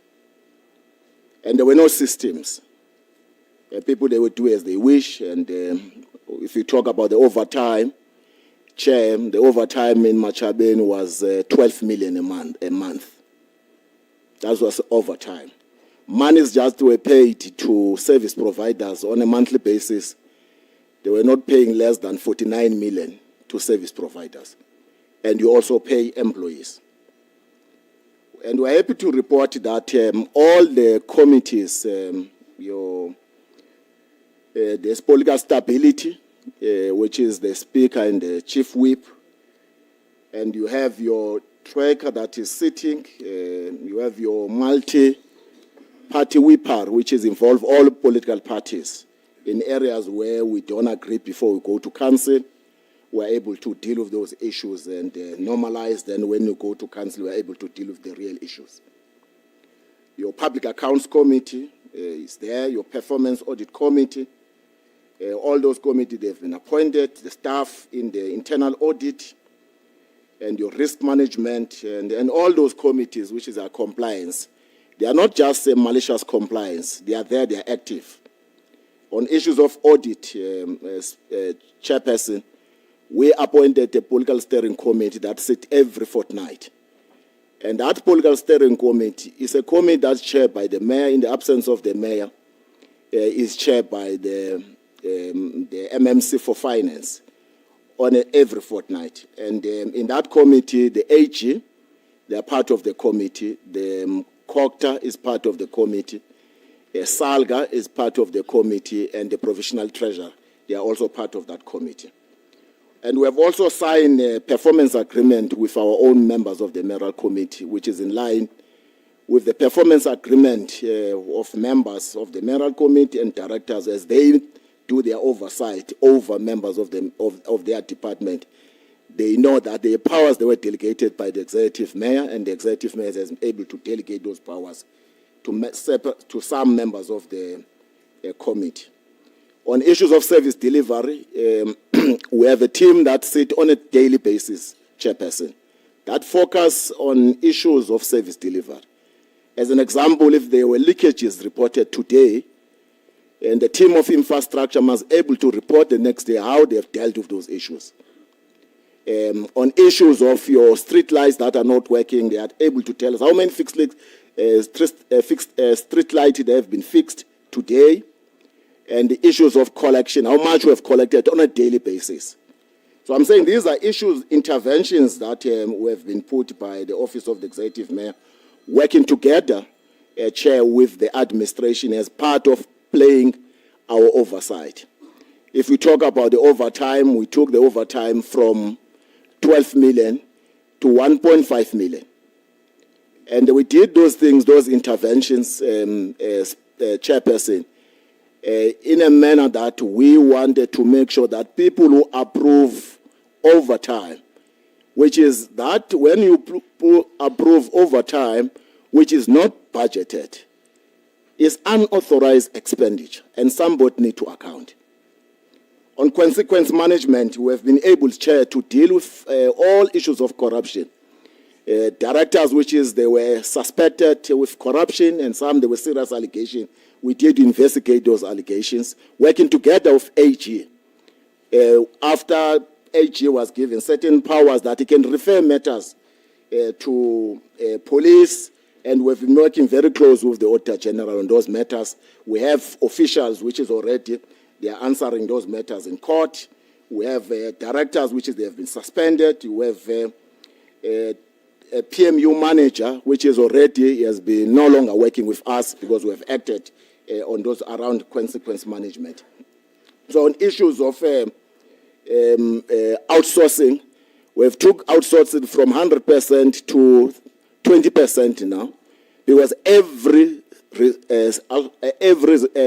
service delivery issues, they were outsourced in Machabe. We have been able to buy a fleet using the National Treasury as chair. Now we have a fleet that is more than 230 million that we have spent since 2021. So that outsource, we're no longer now using private people. And if you talk about Auditor General, the financial statement, in our team here, there are people already accounted and chartered accounted. Some of them, they are part of this meeting. As an example, Chair, we are doing our own financial statement internally, and that financial statement, we've been recognized by the Auditor General when she reported to the Portfolio Committee of Cogta that we are a part of the people who have been able to decisively take decisions where we need to make sure that the municipality is moving to the next direction. So we can confirm that our financial statement, we were able, Chairperson, to save more than 12 million per annum by writing our own financials. And we are not only writing those financials as just as a compliance Chairperson. We are able to make sure that those are financial statements that are accurate, and we can be confident that even the AG, she did recognize our financial statement. The last issue before I allow the acting municipal manager to deal with issues of raised by Auditor General. Our infrastructure, as an example, all our pump stations, we have about 57 pump stations in Machabe.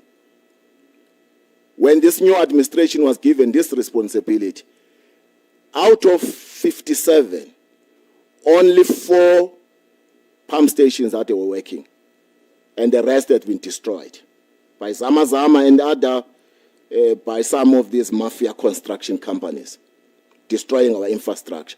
You have about 13 sewer treatment plants, only 11 sewer treatment plants that were working, only 2 that were working, the 11 not working.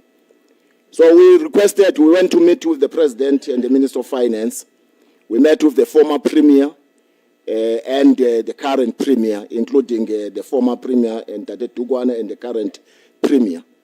We got an intervention from national government of 3.4 billion to fix all our pump stations and our sewer treatment plant.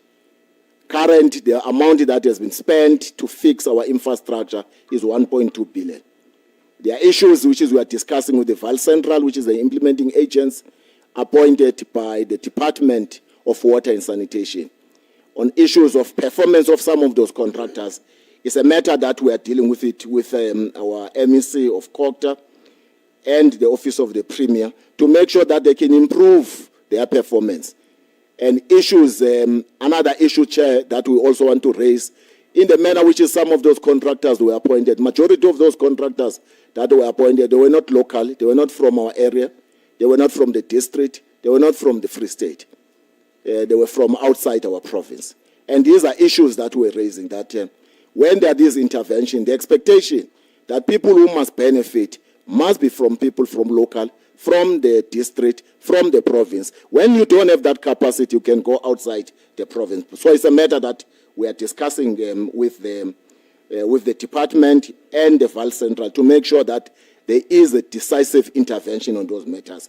So, by and large, Chairperson, on those issues, which is we are playing our oversight, interacting with our people, and we are even called mayors of Imbizo because we are consistent interacting with our people on a weekly basis to report to them even when there are challenges, even when there are positive report, we are reporting to our people. I will now allow a request the acting municipal manager just to deal with those questions, and then the speaker, if there is any other issues, and the acting CFO, through you, speaker, they will then come and deal with some of those issues if there are any addition, Chairperson.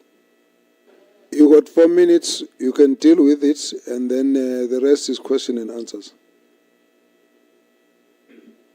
Thank you, Honorable Chairperson, honorable members, all protocol observed. The municipality is currently at a qualified audit opinion. This has been going through for some time, which is a very serious concern for us as a municipality. But I must mention that we only have one item of qualification, which is service charges. And those service charges are as a result of the old infrastructure, and in particular, meters. We've got meters that are very old, that are being bypassed. So that is one area that we have in terms of our qualification. And also other matters, were one of the municipality, when material irregularities were introduced, the new, that is law from AG, one of the municipality to be performed that, and currently the municipality is having 6 material irregularities, and out of 6, we managed to resolve 2. We are still seated with 4, which we have a detailed action plan as far as those 4 are concerned. In fact, within those 4, there are also cases of fraud as far as material irregularity is concerned were opened, and there were also arrests as far as the consequence management is concerned. One of the areas in terms of the planning of the municipality as to how do we resolve the current challenge that we have of a qualification, which is the huge matter of meters.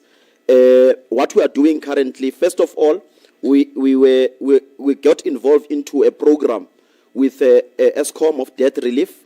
We signed an agreement of debt relief, which was coordinated by National Treasury.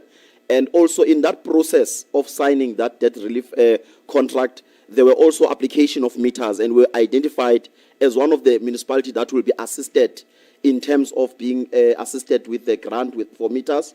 But unfortunately, the process did not go through. Only one municipality was assisted in the province, that is Ditlhabeng. So as a result of that, we could not wait. Immediately when our approval did not go through, we tabled a report to council, and council took a resolution that they will set aside an amount of 30 million, despite of the budget challenges that we have, 30 million to start the rollout of meters. We have already gone strides as far as that is concerned. All procurement processes have been done, full-blown. We will be implementing this process. The first batch of meters will be receiving during the month of August. So we will be spending about 15 million between the first 6 months of this financial year on the meters, and towards the last 6 months, we'll spend another 15 million. We'll be focusing here onto the meters, smart meters in particular, to try to increase our revenue and to deal with the issue of the reading of the meters, which is one of the major challenges within our audit report. So we have a vision which we have aligned as a municipality that by 2030, we want to have roll out the entire infrastructure of meters within the municipality, especially electricity, both with water meters, to put prepaid water meters. So there are target lines that the council has put for us, and there's an enforcement of these targets to be reached, failing which consequence will be taking place on the side of management. So, and also one of the big challenges in our audit report that has been raised by Auditor General is the issue of the going concern and uncertainty on the side of the municipality when it comes to going concern, of which the root cause of that was the issue of the revenue loss.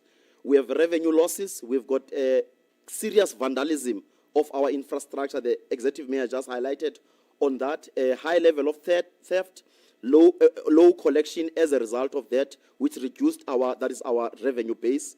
And we have corrective measures that we have put in place to can address all those particular issues. Part of the corrective action that we are doing is the Operation Patala that we sit all divisions, infrastructure, revenue, to analyze the revenue trends and come up with strategies on a daily basis when we do this analysis where we see there's a poor performance as far as revenue is concerned. And also, another thing that we are doing, we looked at this issue of infrastructure, and we realized that now that there's issues with the sewer, there's also issues with the pipes there's quite a number of leakages and water losses within the municipality. So what we are doing for that, we have made an application through Infrastructure South Africa and DBSA for the replacement of our old infrastructure, in particular the asbestos pipe to be replaced by PVC pipes. There's a project that we have applied for funding of about 2.6 billion. Round up. And this process has been going on. It's almost at a part of implementation. Thank you so much, Chairperson. I will take more on the side of questions. Thank you, Honorable Chair. All right. We will take questions.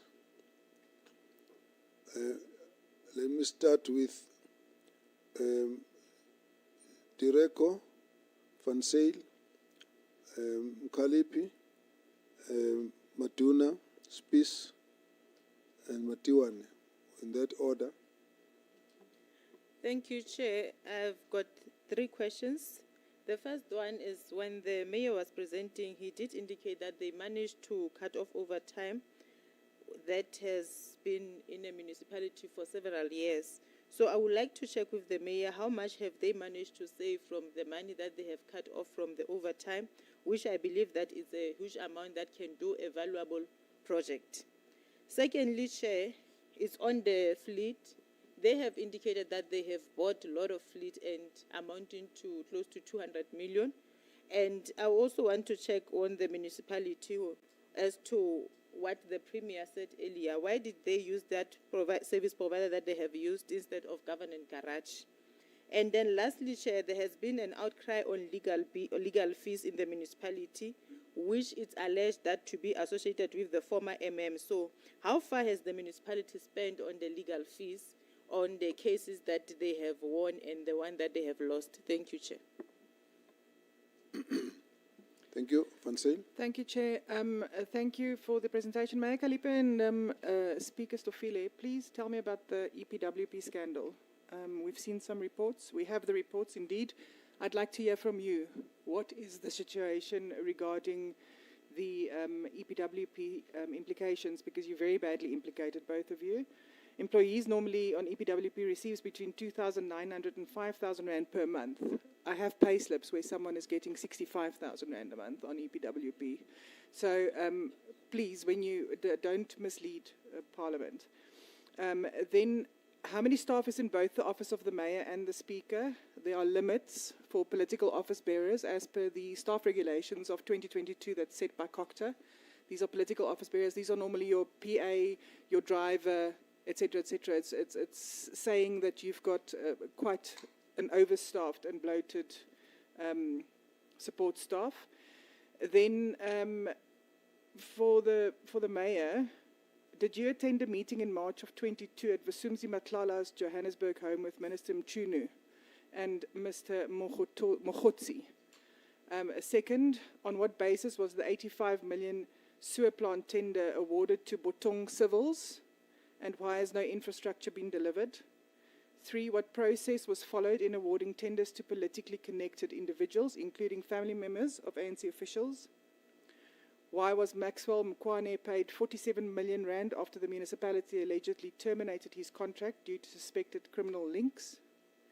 Have any internal investigations been conducted into these tenders? If so, what are the outcomes? Were there any declarations of conflict of interest submitted in relation to the tenders awarded in 22 and 23? And lastly, has the municipality laid any criminal charges or instituted civil recovery processes against Botong Civils or other implicated contractors? I can send this, if I'm too quick, Chairperson, to someone on that side. Thank you. Not only were you too quick, the list is long. It will obviously require that because from what you're saying, it sounds like you got information that would need to be properly investigated. So we can get highlights, responses. We don't have the space to deal with all the details. What we will have is a process of investigation. All right, thank you. Next, Mkalipi. Thanks very much, Chair. Greetings to the Mayor and the team, President of SALGA. Now we are sitting in a hot seat. You're not allowed to intimidate. Chair, Kwahle. You're Don't be hard, intimidating Chair, him. please. He Even knows. with a smile, you know, EFF is very intimidating. Chair, well. No, Chair, I just want to understand. I don't know if the leadership of the municipality have gone through to the report from the province. It says about you, the NSOP recommended to the province to intervene in the municipality due to dire concerns on service delivery. The state of wastewater treatment works plan influenced the NSOP request for the province to invoke Section 139, subsection 5, A and C of the Constitution, which is a mandatory financial recovery plan. So I understand that you took this matter to court to appeal this matter and you lost it. And I understand that the MEC, who's supposed to implement this decision, the court order, he wrote it to you, Speaker, and as a Speaker, you said you're afraid in terms of the standard rule you can't implement. So can you just appraise us, is this platform, where are we in terms of this matter? And the Mayor, please, I'm not accusing you, but I need a clarity. The former mayor, who happens to work in Mkaga, is it in your office as an advisor? Because there's that information that is coming, and it says that that person was arrested, but I don't know why he was arrested. But you can share some light. And sorry, just clarify it again. Who is arrested? Okay, the advisor at the office of the mayor currently. He used to be the mayor in Machabeng, and he was also in Mukaga. According to information which I want to verify with the mayor, was he arrested while he was there? Because if indeed, I don't think he's painting a good picture to advise the mayor. And then there's a lot of shenanigans that also link the councillors under the municipality, ward councillors, etc. So if the mayor can share with us if he is aware, one of the allegations is that one of the councillor is taking money, is extortionist in the community and is known from the ground. So I just want to check that with the mayor. If he's aware what he has done in order to, because if a person is terrorizing the community while he's claiming to represent the same community, I'm sure the mayor have executive powers to deal with it in terms of the law. Those are my questions, Chair. Thanks. Okay. We obviously, where you got specifics, we might need to take the same approach. Thank you very much. Let's get Honourable Speaker. Thank you, Chair. In the audit opinion of Machabeng, there's obviously qualified with findings, and the findings refers to the fact that the audit AG couldn't find evidence that shows that there's data that relates to service charges. But the important one for me is the fact that in this year, April, there's been 4 MIs, material irregularities, and currently those are under investigation by the Hawks and DWS. And based on that, Chair, I want to then ask the team of Machabeng if they can indicate how much have you been paying out in tenders from the time of the year 2022 to 2025 to companies allegedly linked to politicians or criminal elements. Were any of these payments flagged as irregular, fruitless, or wasteful expenditure in the AG's reports? Has Treasury issued any warnings or stop payment directives to Machabang? And the last one, has Machabang complied with the MFMA procurement regulations when awarding the these tenders that are in question? Thank you. Yes, Kubev. No, thanks, Chair. I will be straightforward as well. I think my first question, why didn't the municipality adopt the oversight report in time, in the previous financial year?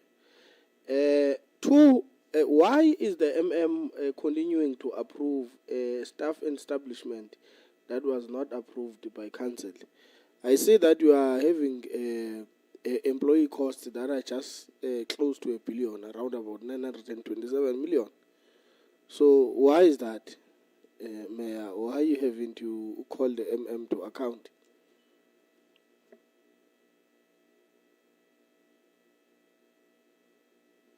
Oh, that was quick. Yeah, you're growing, eh? The mayor Matiwan. elaborated almost everything.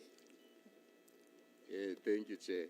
No, on a lighter note, Nakula Ivelcom and Kafa is a goal. So, Chair, with regards to the chronic storage spills, Chair, thank you, Chair. With regards to the chronic storage spills, which have affected the right to a safe and healthy environment, which has led to, in some instances, the closure of schools, that infringes on the right to education. I would like to ask, in terms of the performance indicators in the SDPIP linked to sanitation infrastructure, what percentage of the 1.2 billion that I think the mayor said they have spent on sanitation infrastructure has gone towards solving the sanitation crisis in Machabeng? Fago. Thanks, Chair. In relation to your skills audit, you are saying that it's 45% that you have completed in relation to that. What do you exactly mean? Because we are at the beginning of the financial year now, at the same time we are at the end of the term. What exactly are you referring to in terms of that 45%? And the last one is in relation to the performance management, where you talk about performance agreements for your MMCs. What is the picture like in terms of that, while you are still contemplating to introduce performance agreements to other councillors? Are you planning that for this term while you are at the end of the term? Thank you very much. Utolo? Upumile, okay. So that closes the questions this side. Let's get the responses. Angboy, Ngambil, and easy. No, Baba, Tole. Hey, so I'm so. Lifuna shona sibone ukuthi sikuphi. Yeah. Yes, please. Let's get the responses. Thank you very much. You won't go more than 10 minutes on all these questions. So go touch on those. We'll feel where we think we need more, we'll find a process. Thank you very much, Chairperson. The first question is on the outsourcing and the overtime. On the overtime, using that money which was spent on overtime, we've been able to build terminal capacity. On the issue of buying a fleet, why we're not going through the government garage? We're going through the National Treasury. So it's not like we are going for a service provider. We go to the company we're in the list of the National Treasury. We follow that process, which is the same process that is followed by government. The third question, Chairperson, is on the issues of fake news. I call it fake news because those allegations are just fake news. And I don't know anything about that person. I've never met with you. So that's fake news. I'm not interested to respond on fake news because fake news is things which is just generated by people who are naughty, who want to set a certain narrative. I don't know. I've never visited that person. I don't know anything about that. And I will never mislead Parliament. And I want to put it on record that those are just fake news. And they can be investigated. We have nothing to fear because these are just fake news. On the issue, why the report was not presented before Council, why we did not adopt the report on time.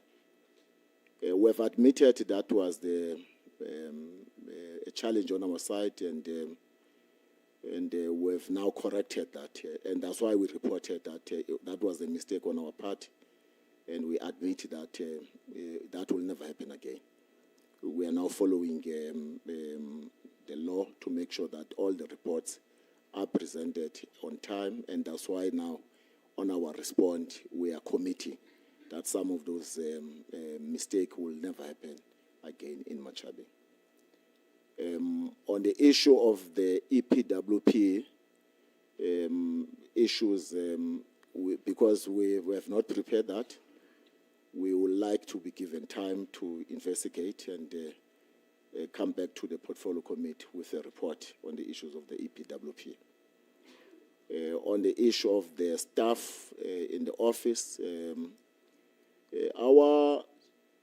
in the meeting, without undermining the regulations, in Salga conference, this matter was raised with the former minister, Mayor Nkosazana Zuma, by organized local government. And we agreed that there was going to be an engagement because we, at the time, at organized local government, we did not agree with what was regulated by the minister. I think the president of the association will be able to respond on that matter, why we still have more staff than the regulations, what was agreed by the regulation. On the I'll request that through you, Chairperson, other members, the Speaker, and on issues of tenders, and because we are far from tenders, because the law does not allow the political leadership to be involved on issues of tenders, I will allow the acting municipal manager and the CFO through you, Chair, to deal with those issues. Thank you. Yes, Speaker. Thank you very much, Chair. Greetings to you and members of the Parliament. I think I will take the question asked by Honourable Mkalipi, and thank you for your protection. I knew you'll appreciate it. Thank you for your protection, Chair. Chair, okay. The case that Honourable Mkalipi is referring to is a case that it has been brought to the High Court by the Democratic Alliance. And if you read the case and the papers that they've submitted in court, part of the plea that they've made is that they are pleading the court to rule that Machabi need to be placed under Section 1395, and thereby the province to develop recovery plan. And the history already you have alluded to, that the municipality appealed it and the municipality lost it. Now, MEC then wrote a letter to me asking that a council to be convened. And I think it's in the public knowledge. I wrote back to the MEC because if you read that court order, and I will please, the leadership must go and read that court order, more in particular in page 8 of the order. The order details what it should happen. And part of that is that the MEC must interact with the mayor. I think the court, out of its own wisdom, understood that the law, the way in which it is made, is that the council, it housing to the executive and administrative, and that is why then the court, part of its ruling, it referred to that matter. And that is why in the letter that we wrote to MEC advising him that it will be proper and it is prudent, of course, after we have reported to the NCOP through the Minister of Cooperative Governance and Traditional Affairs in the Republic, then you must then interact with the mayor, because on the issue that you're talking about, Honorable Mkhalipi, in terms of the standard rules and orders, which is the Court of the Republic have declared to be a law of a municipality in handling a municipal affairs, anyone that wish to enter into a municipal building, anyone, I'm saying anyone, that person had to apply to the municipality. That role, it also applied to Auditor General. And that is why in the role, you have a role called deputations and interview. Then, this was the advice that I given to MSC. Interact with the mayor, then that through deputation and interview, the item is going to come to council. And therefore, I don't think it was refusal to call a council. All of us, we are expected by law to respect and uphold the law. And that is why we take an oath that will respect and obey all the laws of the Republic, including the procedures and processes that had to be followed when it comes to the matter. Okay. And then that is why later, and then you ask what is the status. That is why later, after the MSC, I will assume, because I was not part of the conversation, after the MSC interacted with the mayor, and they both agreed that the matter, it must come to council, the rule says, when a mayor enter into agreement of that nature with any person, and that person wish to address the council, in the agreement, the mayor must bring the matter to the attention of the speaker. Then that is why the council was convened, and the MEC was given an opportunity to present, including what in his presentation as a view of the Executive Council of the province, and elaborated in terms of the process insofar as that matter is concerned. Where is standing now? The matter, it has been brought to council. The MEC came to council and say, as guided by the court and of course given instructions by the NCOP, and I'm intervening. And I'm coming back to introduce the team, and I will ask the capacity of the national and provincial treasury, because I don't have a capacity to develop financial recovery plan. And then in that process, I will come back with terms of reference and many other related matters. And that is the issue that I know, and I know for a fact that I've seen a gazetted terms of reference, which I wrote a letter to the MEC and said that gazetted terms of reference is not what was communicated with us. So that is the issue that is still a discussion between ourselves and the MEC. Thank you very much, Chair.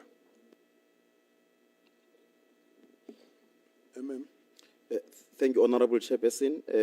On the legal fees, in terms of the cost, the audited, that is financial statements, our legal fees were on 2023 was to the tune of 15.2 million legal fees. And also in 2024 was 21,073,794 rands. So those are the legal fees, and these are the audited figures in terms of our audited financial statements. And also, there was also a matter that was raised about a company by the name of Bitong that's doing work with the municipality at the value of 75 million. We do not have any company by the name of Bitong. We have never done any work with them. But what I know in the area, because we work with Val Central Water Board, Bitong is appointed by Val Central Water Board implementing the projects on the sewer that are taking place in our area. We are only the beneficiary in the process, but we are not involved into the appointment processes as far as that project is concerned. Also, a matter of Mr. Leo, who's working in the office of the mayor, was raised. Yes, indeed, Mr. Leo was arrested regarding the matter of his former employer. His arrest had absolutely nothing to do with Machabeng local municipality, but nevertheless, upon consultation with the mayor, a decision was taken to put him on suspension up until his matter is finalized. And he was on suspension or special leave, and then his matter was finalized and he was found not guilty on the matter, and henceforth, upon him found not guilty, he resumed his duty with the municipality currently.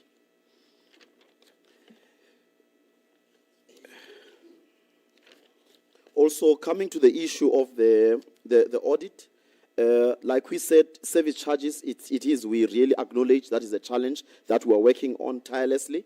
The 4 material irregularities, indeed, they were discussed by the Office of Auditor General with us as management.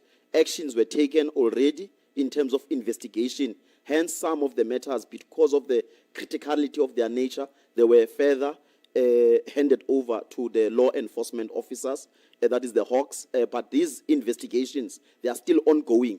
Remember, an MI is not necessarily or most of the time raised now and resolved immediately. It's an ongoing process because we need to convince, when we clear those matters with Auditor General, that we have done detailed investigation and give reports as such.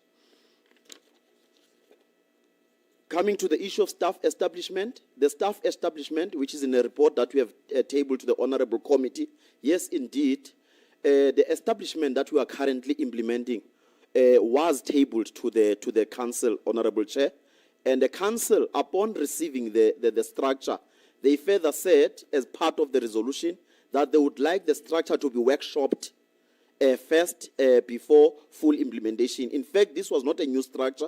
It was part of the review of the structure that we do as we do the reviews with the IDP. So I think we also raised that with the Honorable Speaker because that workshop has not yet taken place.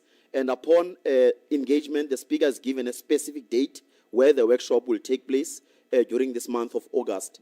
And then other processes of the structure will take as such. But what I wanted to emphasize is that we are not implementing the structure that was never tabled to Council. We did table to Council. That is the current structure that we are currently implementing. The issue of the sewerage, the issue of the 1.2 billion, the objective of the 1.2 billion is part of the 3.4 billion that is supposed to deal with the issue of the sewer that we have in our area as a municipality. Remember, the council took a resolution around 2021, 2022 to declare the municipality as a disaster as far as the sewer challenges are concerned. This was a voluntary declaration which the council took as the processes started of looking for funding to can resolve the current problems that we have. So expectations of the 1.2 billion, Honorable Chair, are that this is part of the processes that are resolving the problems of sewer. But I must be honest to the Honorable Committee that we are not where we're supposed to be. We are still far away. There's still sewer that is running all over. But these matters, together with Val Central, we try to resolve some of the problems. But the ultimate solution is to implement the project in full, which is at a value of 3.4 billion, which will be done over a period of 3 financial years.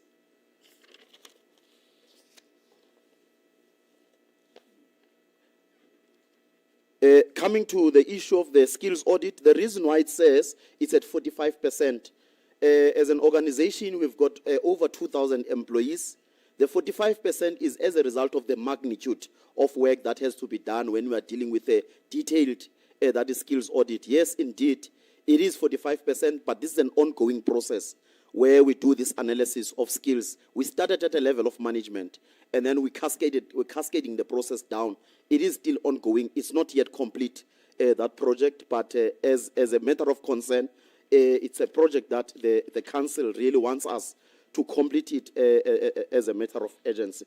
I think, Honorable Chair, I've tried to be very fast, but critically, that is responding to the questions. Thank you, Honorable Chair. Thank you. CFO?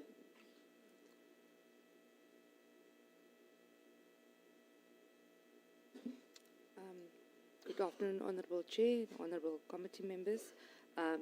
Just to respond on the employee-related cost, the current year budget that was adopted, the employee-related cost is at 31%, and then the acting MM covered the legal fees, and then on the overtime savings,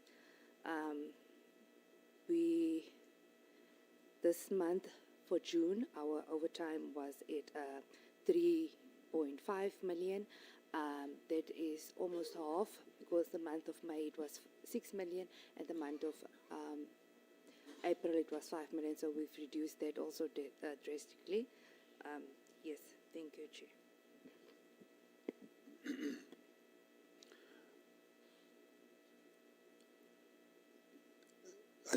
I said I wasn't going to allow follow-ups. I said I wasn't going to allow follow-ups.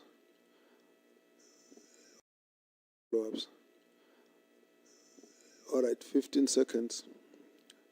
Matuna. According to the Municipal Systems Act 66(1)A, it says for you need an approved, high table, approved municipal establishment in order for you to implement by council. Now, again to the mayor, that's why I was specific, because it's the responsibility of the mayor. Mayor, what have you done to the municipal manager who's implementing a staff establishment that has not been approved by council to the tune of close to R1 billion? And secondly, I ask to the Speaker, why was these are legislated matters? There was a non-adoption of Oversight report. It was not published as required by a relevant act. Why was that? Thank you. Matiwan. Thank you, Chair. I think my question was very specific, because you work with the SDPIP, and the issues that the local government are that there is a misalignment between the budget and what is happening on the ground. So this 1.2 billion accounts for about 40% of the total project. So in terms of the work that needs to be done, how far are you? Specific details, percentage, to say we're at 10%, we're at 10%, or we're at 50%, just a specific percentage of the work. Thank you. Van Sale. We're going 20 seconds now. Thank you, Chairperson. The EPWP, the acting CFO should know if there's someone working on EPWP for 65,000 in a month. She's the one with the checkbook. And it's very funny that the mayor and the speaker don't know about this, and they have to go and research it when it's been all over the news. And then on Butong Civils, they are all over Majabbing. I see the acting MM is saying that they're not contracted at all with the municipality. So it's confirmed that he says that Butong is not contracted. But we have sources saying otherwise. So I just wanted that. And then also Maxwell Mokwane was paid 47 million after the municipality allegedly terminated his contract. Was he paid, yes or no? That shouldn't be a difficult answer. Thank you. Fagu. Chair, my question was on skills audit, 45%, as well as performance management. Okay. Please respond. Yeah, thank you very much, as Chairperson. On the issue of why the organizational structure, what action we've taken as an executive mayor, the former municipal manager is resigned, is no longer with us. And we've insisted on the speaker, which he has now agreed, that we need to go to council, because the council said, let's have a working document. as we are going to approve the structure. But it's a structure which is, as we implement it, but at the end, we need to approve the structure. And Speaker is now agreed that there will be a workshop in the ordinary council meeting. The organizational structure will be approved by council. On the issue of these contractors, I want to explain something through you, Chairperson. The intervention, which is we requested to national government, which is at the time when the minister asked whether do we have a capacity internally as a municipality to implement this intervention. We said no. Because at the time, we did not have engineers in the municipality. We were still building capacity. Therefore, there was no way that we will take that risk of allowing ourselves to implement this intervention. And the minister decided to appoint Val Central as an implementing agent. So Val Central, they do all the procurement. They only come to us and say the service provider has been appointed, is going to work in these pump stations. All what we do is to form a technical steering committee, which is that technical steering committee involve our employee, Department of Infrastructure, and the Val Central, and the Department of Water and Sanitation.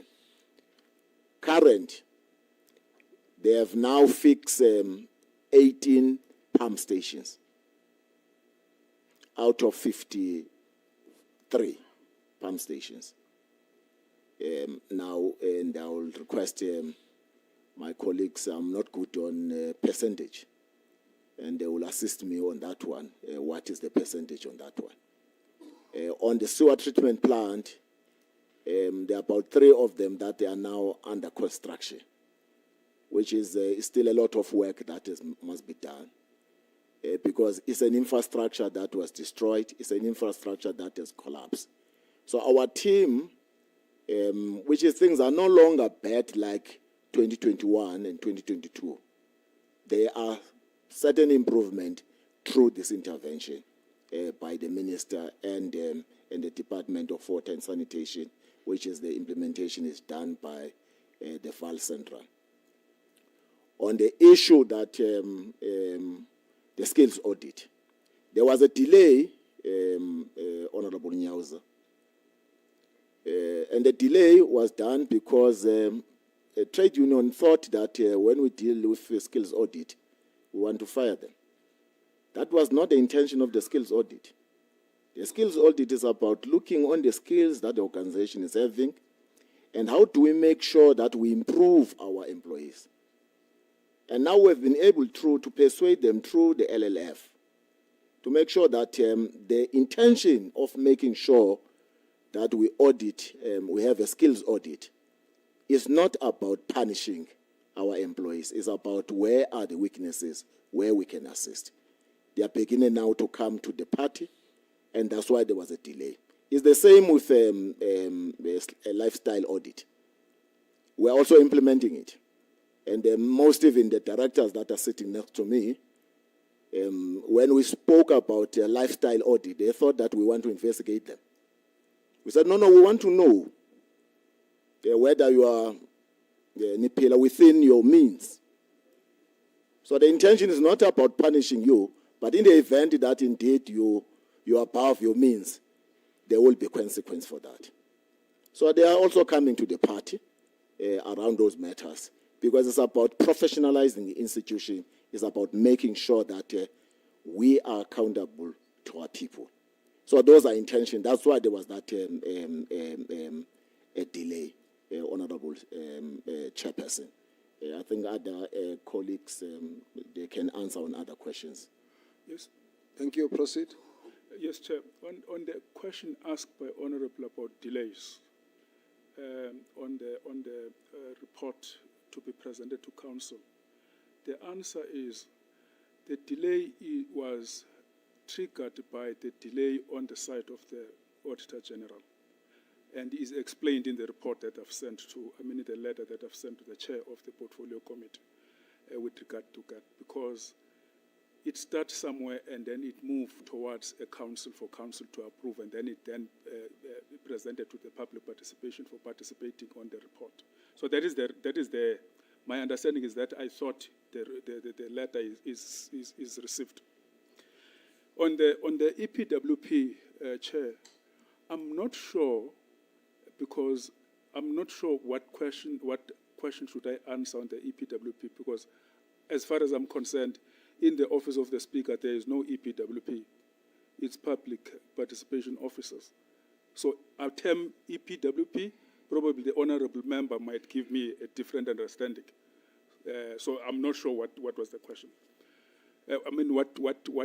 What is meant that in the office of the Speaker there are EPWP? So I'm not sure what is that. On the question pertaining to the performance appraisal that has been started to executive, yes, according to plan of the municipality working together, is to roll out performance appraisal to all councillors, to be performed, assessed. And we know what we are introducing is not necessarily may find attraction now, but is an investment of the coming election, so that councillors, as they enter council, they are perform assessed, so that there is a value of their being elected and their role into council. I think I've covered those, Chair. Anything else? Yes, thank you, Honourable Chair. Just briefly, first of all, I've just confirmed once again, because as we are here, we're confirming with the teams from the office, confirmed with our supply chain. Indeed, once again, we don't have Bidong as a service provider appointed by the municipality, but Bidong is doing the work in Machabeng, appointed by Val Central Water Board under the intervention of the sewer, that is projects. And also the name of Maxwell Mkwane, I just also communicated. It has come to my attention that Maxwell Mkwane is the director of a company by the name of Consulting. This company, a couple of years ago, took the municipality to court, and they took the municipality to court, and they won the matter in court, and they were paid by the municipality, but they are still just verifying the actual amount that was paid. I heard that 47 million was raised. I am not disputing that, Honourable Chair, but it's a matter that I would like to really verify as far as the runs and sets. But indeed, Consulting, they had a court case that is with the municipality. Lastly, indeed, 1.2 billion, Honourable Chair, was spent by Val Central, but I could not be in a position to can confirm that as it is 40% indeed in terms of calculation, it is 40% of the 3.4 billion. But I could not be in a position to can confirm that the work on the ground that is done is at a value of 40%. But the CE of Val Central, we are colleagues, we work together.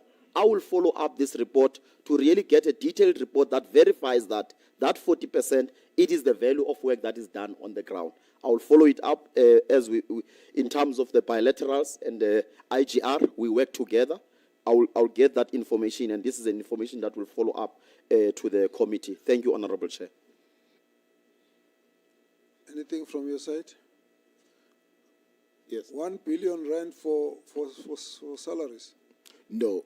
There was that question. It hasn't been responded to. I missed it. Yes, Honourable Chairperson, our budget of Machabeng is 4.6 billion. That's our budget. So out of that budget, our staff is budgeted for terms of what we are paying is 35%. 31%. It's out of the 3.6 billion. 4.6 billion, sorry, 4.6 billion. So that is the amount that is budgeted, Chair, which is our, there's value because we know what our employees are doing. Give it to the CFO. You see, The 4.6 billion. 4.6 billion, Yes. and 31% of Yes. that is 1.2 billion. And the member was asking about 88 million, 800. No. It was Maduna.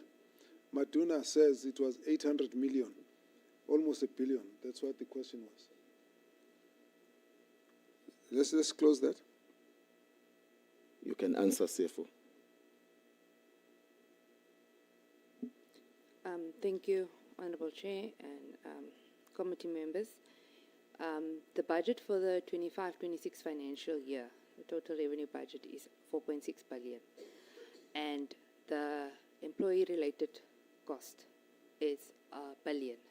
So for the 25-26 financial year, it's 31% of our total revenue budget.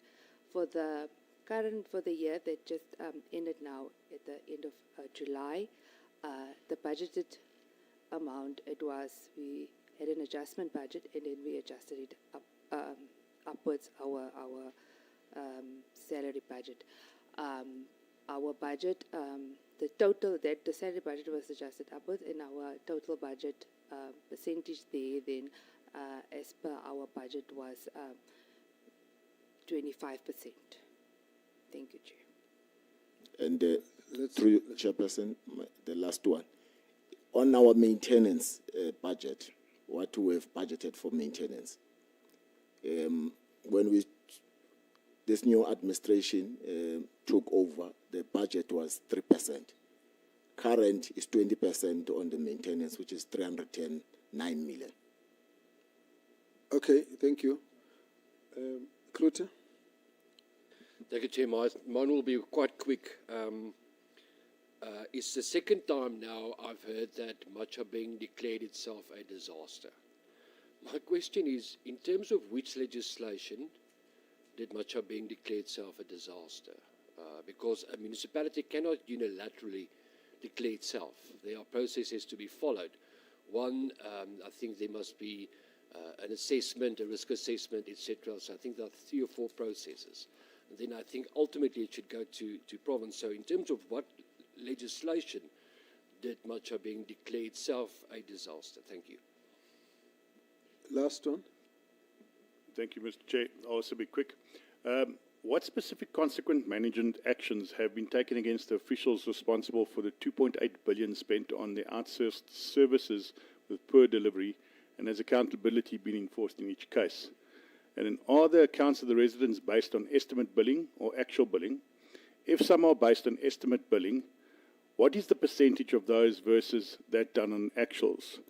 Is the municipality in compliance with Section 95 of the Municipal Systems Act? If yes, please give evidence to that effect, and especially with regards to Section 95F, G and H. And last, what is the status of the disputes received in the past 5 years that pertain to Section 102 of the Municipal Systems Act? I'll ask them to respond. Your questions are a bit worrying in that you will probably need a bit of an elaborate discussion. So I think that we should prepare for your own specific meeting with Machabeng later, where you'll sit and focus on these issues. But we will talk about that. I think the nature of your questions are such that I wouldn't give them as much time as to deal with those answers. But in the meantime, let's get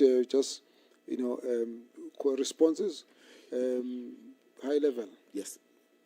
Chairperson, on the disaster, the council took a decision, and we requested the executive of the Free State through the former Premier, Mantombela, and we requested the minister at the time was Medlamini, which is she took the matter to the National Disaster team and also in the provincial team. At the time, we were waiting for their response because this is what we're recommending, because we can't manage our infrastructure's collapse.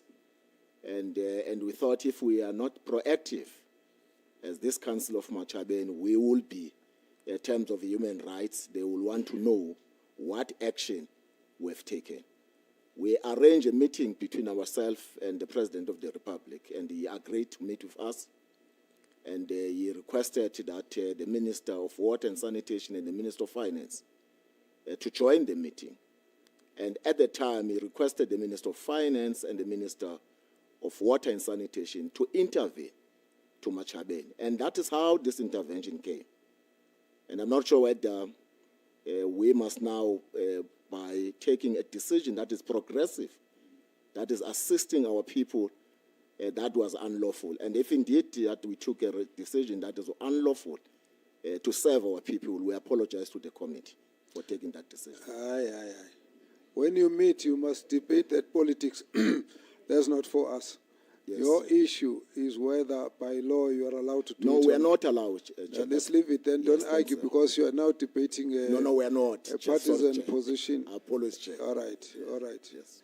Let's deal with the other one. The other question, Chair, it was really, which we forgot, is a question that was asked about councillors being involved into business. I think that extortion, that was the word used earlier on. I must confess... There is one councillor who's involved in taking money from the people, and the member is accusing him of being extortionist, and the speaker should know about it. Yes, that's a question that I'm coming to, Chair, if you allow. Yes, we are, I must say I am aware because it has been brought to my attention as part of investigation by Hawks. So I met Hawks, they brought the matter, and they requested declaration forms of all councillors, including the councillor at hand. Okay. I'm aware that there might be questions that the members from the provincial team may not be happy they have been dealt with. I think to our rescue is the proximity between the two of you, that we can leave you to deal with this issue in our absence. So these matters will be followed up by the provincial committee with the municipality, not just Machabeng, but the others as well. So I would like us to move on. Just to take you back, Mr. Speaker, I saw your letter about the convening of the meeting of council written by Honorable MEC. I also don't agree with your response. I also don't agree that you can have a municipality that has got the authority of literally blocking an MEC initiative. So I would like us to clean that issue up offline, because it basically means that you might be having rules in your municipality which we could consider illegal in a way. The MEC will have a right to intervene. They can actually even call a meeting themselves in the municipality under certain circumstances. So I didn't quite understand it. So, but because it's history, I think please deal with it and sort it out, because it will become a hitch in the future. And there's no need to go to court about that issue. I think it needs to be cleared. The issues that relate to EPWP, I see that whatever information the honourable member has, you have answered the question. They'll have to refer the matter for investigation so that we deal with the issue on that basis. Similarly, with the allegations which were raised with the mayor, the member has shown me on basis on which she was asking the questions. You've answered the questions, but what it means is that they must actually all go to be referred the aspects that are not properly satisfying in the response for investigation to come back with a proper answer. We do that on most of these particular questions as such. Let me say, I don't want us to drag ourselves too much into this issue, but the major issue on our side, which is why we are here, is to emphasize on the issues of strengthening the programs, the systems of governance, particularly financial management issues, which we believe is very, very important to deal with those so that we get an improvement going forward. Everyone needs to actually move. We would like to see out of this process everyone in the municipalities in the Free State moving on to get better outcomes. Now, so therefore, the issues of the queries raised by the Auditor General, and I will not go into details now, it's important to actually make sure that all of those are addressed. And the issue of turning around, this whole exercise is about turning around all the municipalities in the Free State. So we don't have a situation where we know that the worst of governance and maladministration and all sorts of allegations should be associated with Free State. It must be those that refuse to turn around that must be the cause of our concern. So on the issues that have been raised, we're referring them on to the MEC, and you'll have the opportunity to clarify. And the others that may not come from this process, you'll have a meeting with the provincial team to deal with them. I'd like you to step off at this point, and thank you very much. And I'd like us to invite the next teams to move forward. I still really hope that our members, we can find a quicker way of disposing of these issues. But that takes care of the entire district to be excused. So thank you very much. We are now proceeding. We're proceeding now to the next team.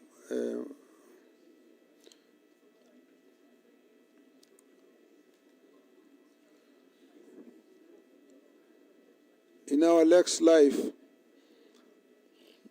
we'll make sure we spend a week in the Free State. This requires a lot more time.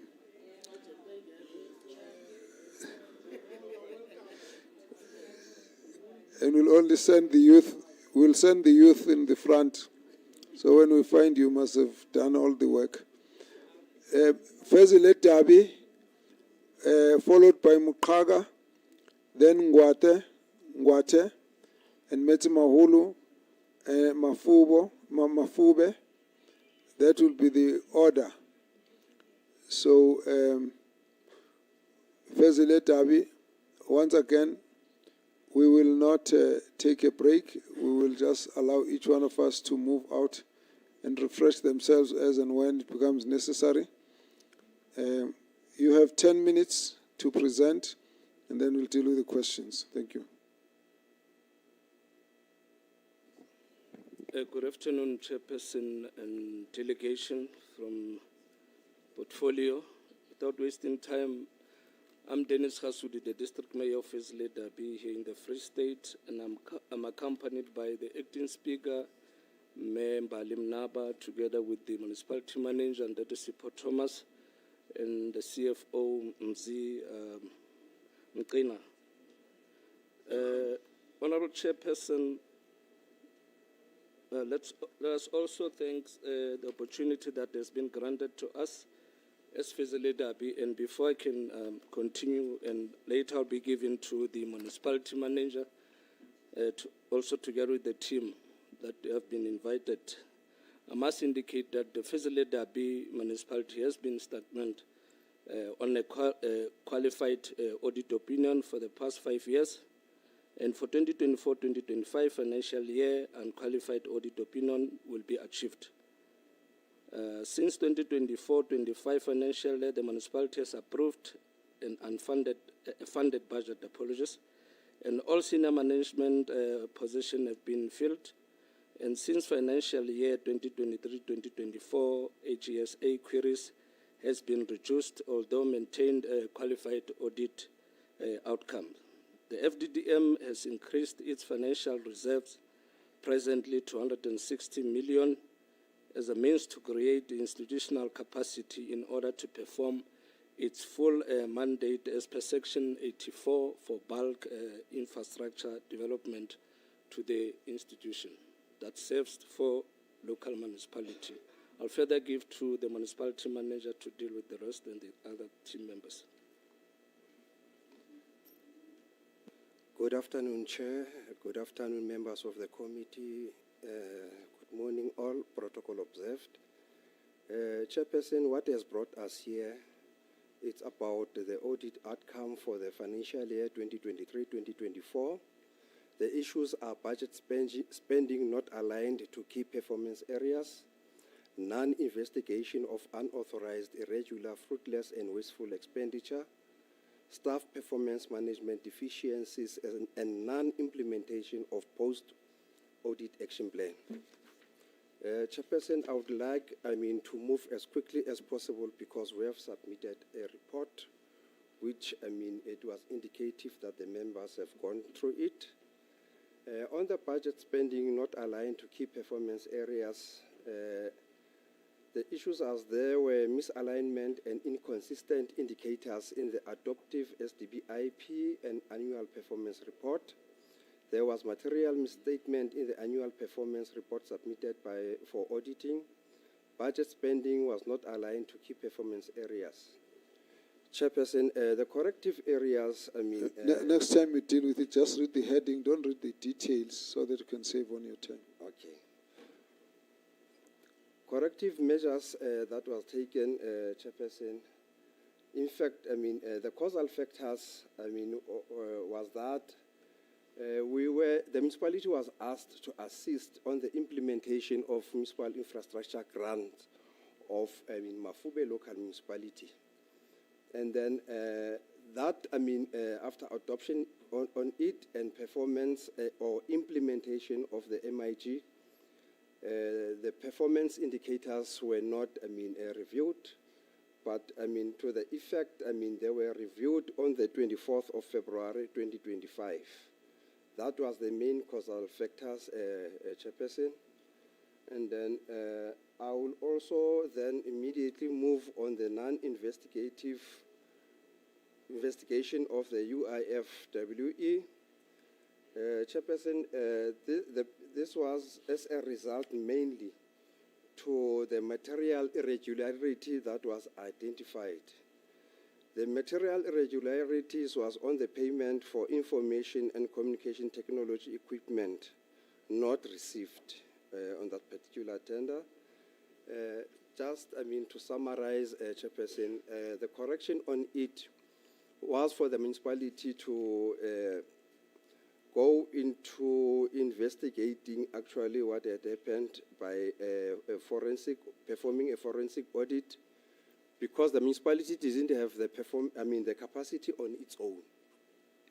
Then the municipality took advantage of the intergovernmental relations, and therefore it requested the assistance of the Special Investigation Unit.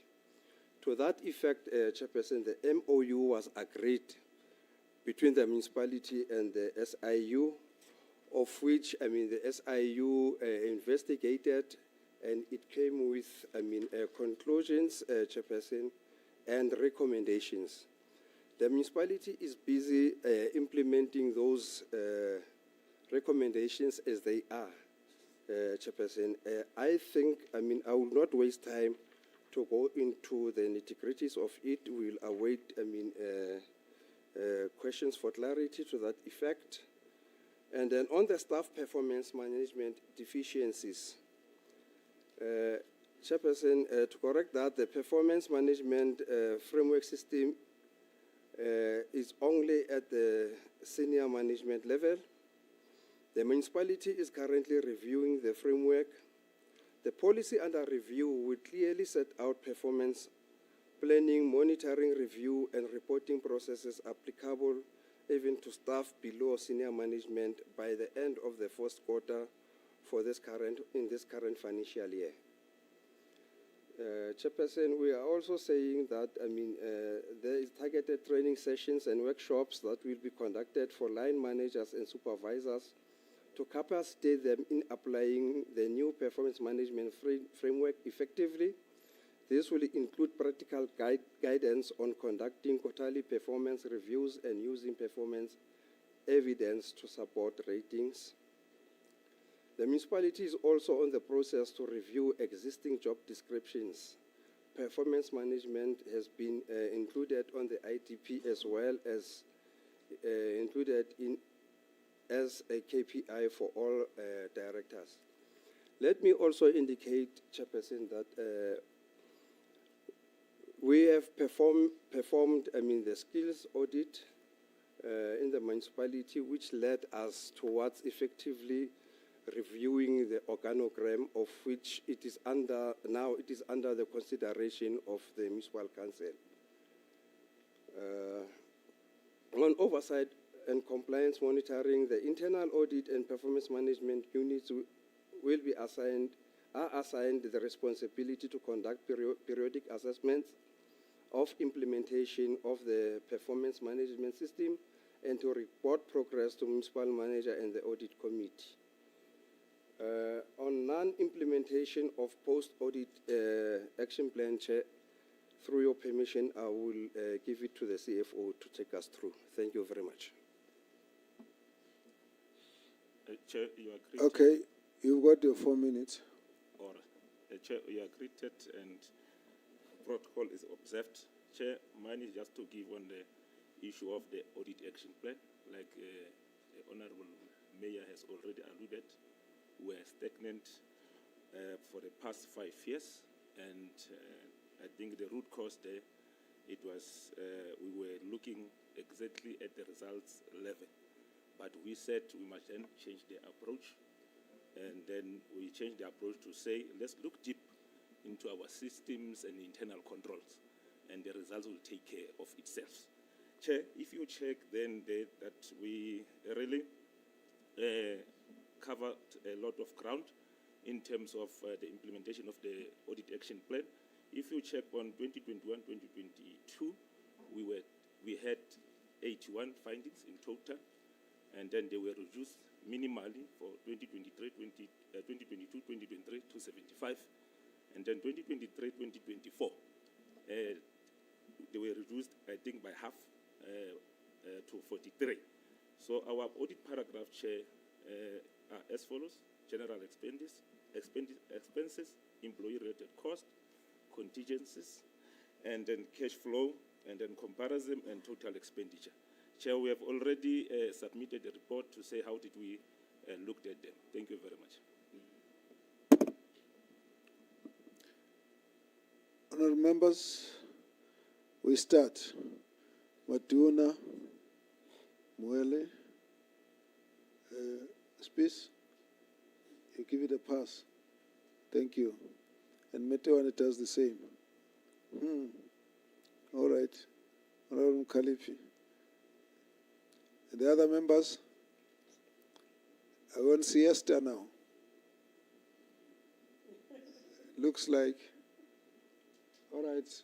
One question this side. I hope you'll keep that behavior consistent. Let's proceed. Let's start. Kubev. No, thanks, Chair. I was just going through your financial statements of the previous 2 financial years. I see that you rewarded yourself with a very nice bonus in 2022-2023 performance bonus. Unfortunately, in 2023-2024, I was just still on the AFS to verify I just want to check did you also get bonus for this financial year. The reason why I'm asking is because your performance for the previous financial year, just for example, is at 50%. So I think the two must go hand in hand. In the interest of time, I think that will be only that. If required, then I will come back.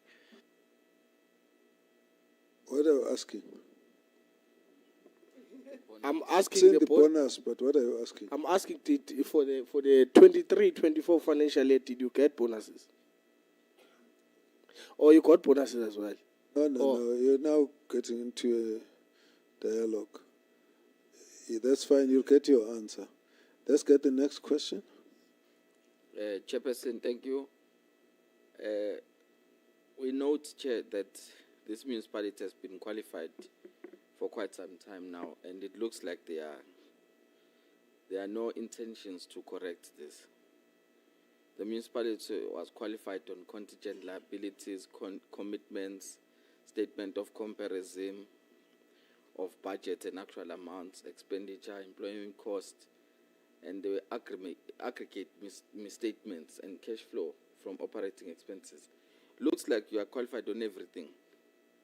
You know, I'm worried. Are you preparing your own financials, or do you have a consultant that prepares your financial statements? Number two, the average number of days that you take to pay creditors is sitting at 44%.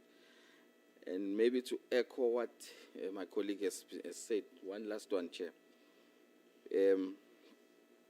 Even the AG is picking up that you are not developing an audit action plan after every audit, and you are not implementing anything. So that's where the AG starts immediately when they get into your premises and starting the audit. They look at what they said you must correct last year. And that is why you are sitting on qualified as if this is correct. This is not correct. Thank you. Kalipi. Thank you very much, Chair. I have so many questions, but I'm going to just concentrate on just one. So the rest I'll send it in a form of written questions. See what you can fit in 1 minute. Okay. So good afternoon, Mayor and the team. Nice to see you again. I just want to understand if is it true that there is a case against the municipal manager, Usipho Joseph Thomas, ne? Where there's an allegation that he frauded his certificate. And there's a case number to that, which is case number 96/10/2024. So can the municipality or the mayor confirm that if you are aware, Kuti, your MM have this case against him? The second one, there's also another case. There's another case against the municipality whereby there was a bribery that was involved, and the case number is 76/11/2023. And then now there are two issues of senior officials that you took a decision to board them due to medical incapacity without any qualified medical doctor's opinion. So one of them is Mr. Matla, who have won the case and now is suing the municipality. So if you can share with us now, what is the way forward? Which money are you going to use to defend this case? And the second person is Mr. Maboyela. His case naye tuanamvele namfaka indlela nathi hayi wena so incapacitated without the opinion ka doctor. Naye wahamba futhi wavula case, but now you are found wanting as the municipality because you don't have any document to back your case. Thanks, Chair.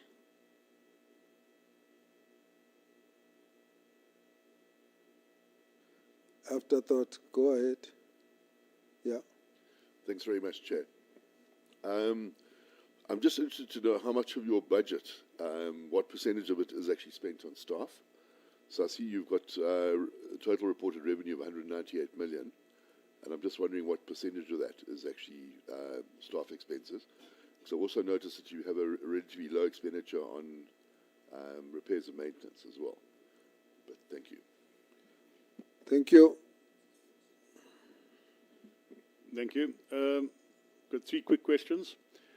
Can you give me clarity on the onus that was shifted to your responsibility for the Frankfurt Fire Brigade and what financial impact it has on your municipality? Given the 157 million in UIF and W expenditure, what percentage has been fully investigated and what consequence management has been enforced for officials involved? And last one, why are consequence management processes still pending years later?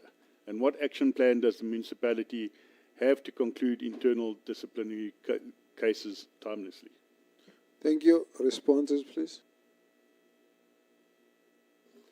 Thank you very much. I will start with a question that relates to cases that are facing the municipal manager. We are aware as the municipality of those cases that were filed against the municipal manager, and up to this instance, I as the municipal manager, I have not yet been called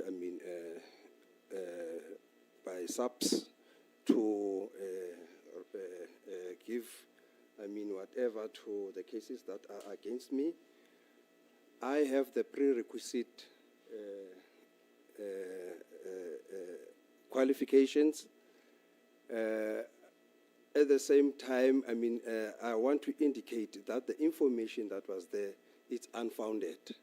And to that effect, I think we have responded to the committee and we have given evidence to that effect. And then I will pass on that and then go. Sorry, you gave information to which committee? Your committee, Chairperson. We sent them to you. In relation to the qualification? Yes. Okay, it's in the report? That's correct. Okay, I have missed that. You can just give us reference as you move, that's fine. Okay. And then I will move, to the cases that, are said to be of our employees. Chairperson, we have joined, most of us, all the senior managers. We found the municipality without any of the senior managers.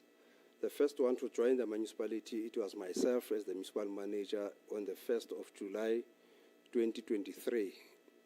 And the rest were appointed.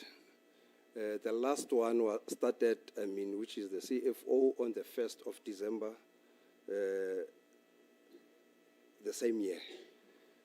Chairperson, the UIFW that we found there in the municipality was clearly showing us that, the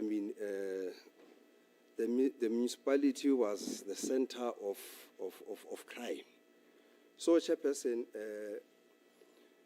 because of our efforts to effect consequence management, our employees, rather than, resorting to processes of labor relations and so on, they decide now, to take, an opportunity and go, to other avenues.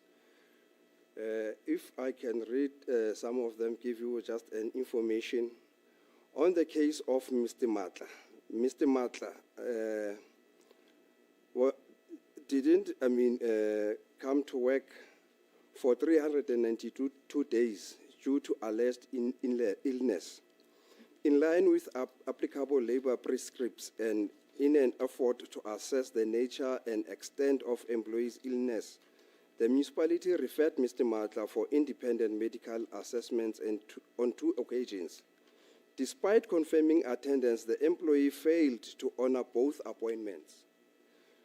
Due to the prolonged absence from work and in compliance with Schedule 8 of the Labor Relations Act, an incapacity inquiry was scheduled for the 5th of November 2024 with an opportunity extended to the employee to be represented either by fellow employee or the medical practitioner. The employee failed to attend the inquiry and the meeting was postponed to the 13th of November, which again he failed to honor. The employer was left with no alternative but to process with a decision to terminate the employee on the grounds of incapacity in line with Labor Relations Act on Good Practice, Schedule 8, Item 10. It is incorrect, correct, and misleading to state that Mr. Matla won the case. The employee did not succeed in the arbitration processes before the bargaining council. Chairperson, instead of following further avenues, then the employee decided to raise other avenues. Like, for instance, Chairperson, letters were written by these employees complaining about their harassment against the municipal manager to council. These issues were investigated and they didn't have basis. We are also, denying that there is a case that was lodged by this particular employee, Chairperson. On the issue of, Mr. Muabelo, who again was dismissed on the basis of incapacity. The same issue of elongated, absence from work was an issue. And the same merits applies as this one of Mr. Matla. I will not want to waste, the time of, the committee. I will also move further to indicate that there are no employees, that were treated in any other way, except that, these employees, they try their luck, by approaching the committee. Thank you very much on that issue. And then I will ask the CFO to answer preparations on our AFSs and other issues relating to finance. Thank you. Chair, thank you very much. On the issue of the bonuses, since I was appointed, I have never paid any senior manager a bonus. I even went further. Including yourself? Including myself. I even went further, not budgeting for bonuses, in the quest of trying to cap the salary bill. So it means sitting here next to me, he never received any bonuses, performance bonus. And then on the issue of preparation of AFS, indeed we are preparing AFS in-house, and then the review processes are done by Treasury and our audit committee. The issue of action plan, not implementing the post-audit action plan, we agree. Yes, on the year under review, what happened is that I was there 6 months. If you check, because intentionally, I showed you the number of findings to show you that since we were there, there was a move. If you check 2021, 2022, 81 findings. 2022, 2023, 75. You can see that the reduction is only six findings or so in terms of number of findings. But in the 6 months since we are there, under review, we reduced from 75 to 43 findings. Some of the findings are recurring findings. We agree that AG will say we did not really address those issues, but we had limited time. We had only 6 months since we were appointed. But what I'm saying is that we have then checked and say, in terms of strategy now, we cannot be results-orientated. We've been results-orientated for past 5 years, and we've been getting the same results. So we need to then to change the strategy. Then we said, let us not look at the results, qualification, unqualified. Let's now look deep into the internal controls and build systems. And then the results will take care of itself. Because if the results are produced by internal controls, disqualification is as a result of the weak internal controls or your internal control deficiencies. So that's where we are. We had only 6 months, but this year we can promise that we will have some better audit opinion. Thank you very much. Yeah. And then on the issue of... I see. I thought you were stopping. All right, continue. On that issue only. Thank you, Chair. And then on the issue of employee cost, Chair, can you allow me to consult my papers here? Because, wait. Okay, will take it. Yeah, no, thank you. On employee cost, the ratio... Who's going to deal with the employee cost? Because I wanted to ask you the question. The question, you see, I said, Maduna was shy to ask the question. I asked him, what is the question? The question is, the guys before you gave themselves bonuses. Then, has your processes afterwards found out that, in fact, they got bonuses, but they didn't perform as expected, and therefore you should have gone after them to say, hey, guys, we checked, you got money for things you didn't do? Okay, thank you very much, Chair. Chair, we went deeper than that. Because if you check there was an issue of overpayment of salaries.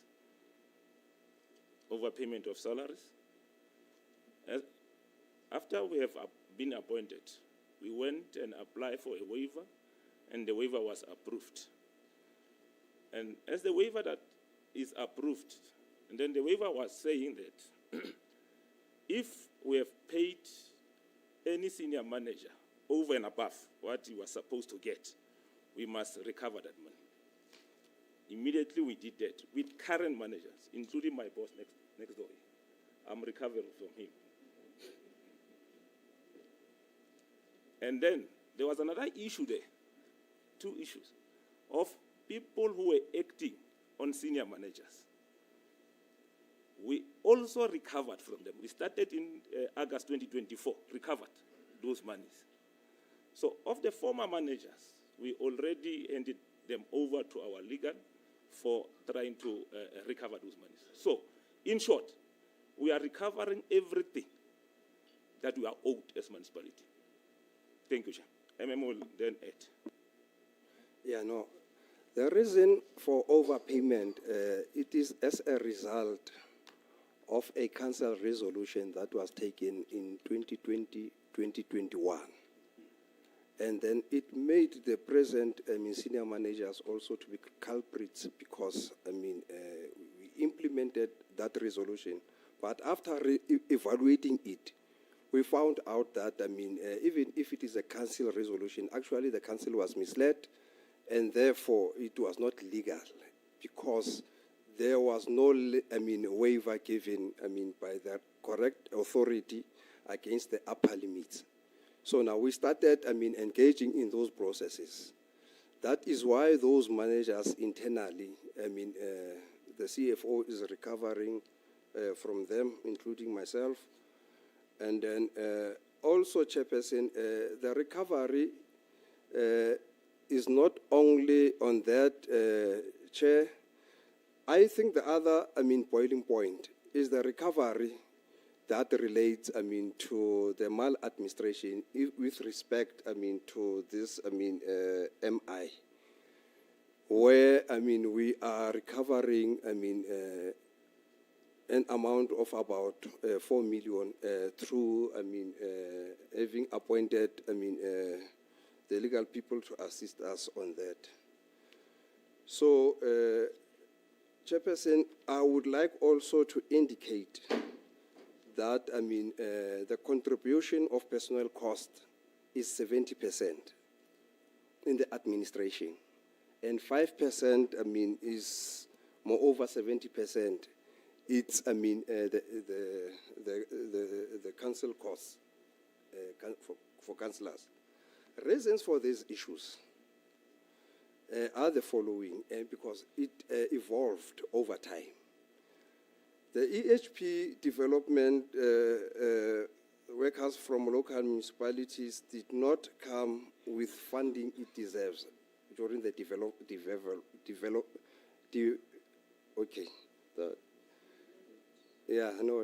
that way. So now, it contributed immensely. And then in 2008, bulk infrastructure services were decentralized to local municipalities, including funding and assets and personnel funding. Remember that, this is the function that must be performed by the district in terms of, Section 84 of the Municipal Structures Act. So now, when this decentralization happened, it left, the district with a huge personnel cost because now the budget obviously went down. And the structure of council that was there was unreasonably bloated, through higher grading of the municipality and positions that are not fit for purpose. Positions that are there were not actually positions, some of them that relate to the actual capacity needs of the institution. And then also when this function was removed and so on, the salary, payments were the same as the previous grading. If we remember that, the grading formula, it's, the population and also the income to the municipality. So now when these functions are taken, it leaves a very serious void. Yeah. And then how do we intend to correct this situation? We are at the present moment having, started with the processes and the plans to ensure that, the municipality has got the necessary capacity to reclaim its mandate in terms of, the Structures Act, Section 84. And then at the present moment, where we focused on mainly is to ensure that, we build on the financial capacity so that it can help us, to realize, this function. And then it helped us because for the past 2 financial years, the municipality, had some form of capacity that was left there, and also the capacity that it can source out immediately due to, the financial capacities we have. As a result, we were able to implement the infrastructural projects allocated through the MIG, grants. For the past 2 financial years, it will be the 3rd year that we are implementing this financial year. And to that also effect, we are also going ahead in taking advantage of the integratedness of, spheres of government. We had some meetings with various, sector departments like, the Department of Water and Sanitation, whereby we are about to agree on partnering towards, us, being able to build up, operations and maintenance, capacities within the municipality. And we have already started, to invite the municipal, MPD, so that, we can be assessed, so that at the end of the day, we could claim, the capacities, and the possibilities, so that, the municipality can be recognized and as conducive to implement those, bulk infrastructure services across the board. So now, this means that, it will, because of the other factor in terms of the formula of the budget, it will actually offset, our input at the present moment of the personnel costs. Above all, we are implementing, processes that will assist us, to deal with this. Like, for instance, we are in-house training, some security officers, and also, the low-level, employees, reskilling them. Like, for instance, in firefighting and so on, so that we can have, the skills required there and budgeted for, consumed internally. So, Chairperson, these are all the moves that, we are doing, and we are very confident that, we are about to reach this goal. Thank you very much, Chair.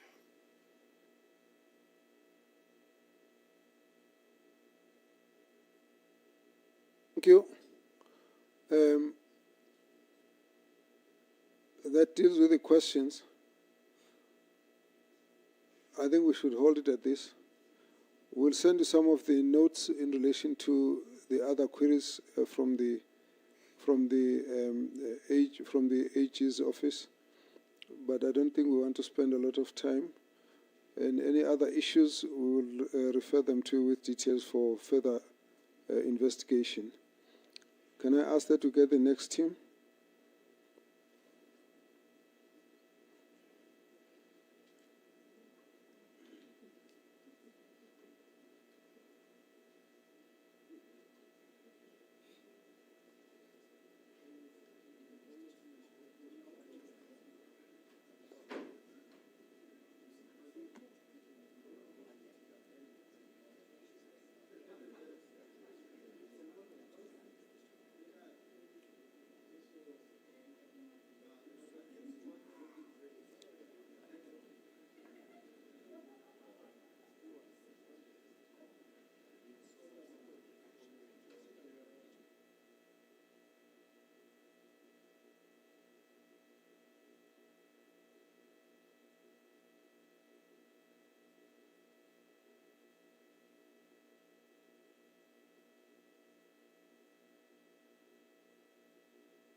Thank you very much. Who do we have here? Do we have Nala? Sorry, Mkaga? Oh, we've got... No, wait. What have I done here? Sorry, Mkaga, sorry. I've got my things mixed up. Mkaga, welcome. Please introduce the delegation and let's move it from there. You've got 10 minutes. Thank you. No, thank you, Chairperson. My name is Motlogelwa Mokatsane. I'm the Executive Mayor of Mokaka. I'm with the Speaker, who is Meselwane Khiwa, and our MP. No, please raise your hand so we can know who you're talking to. No, yours is fine, Mayor. When you introduce the other person, Oh, okay. when you say miss, you got miss both sides of you. So that's fine. Proceed. I just wanted to know which one of the two is who. On the right-hand side, Chairperson. That's fine, except my right-hand side is this side. Oh, All right, that's fine. Proceed. yes, thanks, Chairperson. Is Mayor Khiba, who is the Speaker of Mokaka Municipality. And on my left-hand side is Mayor Poshia Chabalala, who is the Municipal Manager. And then we also have our acting CFO, who is Mtate Roy Visach. Thank you, Chairperson.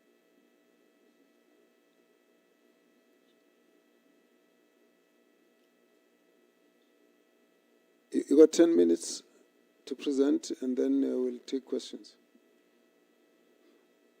Okay, now let me appreciate the opportunity, Chairperson, to present, to put forth our presentation. The introduction and the profiles and the demographics, I think it's important for the respect of time to not get to them, just go straight to matters raised in the Auditor General's report.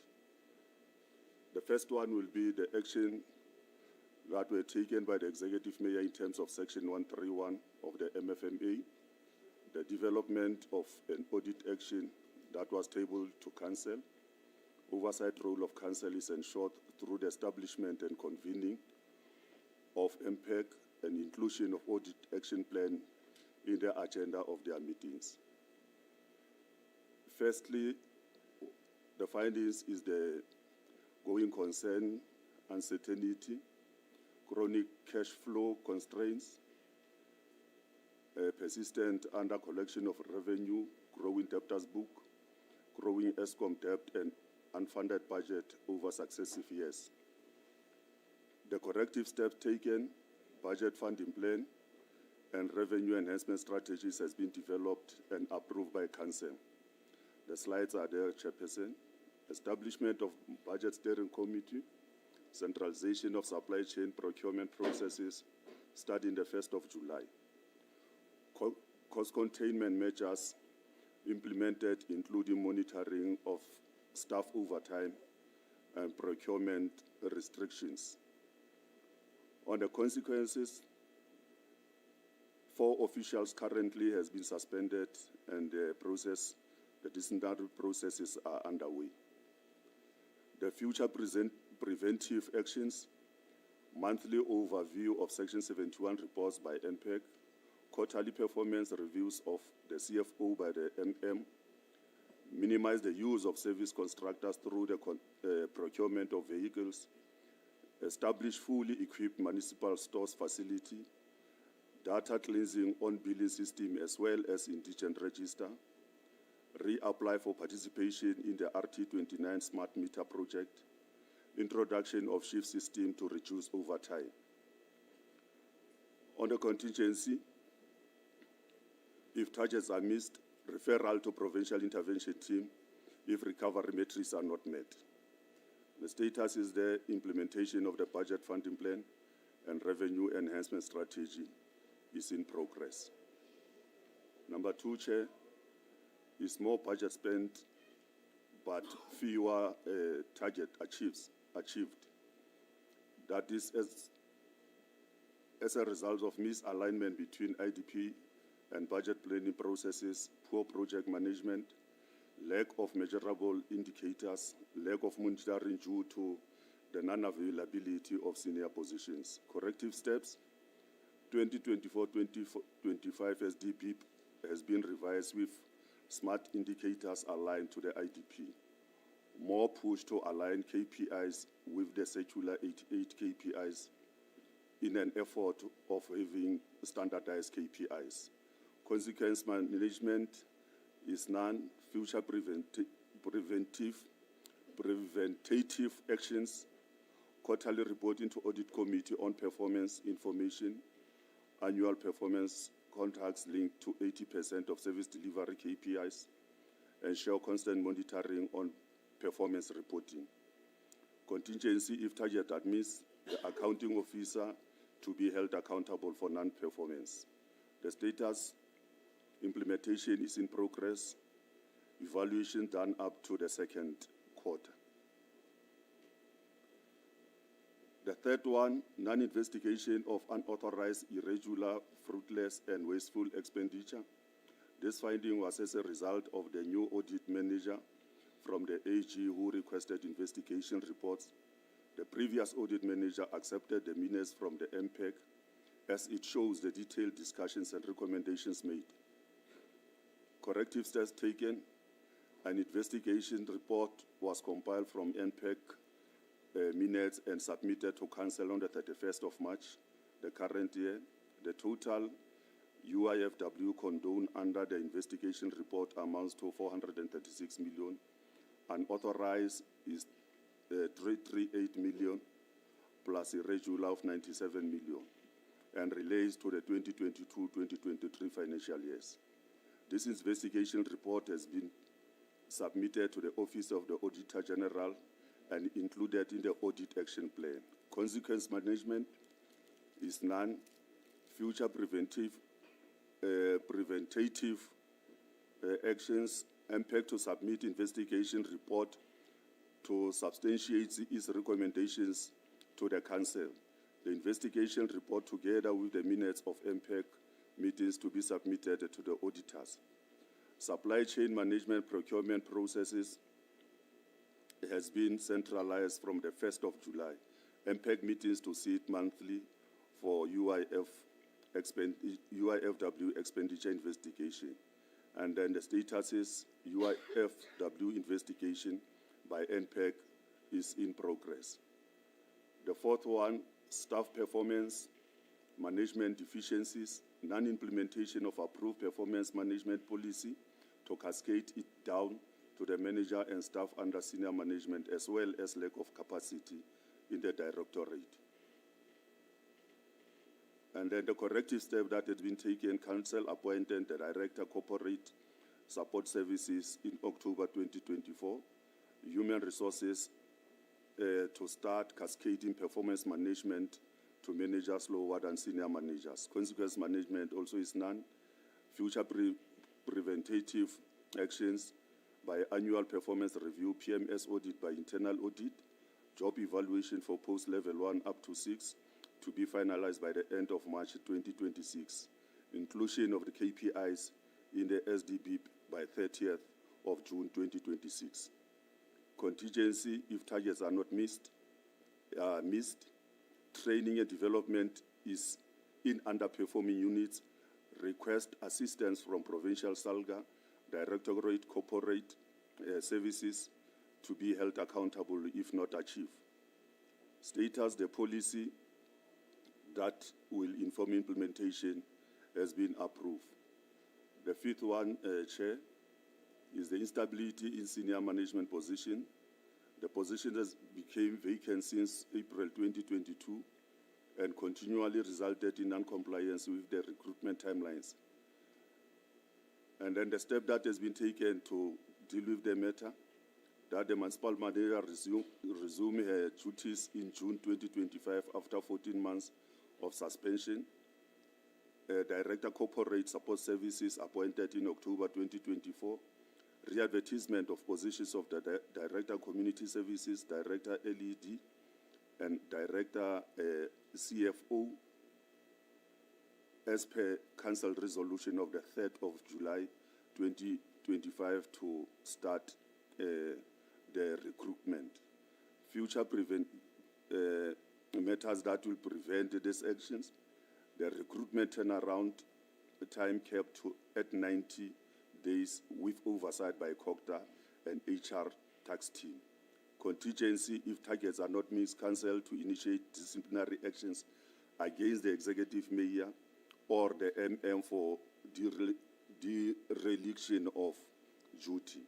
Cogta to be formally requested to implement administrative support under section 1391B of the Constitution. Fraudulent expenditure will be investigated. Advertisement place in national newspaper. Applications close on the 28th of July 2026. Chair, for further presentation on these matters that we are dealing with as Mokaka Municipality, I will request Chair to allow our MM to continue with the presentation. 4 minutes. Proceed. Thank you, Chairperson. Good afternoon, protocol observed. I think the executive Switch off the one mic. Proceed, thank you. No. Straight to you so we can hear. Thank you, Chair. The executive mayor has said a mouthful. What I would only like to add to what the executive mayor has said, it's only about on the issue of governance. On the issue of governance, as Mokaka local municipality, we are ensuring that the audit performance committee, it sits. The audit committee has just been appointed. They were appointed in April. We had the first meeting with them this week on Tuesday. Even the risk management committee, it's also functional. We also sat with them this week to ensure that all these issues are being attended to. We take note of the seriousness of the findings that have been raised by AG. And on the going concern, just to add on what the executive mayor has said, most of the issues, the cost drivers are more on the contracted service providers. As the municipality, we have procured a yellow fleet to ensure that we utilize our own vehicles as compared to the contracted service providers, as they are charging the municipality exorbitant fees, and they are being appointed as and when they get to do the job. But the way the fleet has been going under the municipality, it's something like on a day-to-day issues.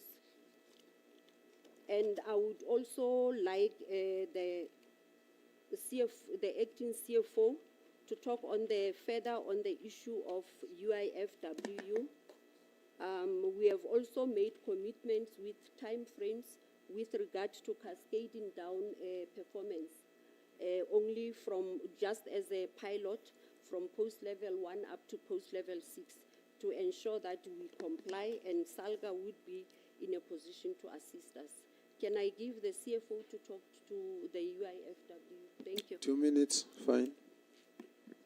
Good afternoon. Thank you, Chair. All protocols observed. Chair, just under the reasoning for this finding specifically was there was information that was not provided to the Auditor General, specifically the investigations reports. Those were compiled based on the minutes that MPEG had, and it was taken by the MPEG Chair to Council for resolution. Those were written off. And to date, since the start of our UIF strategy that was adopted by Council in December 22, 80% of UIF has been written off by Mokaka local municipality and has been audited by the Auditor General.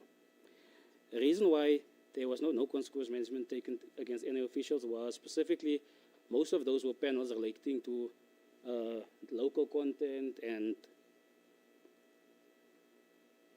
that's a 30% subcontracting that was there based on our security services. This was declared invalid by the Constitutional Court in 2022, and we followed that processes. with our impact boosters on a monthly basis, and it was recommended also to take note that this was for the years before 2023. For the past 2 years at Cogta, we didn't have any material findings. In the procurement last year, we received unqualified under the supply chain. And this year will be the last year where one of these panels will be ending. As at this stage, where we're sitting for the 24-25 financial year, I've projected at 16 million irregular. That is an 80% decrease since the prior year. Thank you, Chair. Questions? All right. I've only got 3 this side.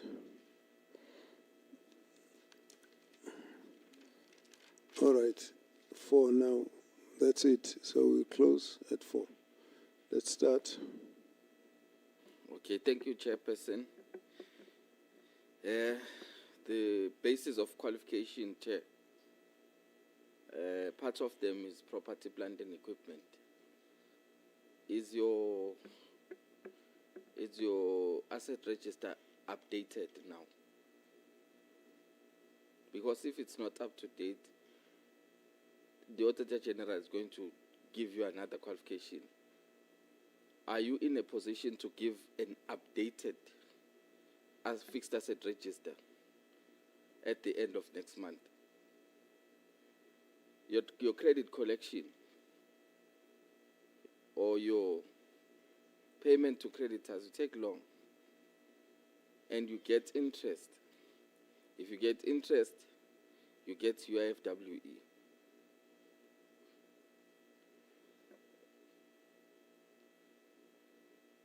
If you can take us into confidence also with the pollution of the water, it's a water treatment works in Groenstad. Yeah, if you can take us into confidence as to what is happening there. And last one is that the municipality has a duty and a responsibility to prevent irregular expenditure, fruitless, to prevent unauthorized, fruitless and wasteful expenditure to occur. Besides investigating after it has happened, you have a duty to prevent it, and you are failing to do that. And AG is part of the qualifications that is charging these municipalities with.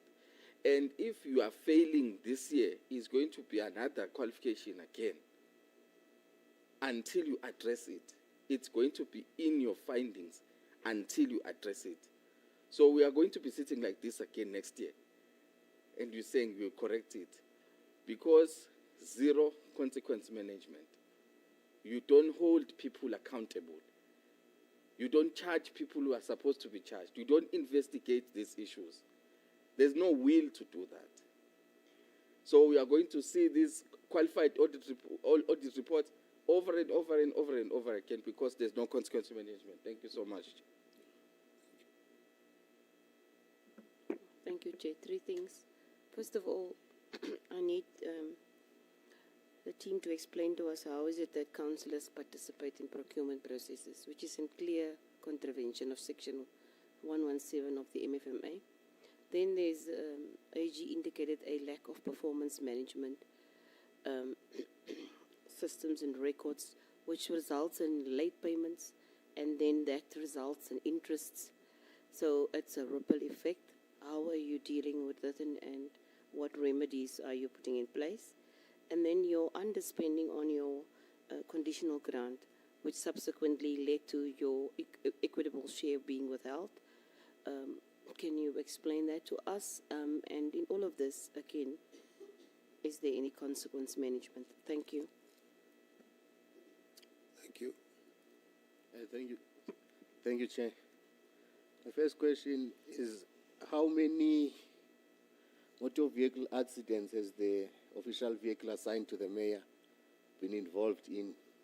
How many of those vehicles were written off? And what is the total amount lost as a result of these accidents? My second question is, can the municipal manager tell us about the credit policy of Muqaka local municipality with regards to part of trying to settle the ESCOM bill, where they issued an ultimatum to residents that they are going to cut off electricity? Was there public consultation in that regard, or a council resolution to approve the credit policy? Thank you. Ansel. Thank you, Chair. Your salary bill percentage versus your budget, your total. And then what is your collection rate percentage? I'd like to understand. And then coupling what the Honourable MP Alice just said about the ESCOM debt. In the last quarter of last year in 24, it was reported by the AG that it was 137 million rand. What is your current outstanding debt with ESCOM? Because I know there was a repayment plan that you agreed to, but you only made 2 small payments. That was by your own admission. What is the plan now to settle that debt? Thank you, Chair. Thank you. Is there a question this side? All right. 1-1. It's fine. No, thanks very much. Mine is on the MPEG. I think the CFO indicated that 80% of the money was written off. My question is, what capacity does the MPEG staff have in order to make such recommendations to council to write off so much money? You also indicated that the audit committee was elected somewhere in April. Before then, for how long was the audit committee not in place in this municipality? Thanks, Chair. Thank you, Chair. Could you please give me clarity on the following? Why senior managers are not being appointed? Why are you hiring vehicles at twice the monthly premium instead of buying them? Why are most of your services done by contractors, i.e. refuse, lights, meters, etc.? Why are transgressing employees being suspended and then left in limbo? No disciplinary action, no further action. Why are municipal phones off for 9 months? And what is the current status of investigations of suspended staff? And what is the estimated time frame to conclude these suspension investigations? Thank you. You have specific members of staff? There's quite a few, according to our knowledge. In terms of your knowledge? I'm not aware of the actual positions and specifics. I've just said there's a large. It's actually mentioned in the report. Okay, so that's what you're going to address. What's on the report? That's fine. That's fine. Can we get responses?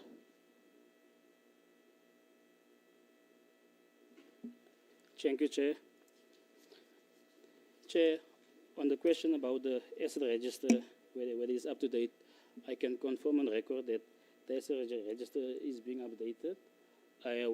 We are also in-house compiling the OEFS that we are busy with. On the 15th of August, we are going to submit to the Audit Committee for review, to Treasury, and as well as to our quality reviewers. Chair, on the credit collection policy, the policy was approved by Council in June 2024 for implementation in New Year. So it was approved, there is still council resolution to that. On the question about the time to pay creditors, Chair, I think due to financial constraints, it is not possible at this stage to pay all service providers within 30 days as required by MFMA. And that is factual at this stage, Chair. On the prevention of an UIFW, Chair, I love that question because I'm actually the supply chain manager. I'm just acting in this position. So, in 2023, when the MM was appointed, we were capacitated. For 7 years, we were only 3 staff members in that department that's supposed to be the backbone of the institution. So we were capacitated. And as I said, Chair, for the past 2 years, there were no material findings on procurement processes in SEM. the ones that was there was before 2023. So for the past 2 years, we've received the green light from the Auditor General. Chair, on regard councillors involved in procurement processes, I have no knowledge of such. We have committees that's appointed by the municipal manager in line with the SM regulations, and those committees said, and we are audited, so I have no knowledge of councillors that have ever been involved in procurement processes, according to my knowledge, Chair. On the underspending of grants, Chair, for 4 months, September to December, if I'm not mistaken, there was no acting directors at our municipality. And where tenders that was advertised, while I was in the position as SCM manager, we wrote to PT for advice, and I have those support because I engage with PT almost on a weekly basis. So we have those. Council didn't appoint acting directors for 4 months. I don't have much comment as to why, but we couldn't award those tenders within time because in terms of the regulations, directors or acting directors are included in the BAC committee. So that's why we had to extend again and extend and again until such time that we couldn't anymore in line with the policy. So that's why those tenders were not awarded within time. So for 4 months, that is what happened, Chair. The ESCOM debt currently, I think it's 1.8 billion, if I'm not mistaken. The municipality has been accepted into the debt relief plan, but to date we have failed to honor the monthly payments because our monthly consumption is way more than what we collect. The collection rate is so low in comparison to that. There was the stock, and council wanted to enter into the distribution agency agreement with ESCOM that came out. They presented, and we started with that. I came to Bloemfontein. On the same day we came to Bloemfontein, there was an email from National Treasury that we must stop. So at that stage, that's where we are. We have not entered to that agreement. On the impact, Chair, the capacity of the impact. Our impact was trained by Salga and by PT, and they are always invited to the meetings on a monthly basis. They can attest to that. We involve them because we don't want to do a mistake where we investigate something and then they came back to bite us in the sense that thorough investigation was not done. So when we have these meetings and we do engage and we do present the support, Treasurer is there and Salga is there to assist us. And this is what they've been done so far. And the Auditor General accepted those reports and the write-off that was recommended, Chair.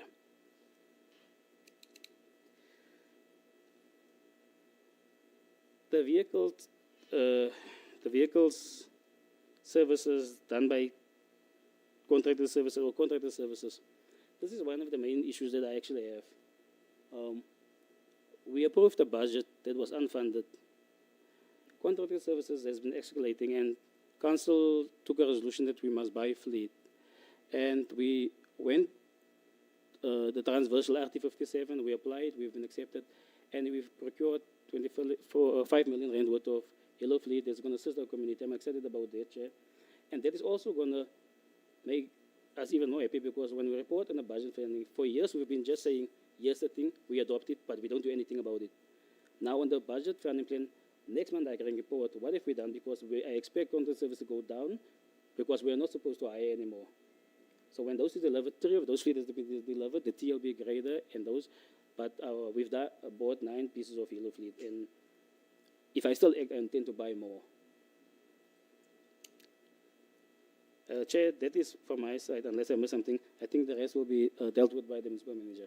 Thank you. Please proceed. Thank you, Chairperson.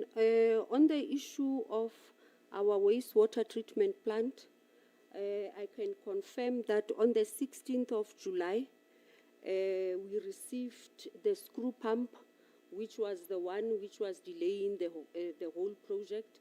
I'm happy to indicate that the contractor is making good progress on the installation of the new screw pump. There is a movement with regard to that project. On the issue of telephone system, I acknowledge that Mukaka, it has been since last year, December, that telephones were not working. Our community could not communicate with us. On Tuesday, then the phones did start working, as I gave an ultimatum to our ACT that within a month they need to have worked. They are working, they can be tested. The last one, that would be the suspension of staff members. There were allegations that were leveled against our staff members on overtime. That's why they are on suspension. The progress is ongoing. There is no delay because it's fairly new suspensions that have been made. With regard to the senior managers, I'm going to give it to the executive mayor. And about the accidents of the cars for the executive mayor, I'll give it to the speaker. Thank you.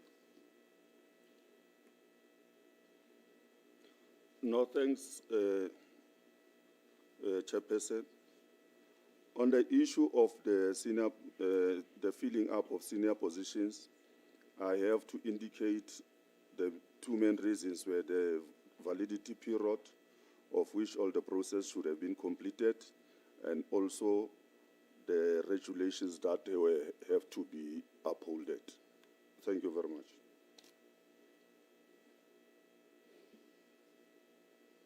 Thank you very much, Chair. Let me step on the protocol observed. Unto the accident of the car of the executive mayor, I have written a request, a letter to request the report and the cost of the accident of the car of the executive mayor. But unfortunately, I will report to the House that up to date, I have not received any report. The fleet manager will be telling me that she is waiting the report from a government garage, but I did not succeed into getting those reports. It is on Monday when I was requesting the manager to make a follow-up of that report, but I did not succeed into getting that report based on the oversight. Thank you very much. Thank you, colleagues. I think now that we are done with Mokaka, everyone was given a chance to ask questions. We'll then allow colleagues for follow-up and if all your questions have been answered. Honorable Deputy Speaker, you are noted, comrades. Thanks, Chair.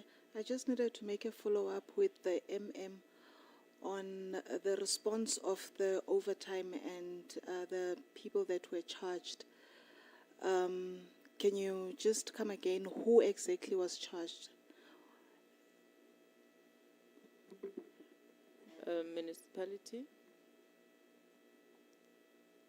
The executive mayor, can you please respond?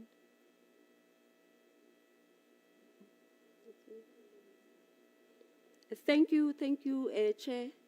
Can I respond on that, on people who were charged for allegation of misuse of overtime? All the people that were being charged is the staff from Motorworks. There was an abuse of overtime, which is, for now, is an allegation. Thank you, Chair. Thank you. Honorable Deputy Speaker, are you fine? Thanks, Chair. We'll take it up at the level of the legislature. Thank you. Thank you. Honorable Matuani. Okay, I asked the question on public participation on the credit policy. I thought the Speaker would take me through that. And then on the ESCOM debt, can the municipal manager give us a breakdown in terms of the metering, prepaid and unprepaid meters? Because we are saying you're struggling to collect. So we just want to check how many people are on prepaid, how many or non-prepaid, and maybe you give us a breakdown of your, I'll tell you if you attribute some of the losses to meter tampering or whatever. Thank you. Thank you, Honourable Member. Honourable Spears.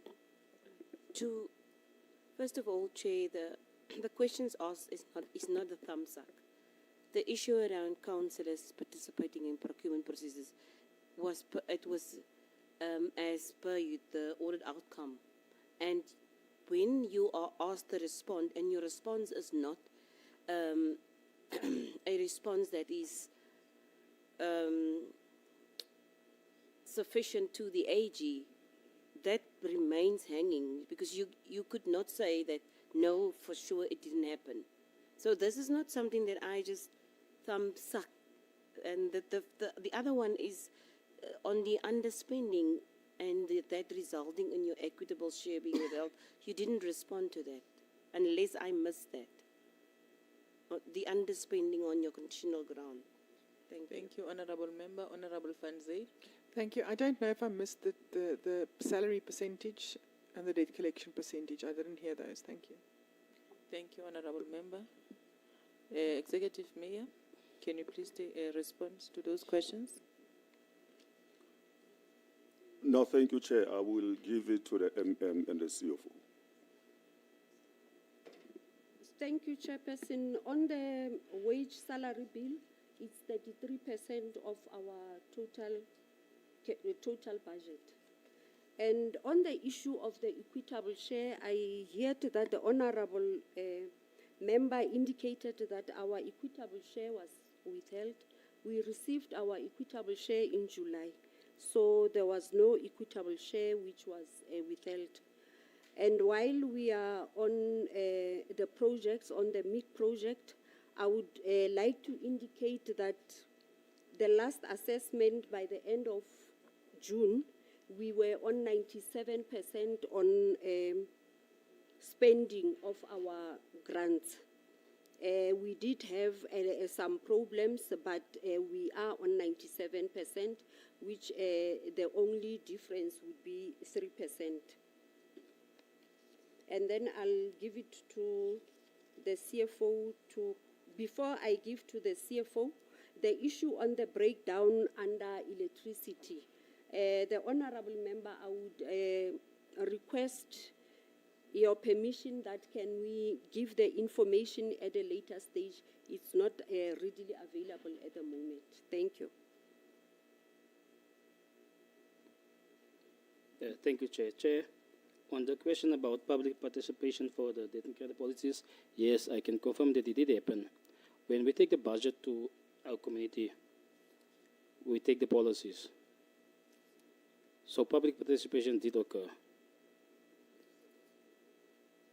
And then, Chair, on the question about the prepaid and the, I don't have that information readily available now, but I'll request it now from the revenue manager to say which portion is prepaid and which portion is the other meters.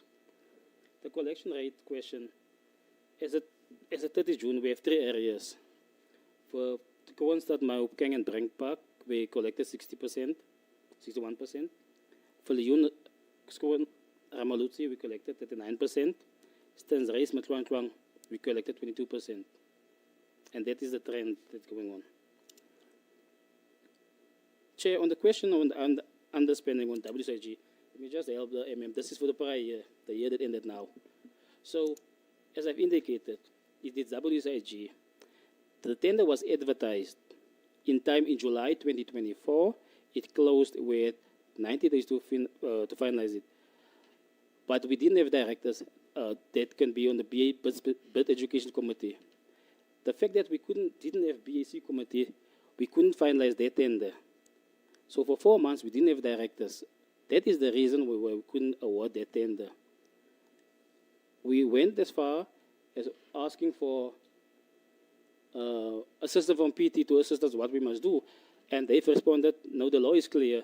Council must appoint acting directors. That's all I can answer to that one. So the tender was never finalized in time because of those that instability at that stage, which means we couldn't continue with the tender, we couldn't spent.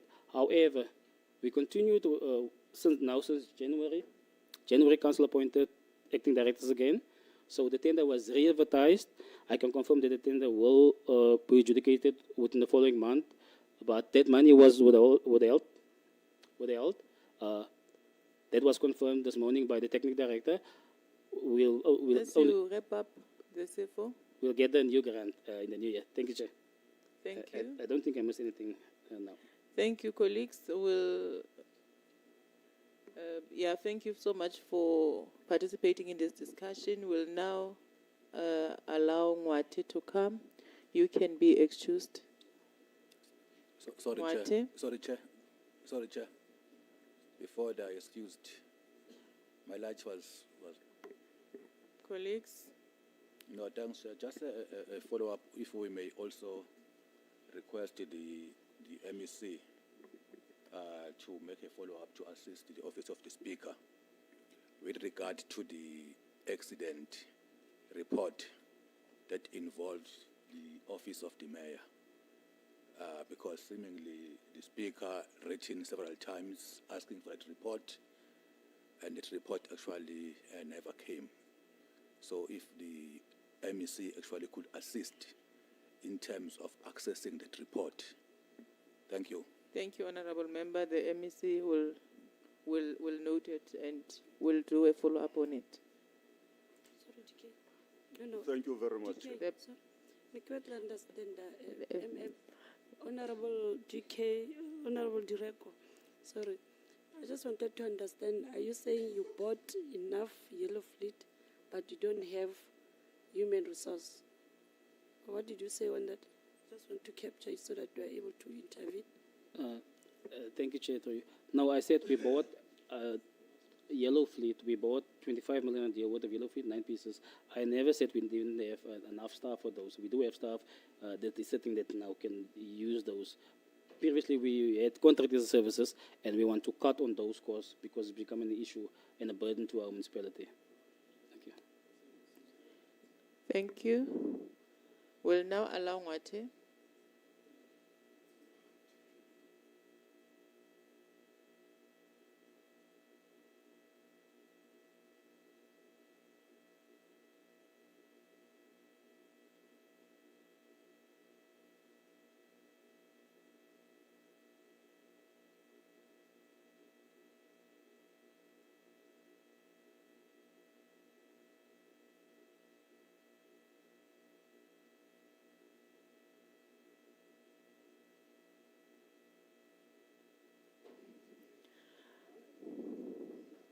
Greetings, colleagues from Wate. You are welcome to our meeting. Without any waste of time, we'll then start with our business of the day. We have sent questions to you, whereby we're expecting you to give us response on those questions because they are coming from the AG's report on your municipalities. So you are having 10 minutes to give us that presentation. And when you do the presentation, you can just give us at least 3 minutes of the background of the municipalities, and thereafter zoom straight to those questions because our main focus as the members will be on those questions. While in that 10 minutes, you do the presentation, you introduce yourself, and everything is in that 10 minutes. Thank you. Good afternoon, Chairperson, and the House at large. I think protocol has been established. My name is Victoria De Beer Mtombeni. I'm the Executive Mayor of Mwate Local Municipality. I'm with the Speaker of Mwate, Mayor Neheng Mupedi. I'm with the Accounting Officer, Dr. Mtama, and with the CFO, Ndade Serame Pitwang. We are from Mwate Local Municipality where 5 questions have been given to us to respond. Chair, I would like to go straight to the 5 questions that has been asked. The first question was the issue of the participation of councillors in the procurement process.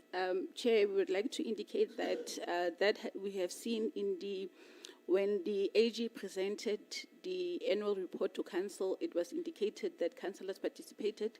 We then requested to the MPEC chair to check with the AG which councillors participated. in this procurement process, because from our side, in terms of the investigations from the MPEC, none of the councillors were highlighted that they have participated. What the MPEC chair has further done was to write a letter to AG for AG just to indicate which councillors have participated there.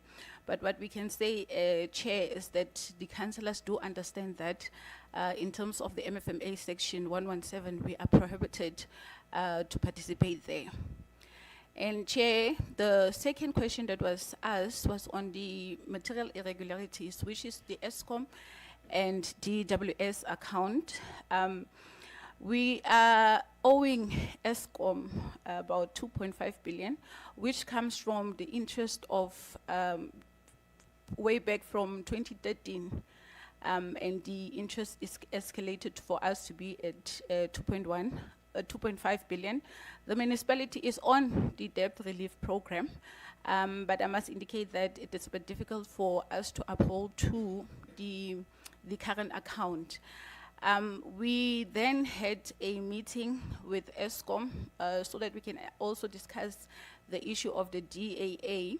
And at the later stage, Chair, we had also received a message from National Treasury and also Cogta indicating that municipalities for now should just hold on the DAA up until there is a clear memorandum of understanding in terms of how the process is going to work.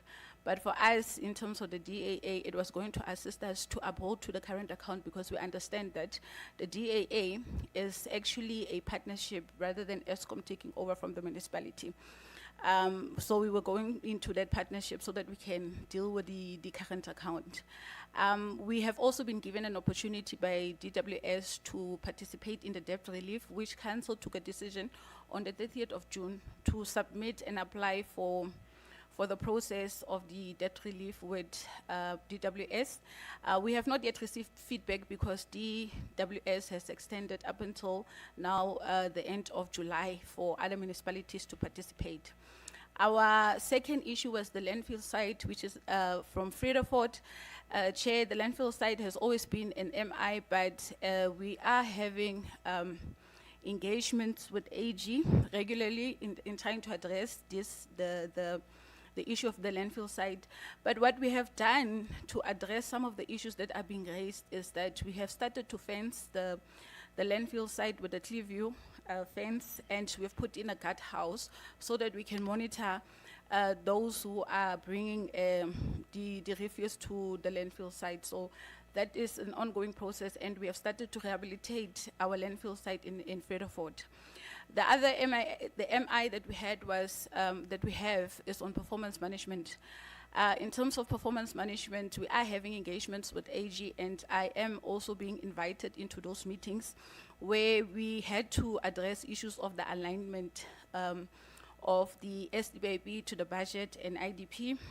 Chair, we are addressing those issues, and we went to council to adopt the performance management framework in order for us to align. We have revised our SDBAP in accordance to what AG would have advised us, and I think we are having monthly meetings to address this MI, and I'm hoping for the best that when the OEG comes now, most of the issues that they have advised us on would have been addressed, but we are working closely to address the issue of the performance management.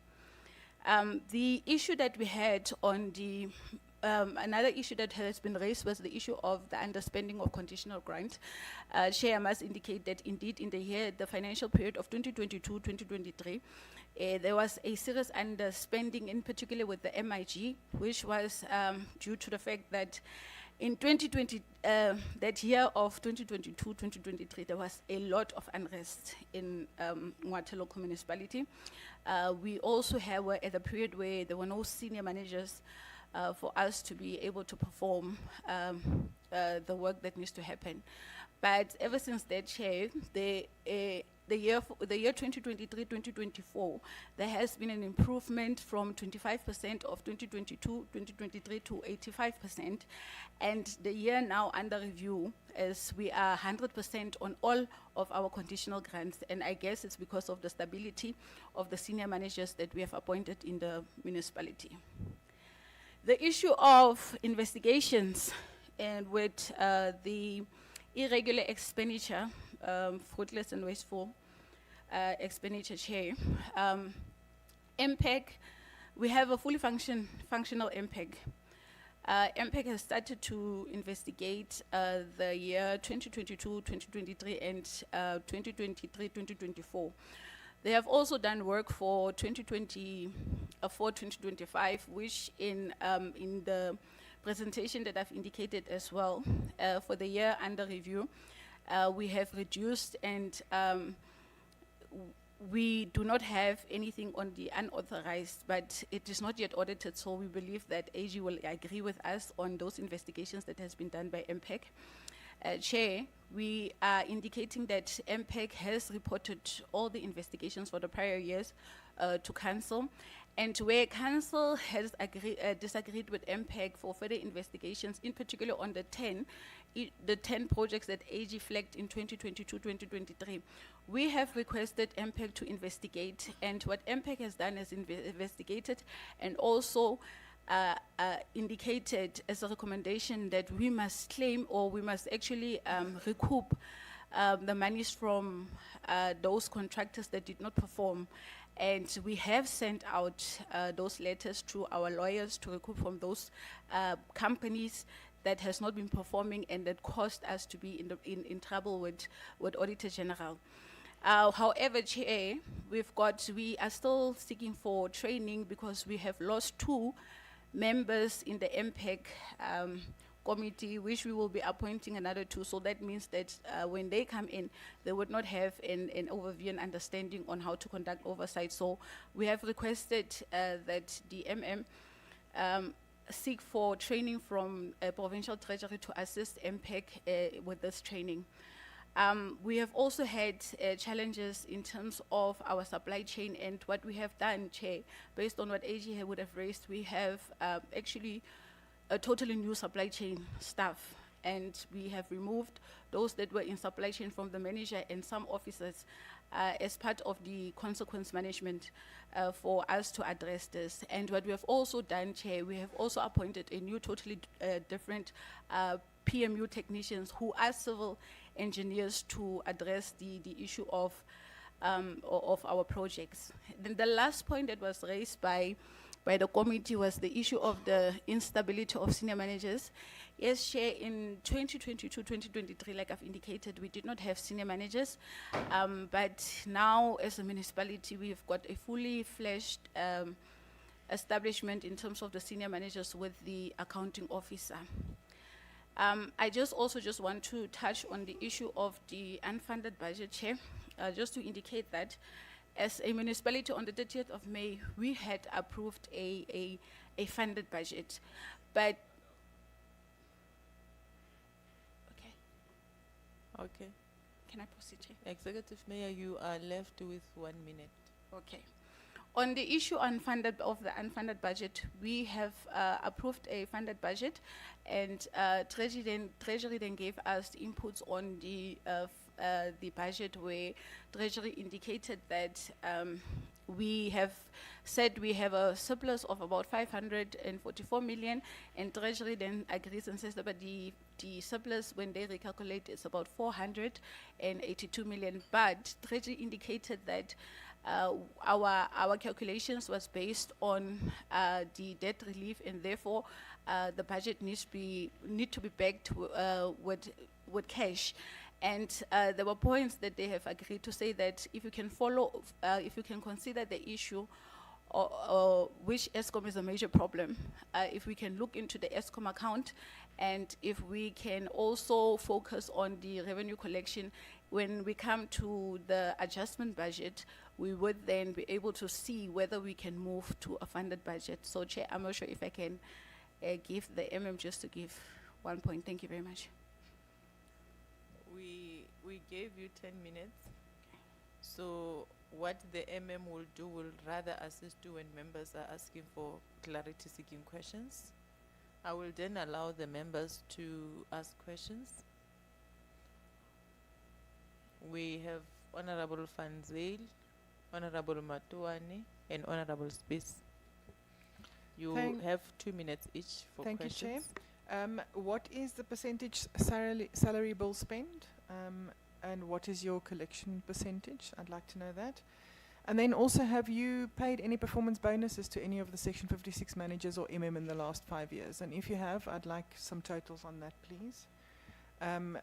We can see that the finances are quite in disarray with the ESCOM at 2.5 billion. What is the water board outstanding? I've not heard you touch on that. I'd like to hear that.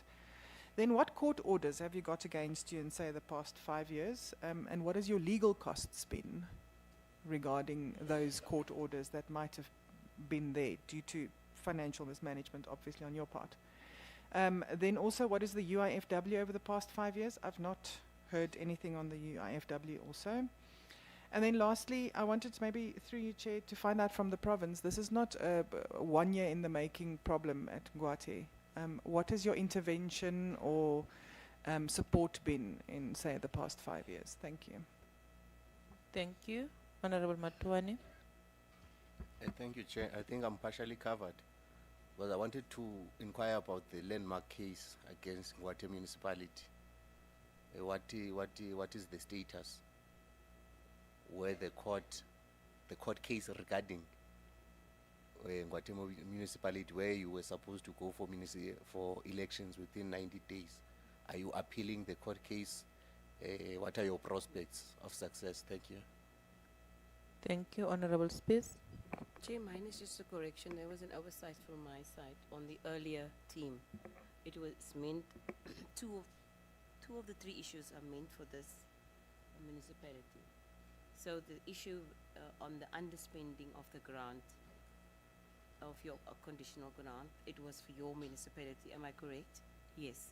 And that your equitable share was withheld. Is that correct? Thank you.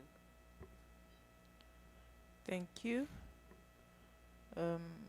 The Executive Mayor. Thank you very much, Chair. Can I then respond on the issue of the equitable share, and I'll ask the CFO and the MM to come in on the UIF amounts and the salary bill, as well with the litigations. Chair, on the issue of the court case, I believe that the matter is sub judice, and it will be heard in August. On the matter of the equitable share in 2022-2023, the equitable share we have received as the municipality, but we did not receive the full amount due to the unspent grant that was there. And I have indicated that, Chair, the main reason was that we did not have senior managers and the instability that was there in the municipality. But I can confirm that for the first time, Ngwate was able to receive its full equitable share now in July, and which is higher than from the withholding of certain amounts. So we received the full tranche. Thank you very much, Chair. Thank you. Thanks, Deputy Speaker, honorable members. On the issue of performance bonuses, we didn't pay any performance bonuses for the last 5 years to date. And then on the issue, the water board, only Hailborn is being serviced by rainwater in Hailborn. We have made an arrangement with rainwater. We are paying them 3 million plus the outstanding amount. When I joined the municipality, it was about 80-something million. I'm not quite sure, but I think it's about 37 million that is outstanding for now, honorable members. And then on the litigation, just want to be upfront. I don't have the litigation register with me here, honorable members, but I can, with your permission, Deputy Speaker or Chairperson, I can immediately after this meeting submit the litigation register to the members. Thank you. With your permission, can the CFO elaborate on the matters of the UIFW? Thank you.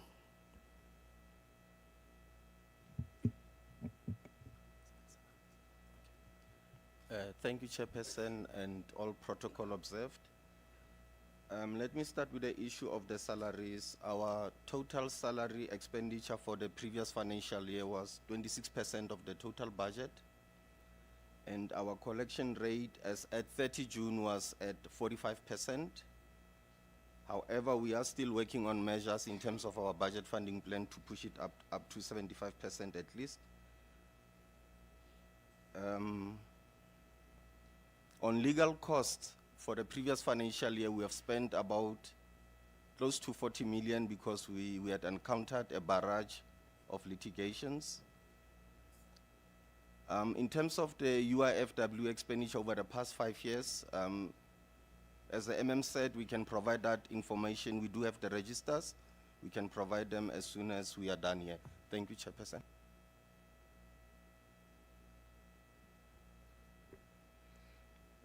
I will now allow, thank you, Date, CFO. I will now allow Honorable Kubeka. Thank you, Chair, and greetings to the team from Mongwate, local municipality. Chair, the Mongwate local municipality, it's similar to bulk of the other municipalities that we have here in the Free State, where a rosy picture is painted, but if you look at the comments from the Auditor General regarding the municipality, it shows a very bleak and a very disappointing and somewhat,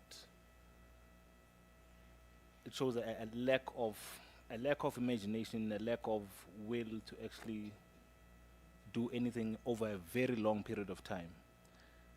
I'm actually shocked to see that, to hear the team say they owe ESCOM over 2 billion rand. I'm not sure who can speak to this, but when you do answer, the first question will be, how did it get to 2 billion?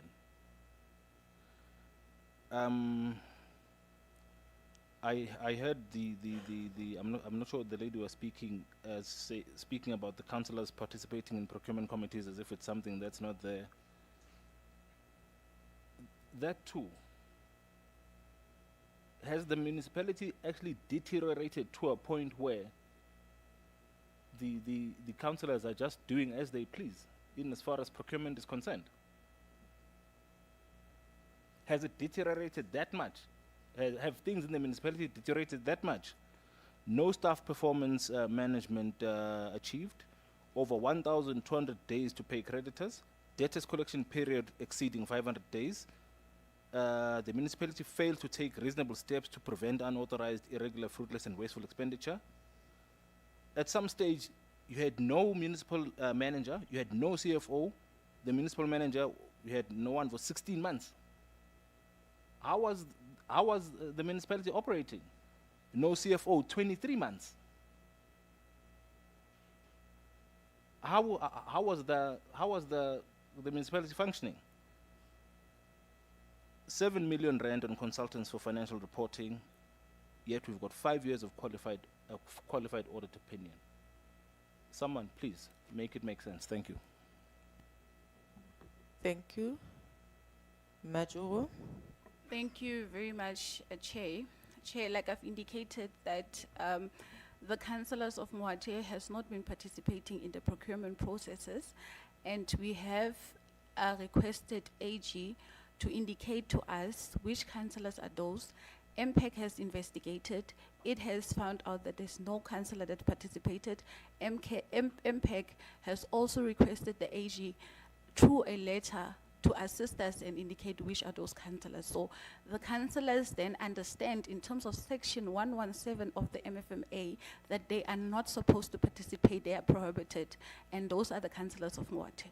Chair, I've also indicated in terms of the ESCOM bill that this comes from the interest from 2013, and we've indicated that due to us being unable to pay the current account in full, that we were going to go for the DAA to assist us with the bill. But because of the the message that comes from National Treasury and also from Cogta that we should wait up until a memorandum of understanding has been drawn up that we will be able to deal with it. So it comes from 2030, the interest rate. Chair, we've also indicated that we are, as a municipality, we actually not painting a picture. We acknowledge that since 2022, 2023, there has been challenges, and we have filled, now that there is senior positions, senior managers filled, there is significant progress in terms of what the honorable member has raised, and I'm sure in the now, when the Auditor General is going to do the audit for now, they will realize that. Chair, must also indicate that I have received the first financial statements for this, for 2024-2025 on the 9th of July. And this is how serious we're taking the recommendations from the AG, because what we have done is that we want to do the quality assurance in terms of, by the time when we're submitting the AFS to Auditors General on the 31st of August, we would have started early and not a late process. So we are building capacity now in-house, and it was difficult to build that capacity in-house without senior managers. Who was holding the fund at that time? We must indicate we have been receiving support where there has been secondment of a CFO and accounting officers to the municipality to hold the front in terms of assisting us. So, Chair, we acknowledge that we come from a background where there has been challenges, and the audit opinion for 2024-2025 will then indicate if the municipality is just painting a rosy picture. Thank you very much, Chair.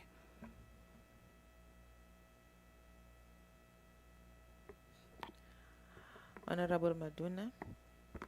No, siyabonga mhlali ngaphambili usikhashana. No, thanks, Chair. Chair, I just have a few things as well. It's not much, just a few basic questions. One, I just want to check, how was the decision of councillors sitting in approachment committees reached? I mean, that's illegal. It's a sorry.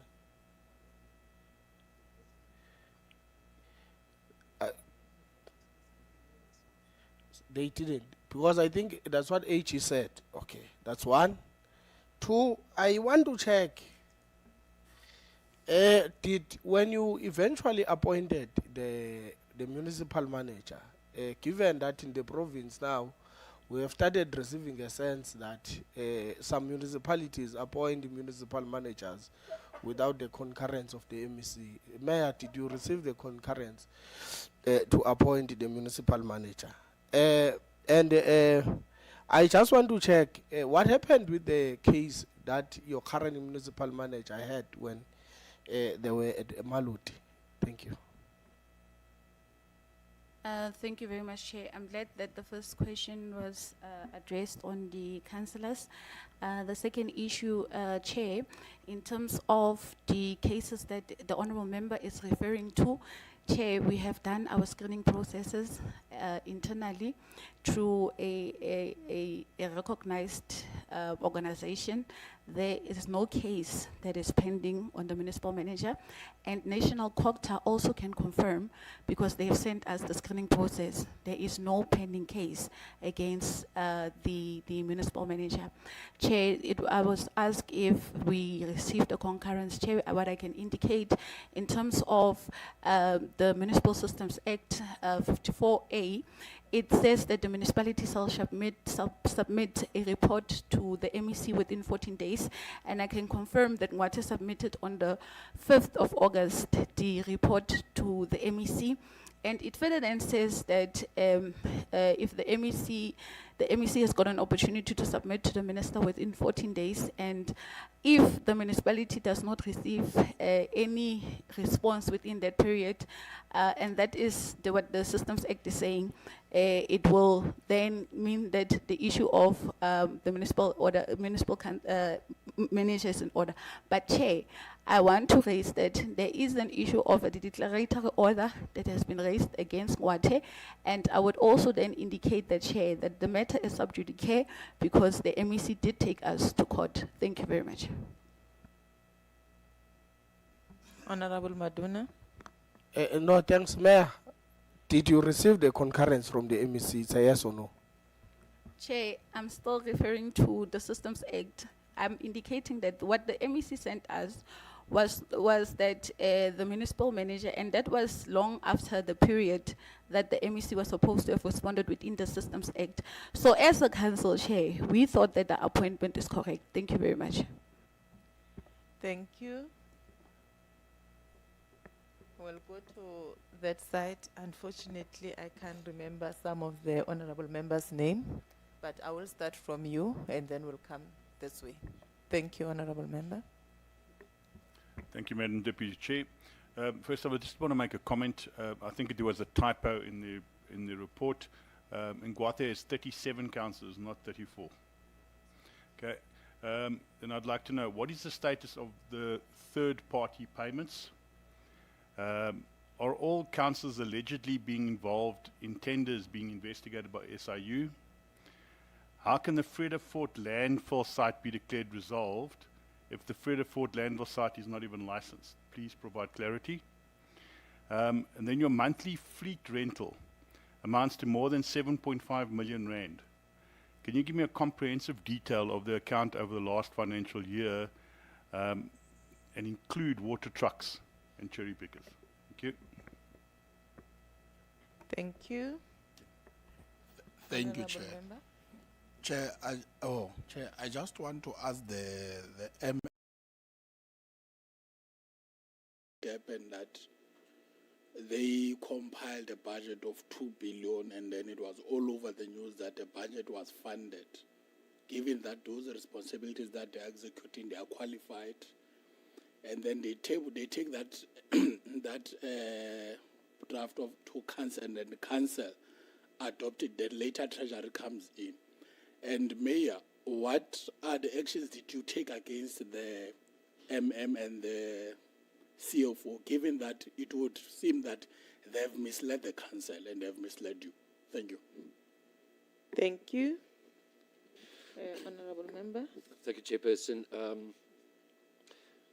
There was mention of the non-performing contractors. Now, I want to zoom into the waterworks, because there's been issues there for years now. And we've seen contractor upon contractor being appointed there, not being able to finalize or improve the waterworks system there.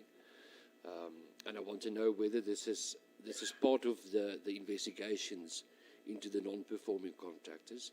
Can we get a number of how many contractors were appointed in only this term to improve that waterworks system? And maybe also the amount spent, but we don't have to give it to us now. We can maybe just give it to the committee as well, but we'll get it later from you in the portfolio committee as well. So it's good to hear that there are some movement regarding the non-performing contractors. And then on the issue of Eskom, and I know electricity is a problem there. Sometimes we need to look into possible solutions for municipalities as well. I'm not sure how this will apply to the huge Eskom debt, but there is an issue with Ngwate and Eskom regarding the minimal nominal demand, which means Ngwate is using more than they are allowed to, and then they are punished by Eskom owing to that. And I think that demand's never been reviewed by Eskom. So what then happens is Eskom kind of implements a load shedding because you're using more than you should. So what are the talks with Eskom regarding that? And have you spoken to the provincial government regarding that? Because I think that's something that needs to be reviewed, that will assist a lot, because I know people in Paris call it smarty power, smarty krag, because then they have and then they don't. So have you spoken to the provincial government in this regard to maybe speak to Eskom to get an improvement on that? Thank you very much. Thank you. Honorable Mayor. Thank you very much, Chair. The questions referred to the MM and CFO, I think they will address. So far on the water works for this administration, we have appointed 2 contractors, and the reason why 2 is that the first contractor we terminated because of he got liquidated, so he was unable to perform, and we had to bring in another contractor. In terms of third parties, we are not owing any third parties, and we had to clarify that with Cogta because we were on the list of people that were not going to get the equitable share because of a 2.1 million that was indicated that we are owing our pension fund, but we have clarified that we are not owing that, and hence we were able to receive our equitable share. We have had talks with ESCOM on the maximum demand, but unfortunately, Honourable Member, we have not yet spoken to the provincial leadership government, and I think we should have the talks because ESCOM is requiring us for them to increase the minimum demand. They require about 200 million, and we do not have that as a municipality, so I think we should have that conversation with the provincial government. A question that was asked by the Honourable Member that what was the action taken to the CFO and the municipal manager. Like I've indicated, Honourable Member, when we went, because the budget is that of the mayor, and we have been following the processes up until the latter with the mayoral committee and everyone, and we went to council knowing that we do have a funded budget up until Treasury indicated to us in terms of our surplus, because what we have done, let's say maybe it's an accounting entry that we have done, which was a mistake, which Treasury then indicates to us, let's go and fix that. We had a surplus of 544 million, and ESCOM then acknowledged, not ESCOM, sorry, Treasury then says you've got a surplus of 482. But because of the fact that you have brought in the debt relief as a sort of an accounting entry, we need to fix that so that your budget is being cash backed, so that when you go to your adjustment budget, if you have fixed the following inputs that we have raised as Treasury, then we can move to a funded budget. So we have worked closely together, and those were just the accounting entry that was the mistake. So if you say I must give consequence management on them, then it means that we are going to give consequence management on a debt relief entry, which we have been told that you can't do that, but rectify the following points. So that's the budget. That's how involved we were as the executive mayor and the mayoral committee to deal with the budget. So, but we were going to fix whatever Treasury is saying. And again, the issue of ESCOM will then always be a problem for Mwati to get to a funded budget. But we were hoping on the DAA we can move away from that point where we are unable to have a funded budget, and Treasury will be assisting us. ESCOM is assisting us in that regard. So in terms of misleading council, I don't necessarily say they were misleading because Treasury also agrees we've got a surplus, but the only problem is that it is not cash backed. Thank you very much. Thank you.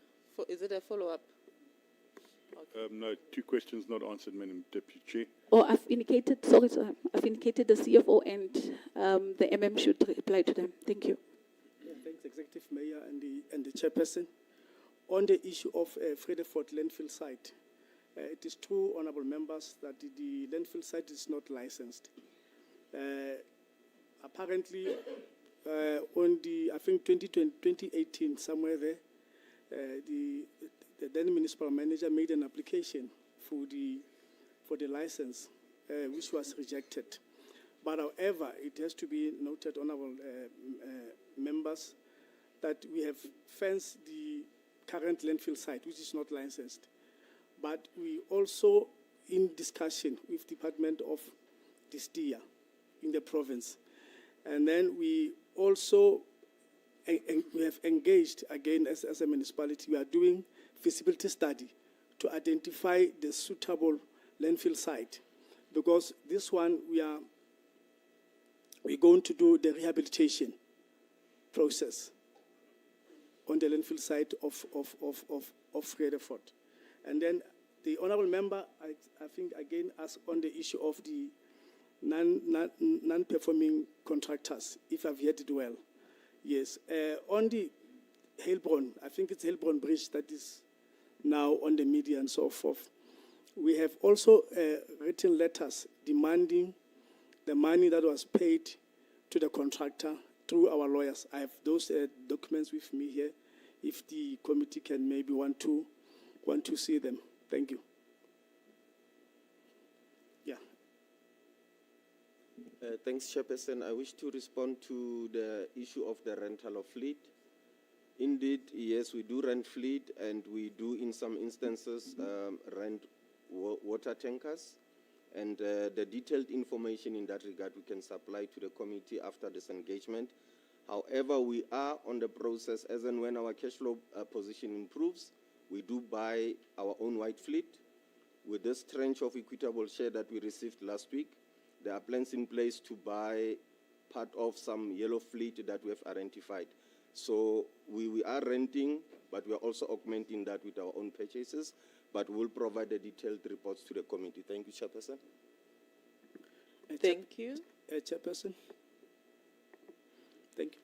This other one of water treatment plant, where we have also engaged our lawyers to demand about 10 million to the then contractor. I think it's a CCMA model. Thank you. Thank you. During the clarity-seeking question, there was a matter that was raised regarding the and also the budget. I will now then allow the provincial government also to make inputs on that matter. The MEC of Cogta and MEC of Treasury and the Premier. Thank you, Honorable Chair. After the budget meeting, what usually happens is that municipalities send the budget through so that we can make our own analysis and assessment. The report I got, I think, from the team that was working with the municipality was that you can't have a funded budget when you owe creditors, because you're already starting with the money that you are unable to pay. So funded is when you are able to fund everything. I then said to the team, write me a letter so that we can then send it to the municipality to correct that anomaly, because the municipality says that it's funded and you on the other side you are saying it's unfunded. But fortunate enough, with your permission, can I give the acting HOD or Ntate Cheti just to explain further, because it was those technical issues that I would lack. Ntate Okay. Acting HOD.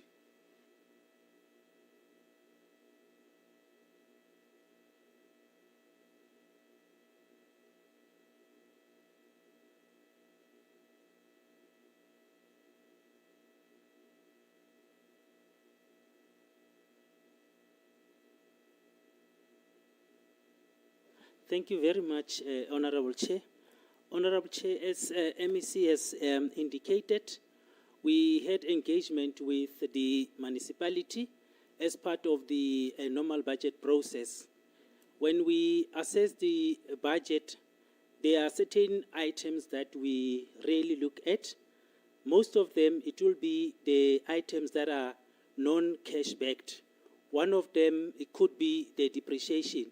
So in the exercise that we undertook with the department, with the municipality, there was also provision for ESCOM debt relief. The understanding is that with ESCOM debt relief, if municipality maintained the account, there was just going to be a write-off of one third of their debt.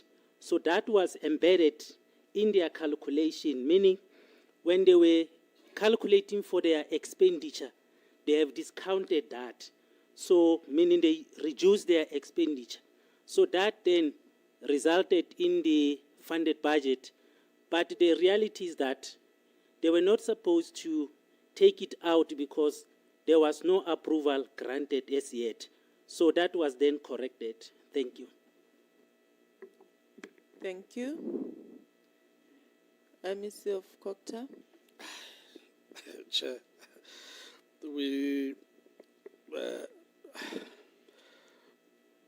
There are a couple of inaccuracies, Chair, in the statements of the municipality.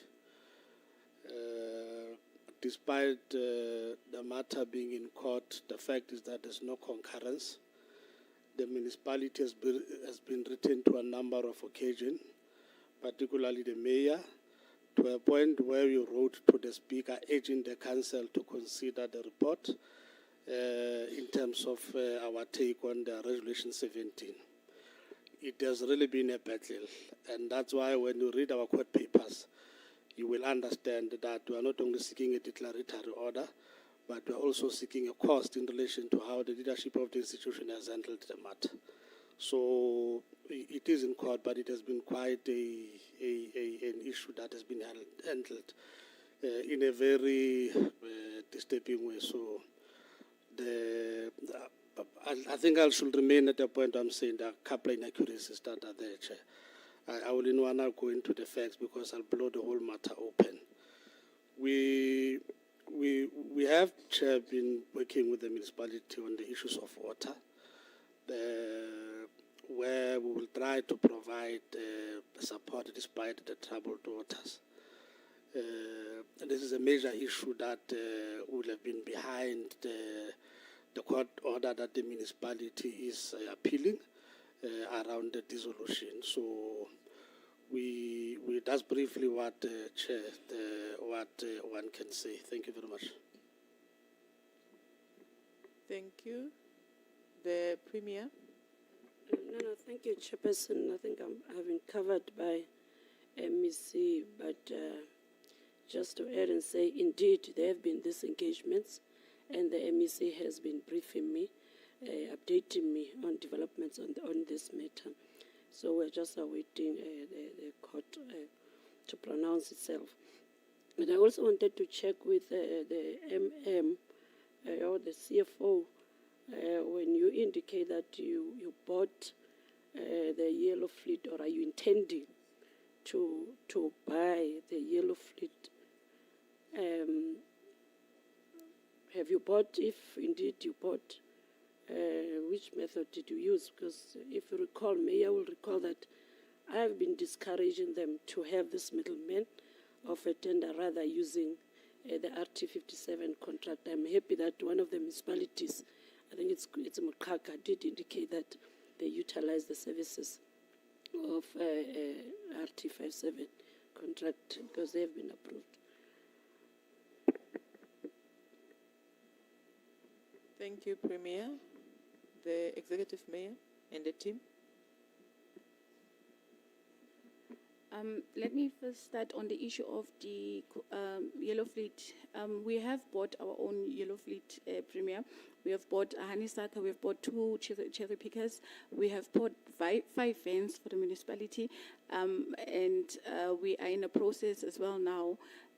We have bought our own compactor tractors as a municipality, so we are buying, and we have taken a council resolution that when there is a trench, we must improve in buying more fleet. So that's why the CFO said we are going to buy more fleet. So he can just elaborate on the process that you are talking about. Thank you. Thank you, Chairperson. Indeed, all of our purchases are done under RT57. Thank you, Chair. Thank you.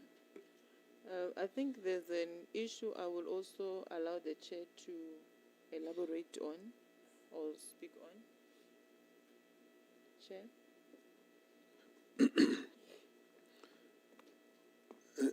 Thank you very much. There is a few times now the MEC has referred to the need to go to court. It is a right. It's probably the only procedure. It's the one procedure that's within their rights if they were to do. But I'm just raising this also. I hope the Speaker of the Provincial Legislature and the members who are here should think about. The Chapter 3 on the Intergovernmental Relations Act and Cooperative Governance was precisely created to deal with the dispute of the overlapping mandates because of concurrent powers. It is a construct that really comes from federation, federal governments. It is something that is new in South Africa, and it created a problem whereby when we've got all the spheres being interrelated, interdependent, and all of that, who then becomes a senior one, whereas in the unitary state, the central government issued instructions and gave powers that if you didn't behave, they take the powers away and go and implement their own things. Now this situation is different. But there's something to be said about what is it that ultimately makes us so disagree that it is not possible to sit together and get legal advice together and then determine the course of action rather than having to go and contest each other in court. There's certainly something there that needs to be cured. And from where I sit, when you've got a local sphere that would insist on their own rights in a matter that might either have had a court ruling or a matter that has got the responsibility of the higher sphere to participate in resolving. And I think we need to consider that it's not the best way to be going out to court to resolve those issues. Now, many countries have gone through that problem. It's historical. If you go to the federation, the federal powers of the United States, a lot of litigation arose, and that's what brought about what is now called intergovernmental relations as principles.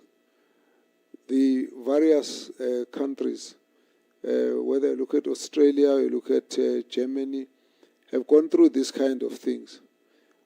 It's not the only way, but in fact that chapter was introduced to stop or to avoid the resolution of matters by different spheres going to court. Maybe not just different spheres, but also adjacent authorities such as neighboring municipalities from resolving the matter in court when in fact they are one government.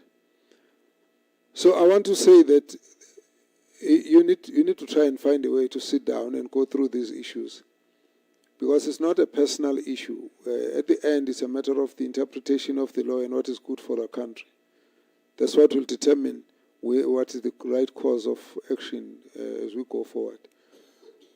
So I've been aware that there's been all of these issues in relation to interpretation of the court rulings. It was the same issue in Machabeng. I raised it with the speaker of Machabeng here, that in fact even the way they approached it, of course I disagree with that approach, but I also think that there has to be space which is based on the fact that at a certain level the provincial government has got the authority and mandate to make a determination about the steps that are being taken by a municipality in fulfilling their obligations, and can make a ruling on that basis, and that the need for contestation is a hostile act that we need to find a way to resolve. And I still don't understand why you will have 4 cases where in the situation where you have the MEC saying and the province has got no other way but to go to court, particularly in a situation where they will have to be held accountable for the wrong things that municipalities did and they didn't take any action. So I would still argue here that you need to provide a space. It's not as informal, this issue of the Premier's forum, what do you call them? Yes, PCF. That it's not a formality. It's supposed to facilitate coordination to the extent that all the plans are synchronized, and therefore where some of the issues can be resolved and be dealt with without having to go to court. Now, not only waste money, but it also creates the kind of hostilities that makes it difficult to work together, because even though we've got particular responsibilities as government authorities, at the end, the implementation and the interaction between structures and different spheres depends on the attitudes of individuals. Ultimately, whether people can cooperate or not will actually resolve the problem, even if they all accept the law. But then if they don't cooperate, the law doesn't implement. It's the people who do the implementation. So at the end of it, the greater part of this thing has got more of the issue of personalities. And I think we need to actually focus on that. Now, I don't know how the issue here is being tabled, but from where I sit, I would say you actually need to sit down. Maybe, Speaker, you need to raise the issue in Parliament. One day the Premier must come in and table all the instances where the provincial government needed to go to court to actually enforce something that all of us know we've got to actually cooperate on service delivery. And talk about it. Is this the right way we should be doing it? I don't think so. So my point here is that find a way of dealing with this issue. And you don't need to actually go to court. The court may actually argue in different ways. I know that it's now an issue where different parties might go to court. You've got, in the one case, the Machabeng, it was the Democratic Alliance that went to court. It's not that I believe that it could not have been dealt with before going to court by the parties involved. I also don't believe that even with the Afri Forum, the matter could have just gone straight to court. It could have actually been dealt with even before going to court, because when you find out that somebody wants to go to court, you need to actually have the willingness to sit down and engage and then look at what the issues are. At the end of the day, the court won't rule unless there were basis of issues that needed a particular attitude on both sides. So my point is that I think the number is too much. We shouldn't really be living like that. It's one province, and I don't see why we should actually go there. Because what the evolving democracy is trying to do is to develop legislative frameworks for coordination and cooperation and integration, but at the same time is also kind of creating precedences that create the kind of convention that will help us to solve problems, because once Ngwate and the province of the Free State came across this problem and they established a particular way of solving it, and it helps others who come afterwards with the same problem. Because then it means now you've got a kind of precedence that helps you to say, well, under such circumstances, we can do what these others did, and then we can solve the problem and move forward. So I want to leave it at that and say that really would have been my comment on the matter, and say a lot of things can be solved without going to court. And I also don't think, and the courts have also been saying, if you go back also on the history of our own evolving democracy, the courts have always tried to interpret the law, but in a way that ensures that the court refuses to be drawn onto an issue that the two spheres or two structures of government should have resolved. So no, that for you to resolve, go inside one room and go discuss the issue and resolve it, rather than forcing going to court. But when you get a situation where that should have happened and it didn't happen, then the court, of course, will come back and say, but why would you then want to come to court to argue about things that is your responsibility to fulfill, and the others have got a right to complain about it? You should have sat down, discussed it, and resolved it instead of coming to court. But in any case, we rule. So we can resolve a lot more issues if we took that attitude, which is different. And I want to say, if we want to turn around municipalities, there has to be a degree of listening to each other rather than wanting to contest right up to the court of law. I don't know if that helps. Thank you. Thank you, Chair. I believe that your comment will then give the province and the municipality enough space to engage on the matter and see how best they can deal with the matter. Colleagues, we have now come to the end of our session with Mwate Municipality. Thank you, the Speaker and the Executive Mayor, together with the team. We'll now allow Manzoba. We are going to deviate a bit. We are going to deviate a bit from our program. We're supposed to have another municipality, which is, I think it's Mafube from Fezile Dabi. But there's the mayor of Manzoba local municipality has family responsibility and she can't drive late, so we then spoke with the chair and then agreed that maybe we should squeeze in Manzoba now and thereafter we can then continue with our program as it is. Yeah, Manzoba is from Thabo Mofutanyana. Yeah, hence I'm saying, can we please deviate a bit from our program just to squeeze that one of Manzoba. After Manzoba, we'll then go to our initial program. Thank you, colleagues.